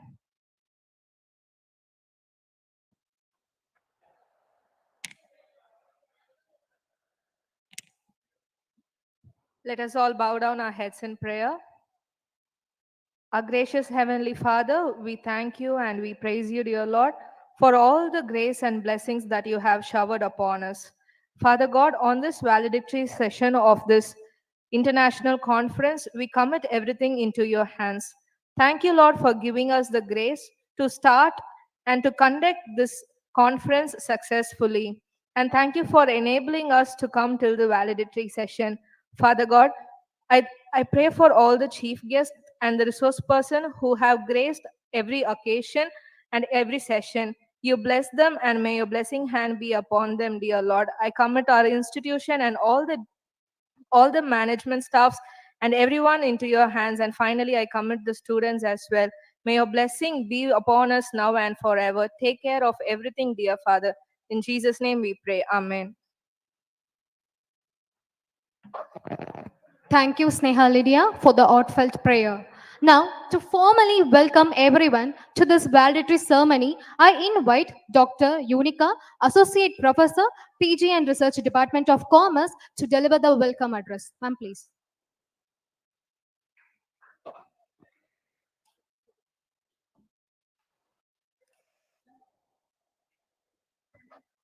On behalf of PG and Research Department of Commerce, it's my privilege and honor to render the warm, heartfelt welcome to all of you on this one-day international conference on innovation in business and research using AI.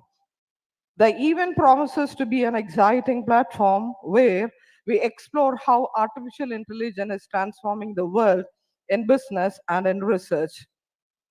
It is with a great honor and pleasure that I extend my warm welcome to our esteemed chief guest, Mr. Raghu, a highly respected C-suite executive and a visionary leader in the industry. We are truly privileged to have you among us, sir, someone whose expertise in the artificial intelligence and join us for one international conference on innovation and business and research using AI. On behalf of Patrician College, PG, Research and Department of Commerce, I thank you, sir, for accepting our invitation and being a part of this significant event. We look forward to honor and hear from your thoughts and learning from your past experiences. We once again welcome you, sir. I would like to extend my warm welcome to our officials, Brother Naveen F, Director and Secretary, Dr. Fatima Vasant, Academic Director, Dr. Aragya Mary Geetha Rufus, Principal, Dr. Anantapriya, Vice Principal, and Sweetie Regina Mary, Coordinator SIF 2. I would like to extend a special warm welcome to all the faculty members and the paper presenters from various colleges who have joined us today. Your presence and insights and valuables, and I hope today is a discussion will enrich both your teaching and the research endeavors. I also Warmly welcome the research and scholars of the student. You are the torchbearers of tomorrow and believe today's conference will enrich you and push your boundaries of what is possible in your academic and professional career. Finally, on behalf of Patrician College and the Department of Commerce, I thank you all for being part of this conference, and together we'll explore new initiatives in the business and research driven by the power of intelligence and artificial intelligence. Once again, I welcome you all.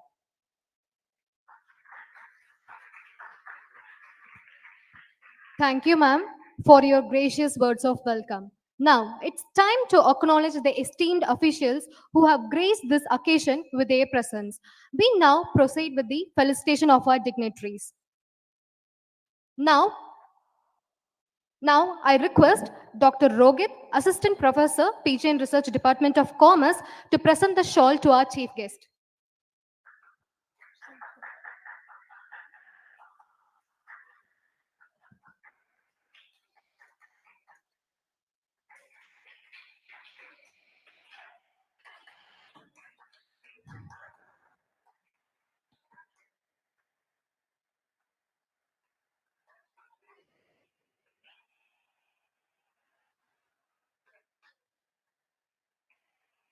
Now, I request Dr. Unica, Associate Professor, PG and Research Department of Commerce, to hand over the shield to our chief guest.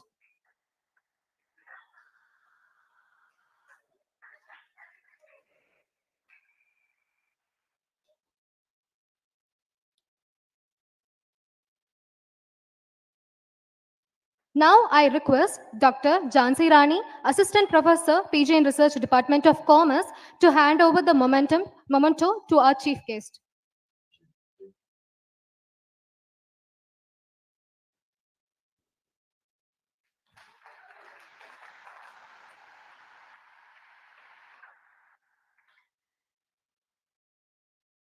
We are deeply honored by your presence. Thank you, sir. Knowledge is power. Knowledge is power. Information is liberating. Next, let us take a moment to reflect on the key insights and contribution from the session during this international conference on AI and innovation in business research. To present the conference report, I invite Dr. Jhansi Rani, Assistant Professor, PG and Research Department of Commerce.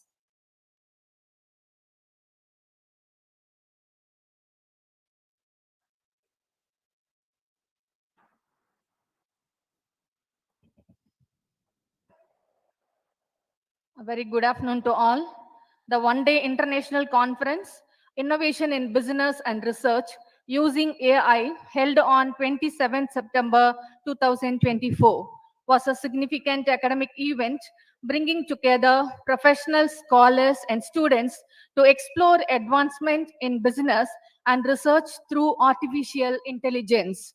This report provides an overview of key insights and discussion from the conference. Our inaugural chief guest, Mr. H.R. Mohan, Chairman, Expert Committee on Information Technology, Hindustan Chamber of Commerce, who delivered the inaugural address, spoke extensively on the growing importance of AI in various sectors. His speech was well received by the audience as he touched upon a real-world application of AI.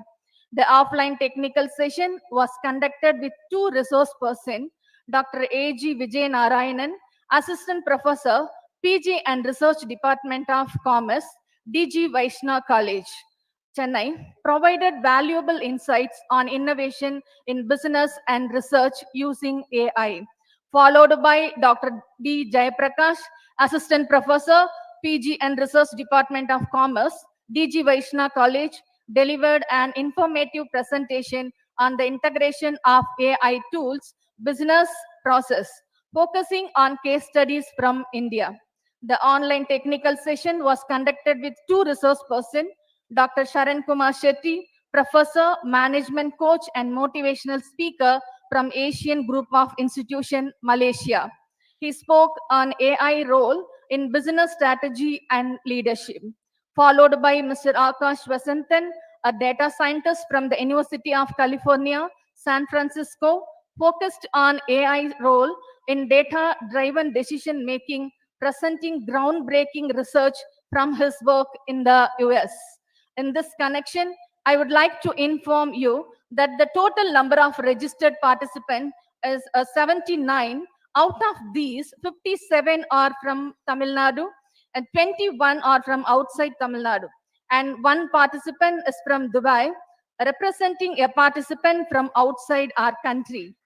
Conclusion, the International Conference on Innovation in Business and Research using AI was a grand success, offering a platform for academic and industry leaders to share ideas and innovation. The hybrid format allowed for greater participants, and the discussion highlighted the growing significance of AI in the business landscape, setting a strong foundation for future research collaboration and advancements. Thank you all.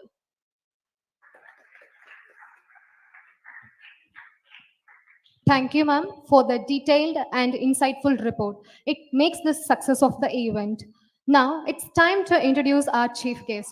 To formally introduce our chief guest, I request Mr. Yunesh Kumar, Assistant Professor, PG and Research, Department of Commerce.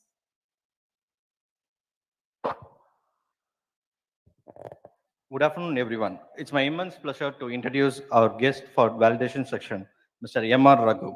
He is an outstanding professional with career over 33 years, with nearly 22 years experience in Gulf region. He is currently the Chief Executive Officer of Marmor MENA Intelligence. He is also an economic advisor to Marcus, whose insight and expertise significantly contribute to the strategic direction of the firm. Mr. Raghu is a subject expert with an eye for keen spotting as well as a holistic thinking on economic trends. Having been an asset to the management investment research expert in capital market, his work involves strategic research opinions on markets and sectors, of which he shares through blogs, columns, and public speaking engagement. Mr. Raghu is also a highly credited member of Financial World, having held to the CFA charter from the CFA Institute since 2003 and obtaining a financial risk manager designation in 2005. His dedication towards the field further resonated there through volunteer work within CFA Institute, while roles such as acting as founding board member of CFA Bahrain Society and the founding president of CFA Kuwait Society demonstrate his high level of commitment to the field. Behind success in his work, Mr. Raghu also loves learning and self-improvement. He recently completed an investment management workshop at Harvard Business School. Let me use this opportunity to welcome Mr. Raghu on board. Welcome you, sir.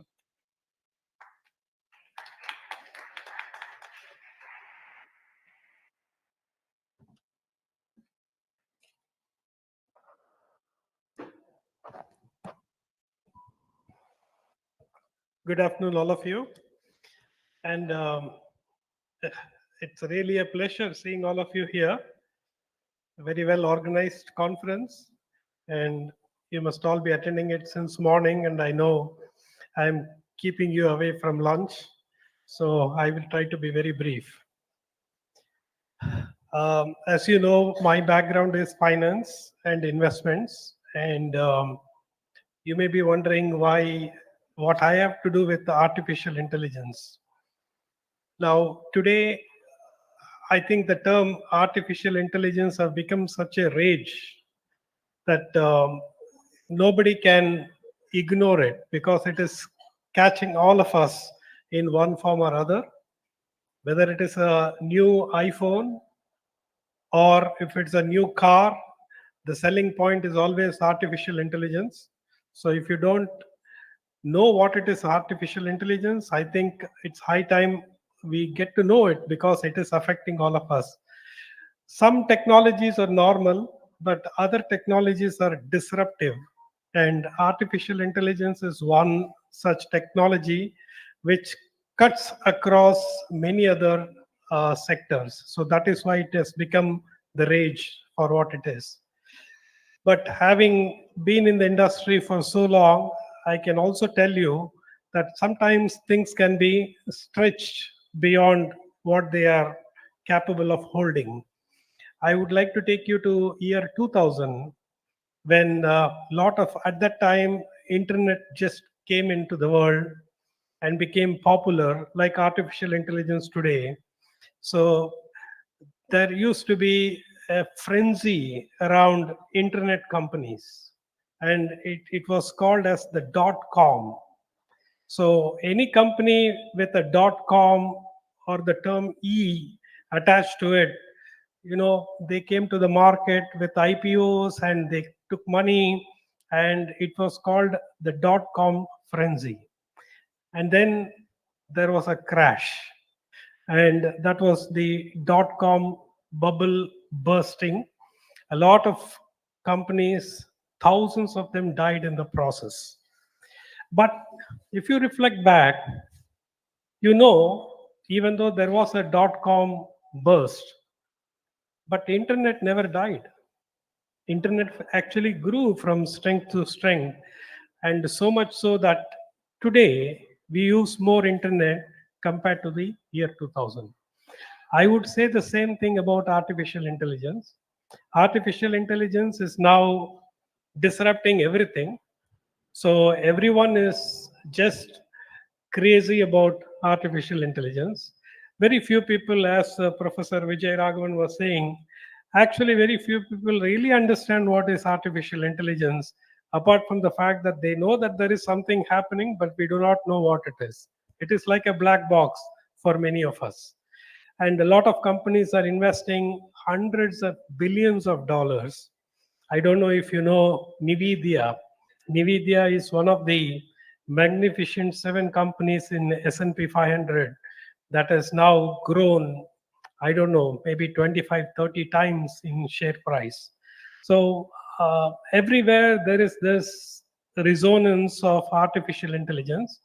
Like .com, this will also come through a bubble come burst type of a situation, and then a lot of companies will fall, a lot of losses will happen, even job losses will happen. But that doesn't mean the concept of artificial intelligence will die. Like internet, the concept will get better, but in the post burst world, I think the people that will survive are the people who are tested, who withstood the shock, and therefore the growth can happen very nicely. Today, in my little understanding as a finance person, artificial intelligence revolves around data. You can understand easily whether it is YouTube or WhatsApp or Facebook or any other app that you use. You create millions of data per second. So data is the new gold. And what artificial intelligence does is to process this data, first of all, collect them, clean them, store them, and process them, and use it for intelligent application. That's what is happening. And even at this basic level of revolving around data, we see this frenzy. But imagine if artificial intelligence can actually start reasoning, not just analyzing data, but it can think like you and me. Okay, logical comprehension. This is what ChatGPT, the Strawberry project, is all about. It's trying to write codes. In fact, recently the Strawberry version of ChatGPT solved a mathematical problem that is on par with the IIT JEE type of a question. And when they analyzed how the ChatGPT reasoned to get the answer, when they went through the reasoning stages, they found a very remarkable closeness to how human minds think. So when you are given a mathematical problem in IIT JEE and you crack it, there are stages of reasoning that goes in your mind before you tick the final answer. ChatGPT has also started doing that. Now, people are talking a little less about artificial intelligence capability because they say all it can do is process data efficiently. But when it comes to, say, creatively thinking like human brain, it will not be able to do that. It cannot invent a song like a music director, so it will fail flat in creative domains. Now, I am sure someone will come and break that myth and will enable artificial intelligence to get into the logical, reasoning, creative part of our brain. Then imagine your life if it starts doing that. What will you end up doing? So that is where the bubble burst is going to be envisaged. Very interesting times, lot of opportunities, both financially and from academic point of view. So many courses have been launched. New jobs are created only in the domain of artificial intelligence. It will definitely take away many jobs, but it will create new jobs. It will cut across many, almost all parts of our life. So therefore, the topic is relevant, the topic is interesting, important, and I am happy to see that you have organized a conference around this beautiful topic. It's just the perfect topic for youngsters like you. So thank you so much for giving me this opportunity. In fact, I made several points, but I spoke none of them. It would be a pleasure to keep interacting with all of you. All the very best. Thank you, sir, for your profound and inspiring words. Success is the sum of small efforts. Success is the sum of small efforts repeated day in and day out. Now it's time to announce the Best Paper Award and as well as the participation certificates for the conference. I kindly request the dignitaries to come forward and distribute the certificate. As a part of appreciation to our presenters, I request Dr. Mahendran, Assistant Professor, PG and Research Department of Commerce, to announce the presenter's name.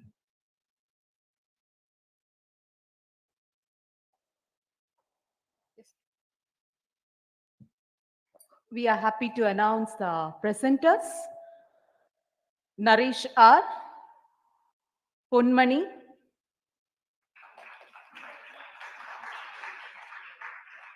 Subhashri N,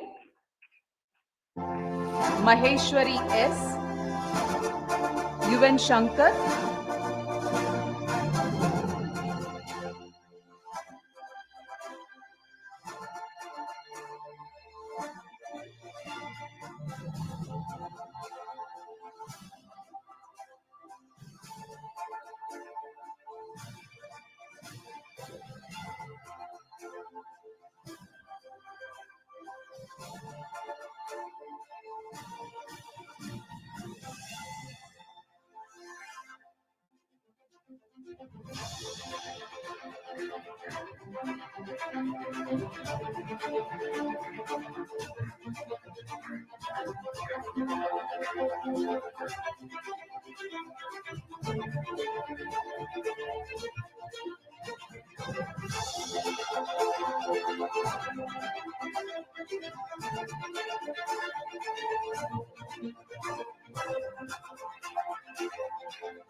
Pratish Kumar,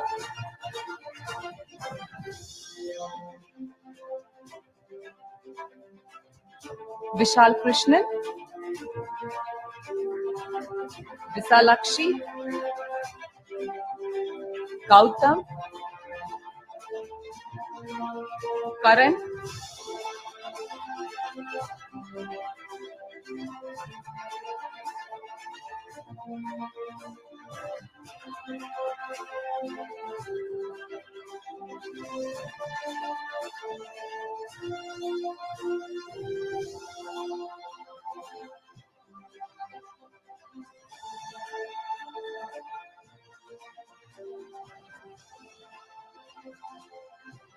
Venkatesh A, Amit Sharma,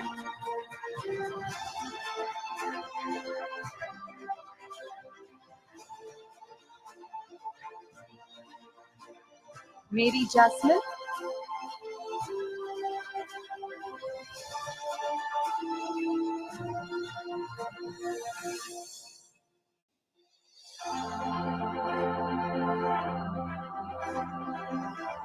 Sandhya N,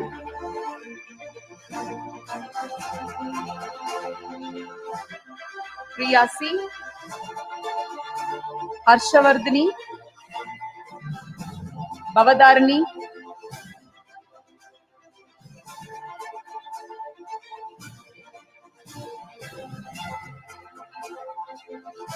Kirtika,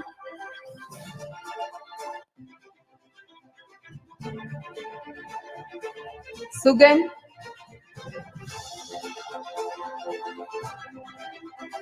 Kirtana,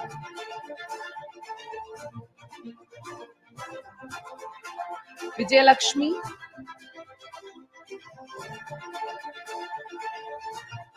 Navaprabhu,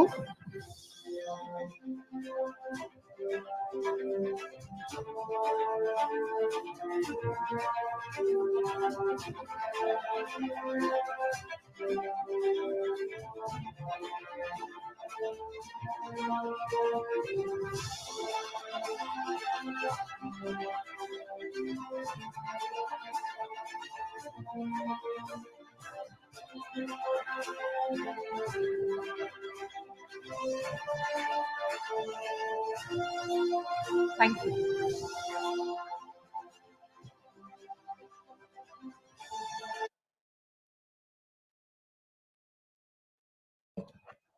Thank you, sir.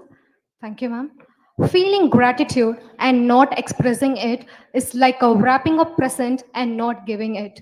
Finally, to conclude this event, I invite Dr. Rohit, Assistant Professor, PG and Research Department of Commerce, to deliver the vote of thanks.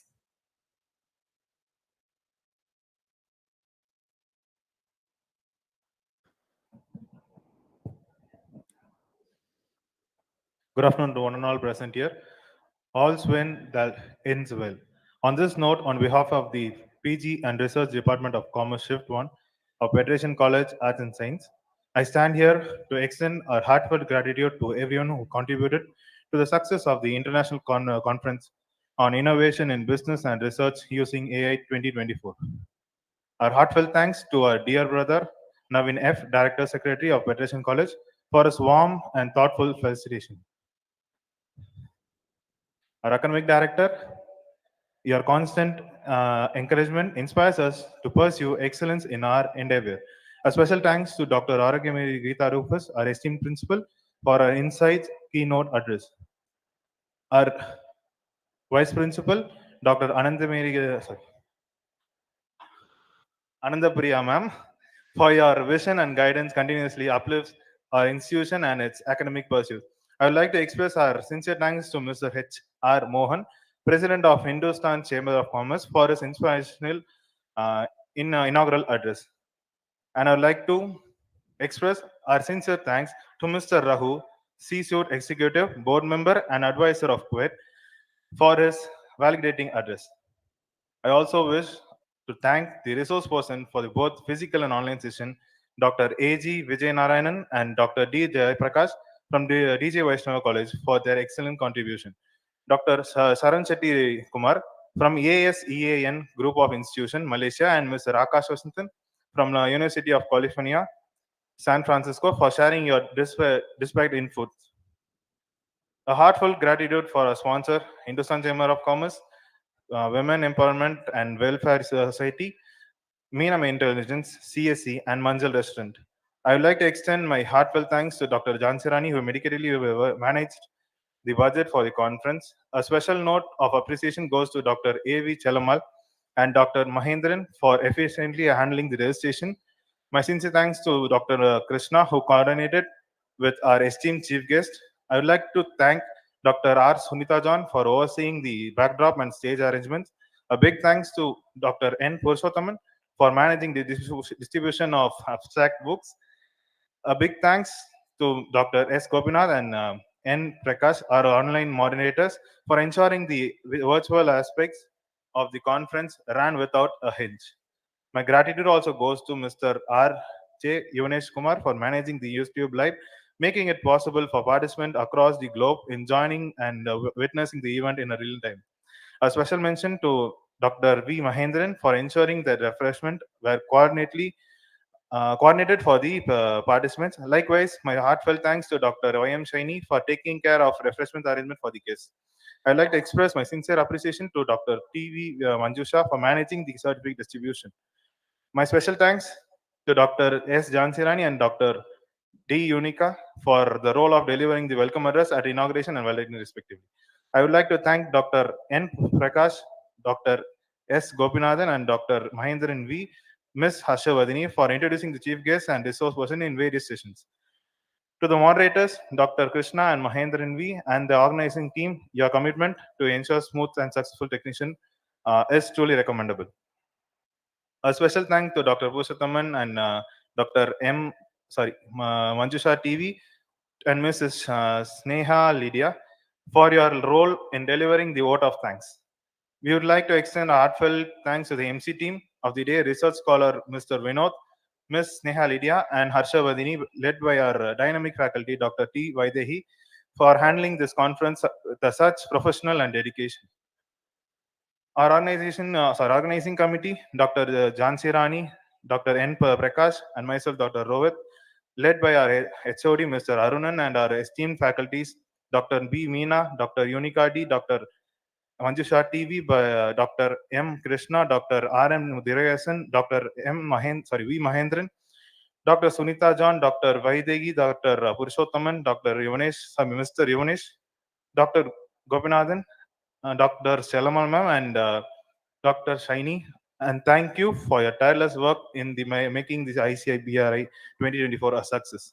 To all the delegates, research participants who have joined us from various parts of the world, your active participation and enthusiasm have made this conference a vibrant platform for success. As a special appreciation for all the volunteers for being the backbone of the conference. Finally, we would like to specially thank Mr. Kamaleshwaran, Mr. Jayseelan, Mr. Jay for their overall support. Thank you.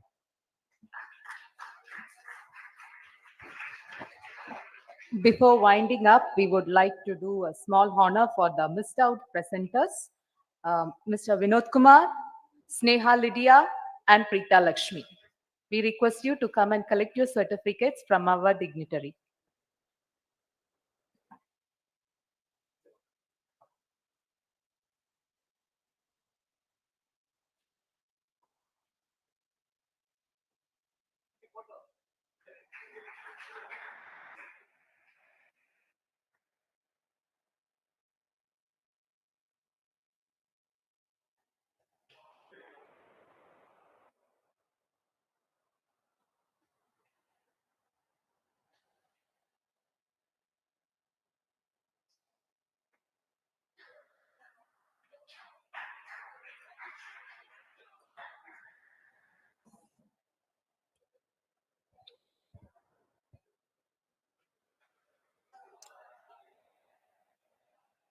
Thank you, dignitaries. With that, we come to the close of this memorable conference. I want to thank each one of you for your active participation and contribution, making this event a grand success. Let us carry forward the knowledge and connections we have made here and continue to innovate in the field of AI and business research. Thank you all. Have a wonderful evening. Thank you. I request all of you stay back as dignitaries leave now. Yes.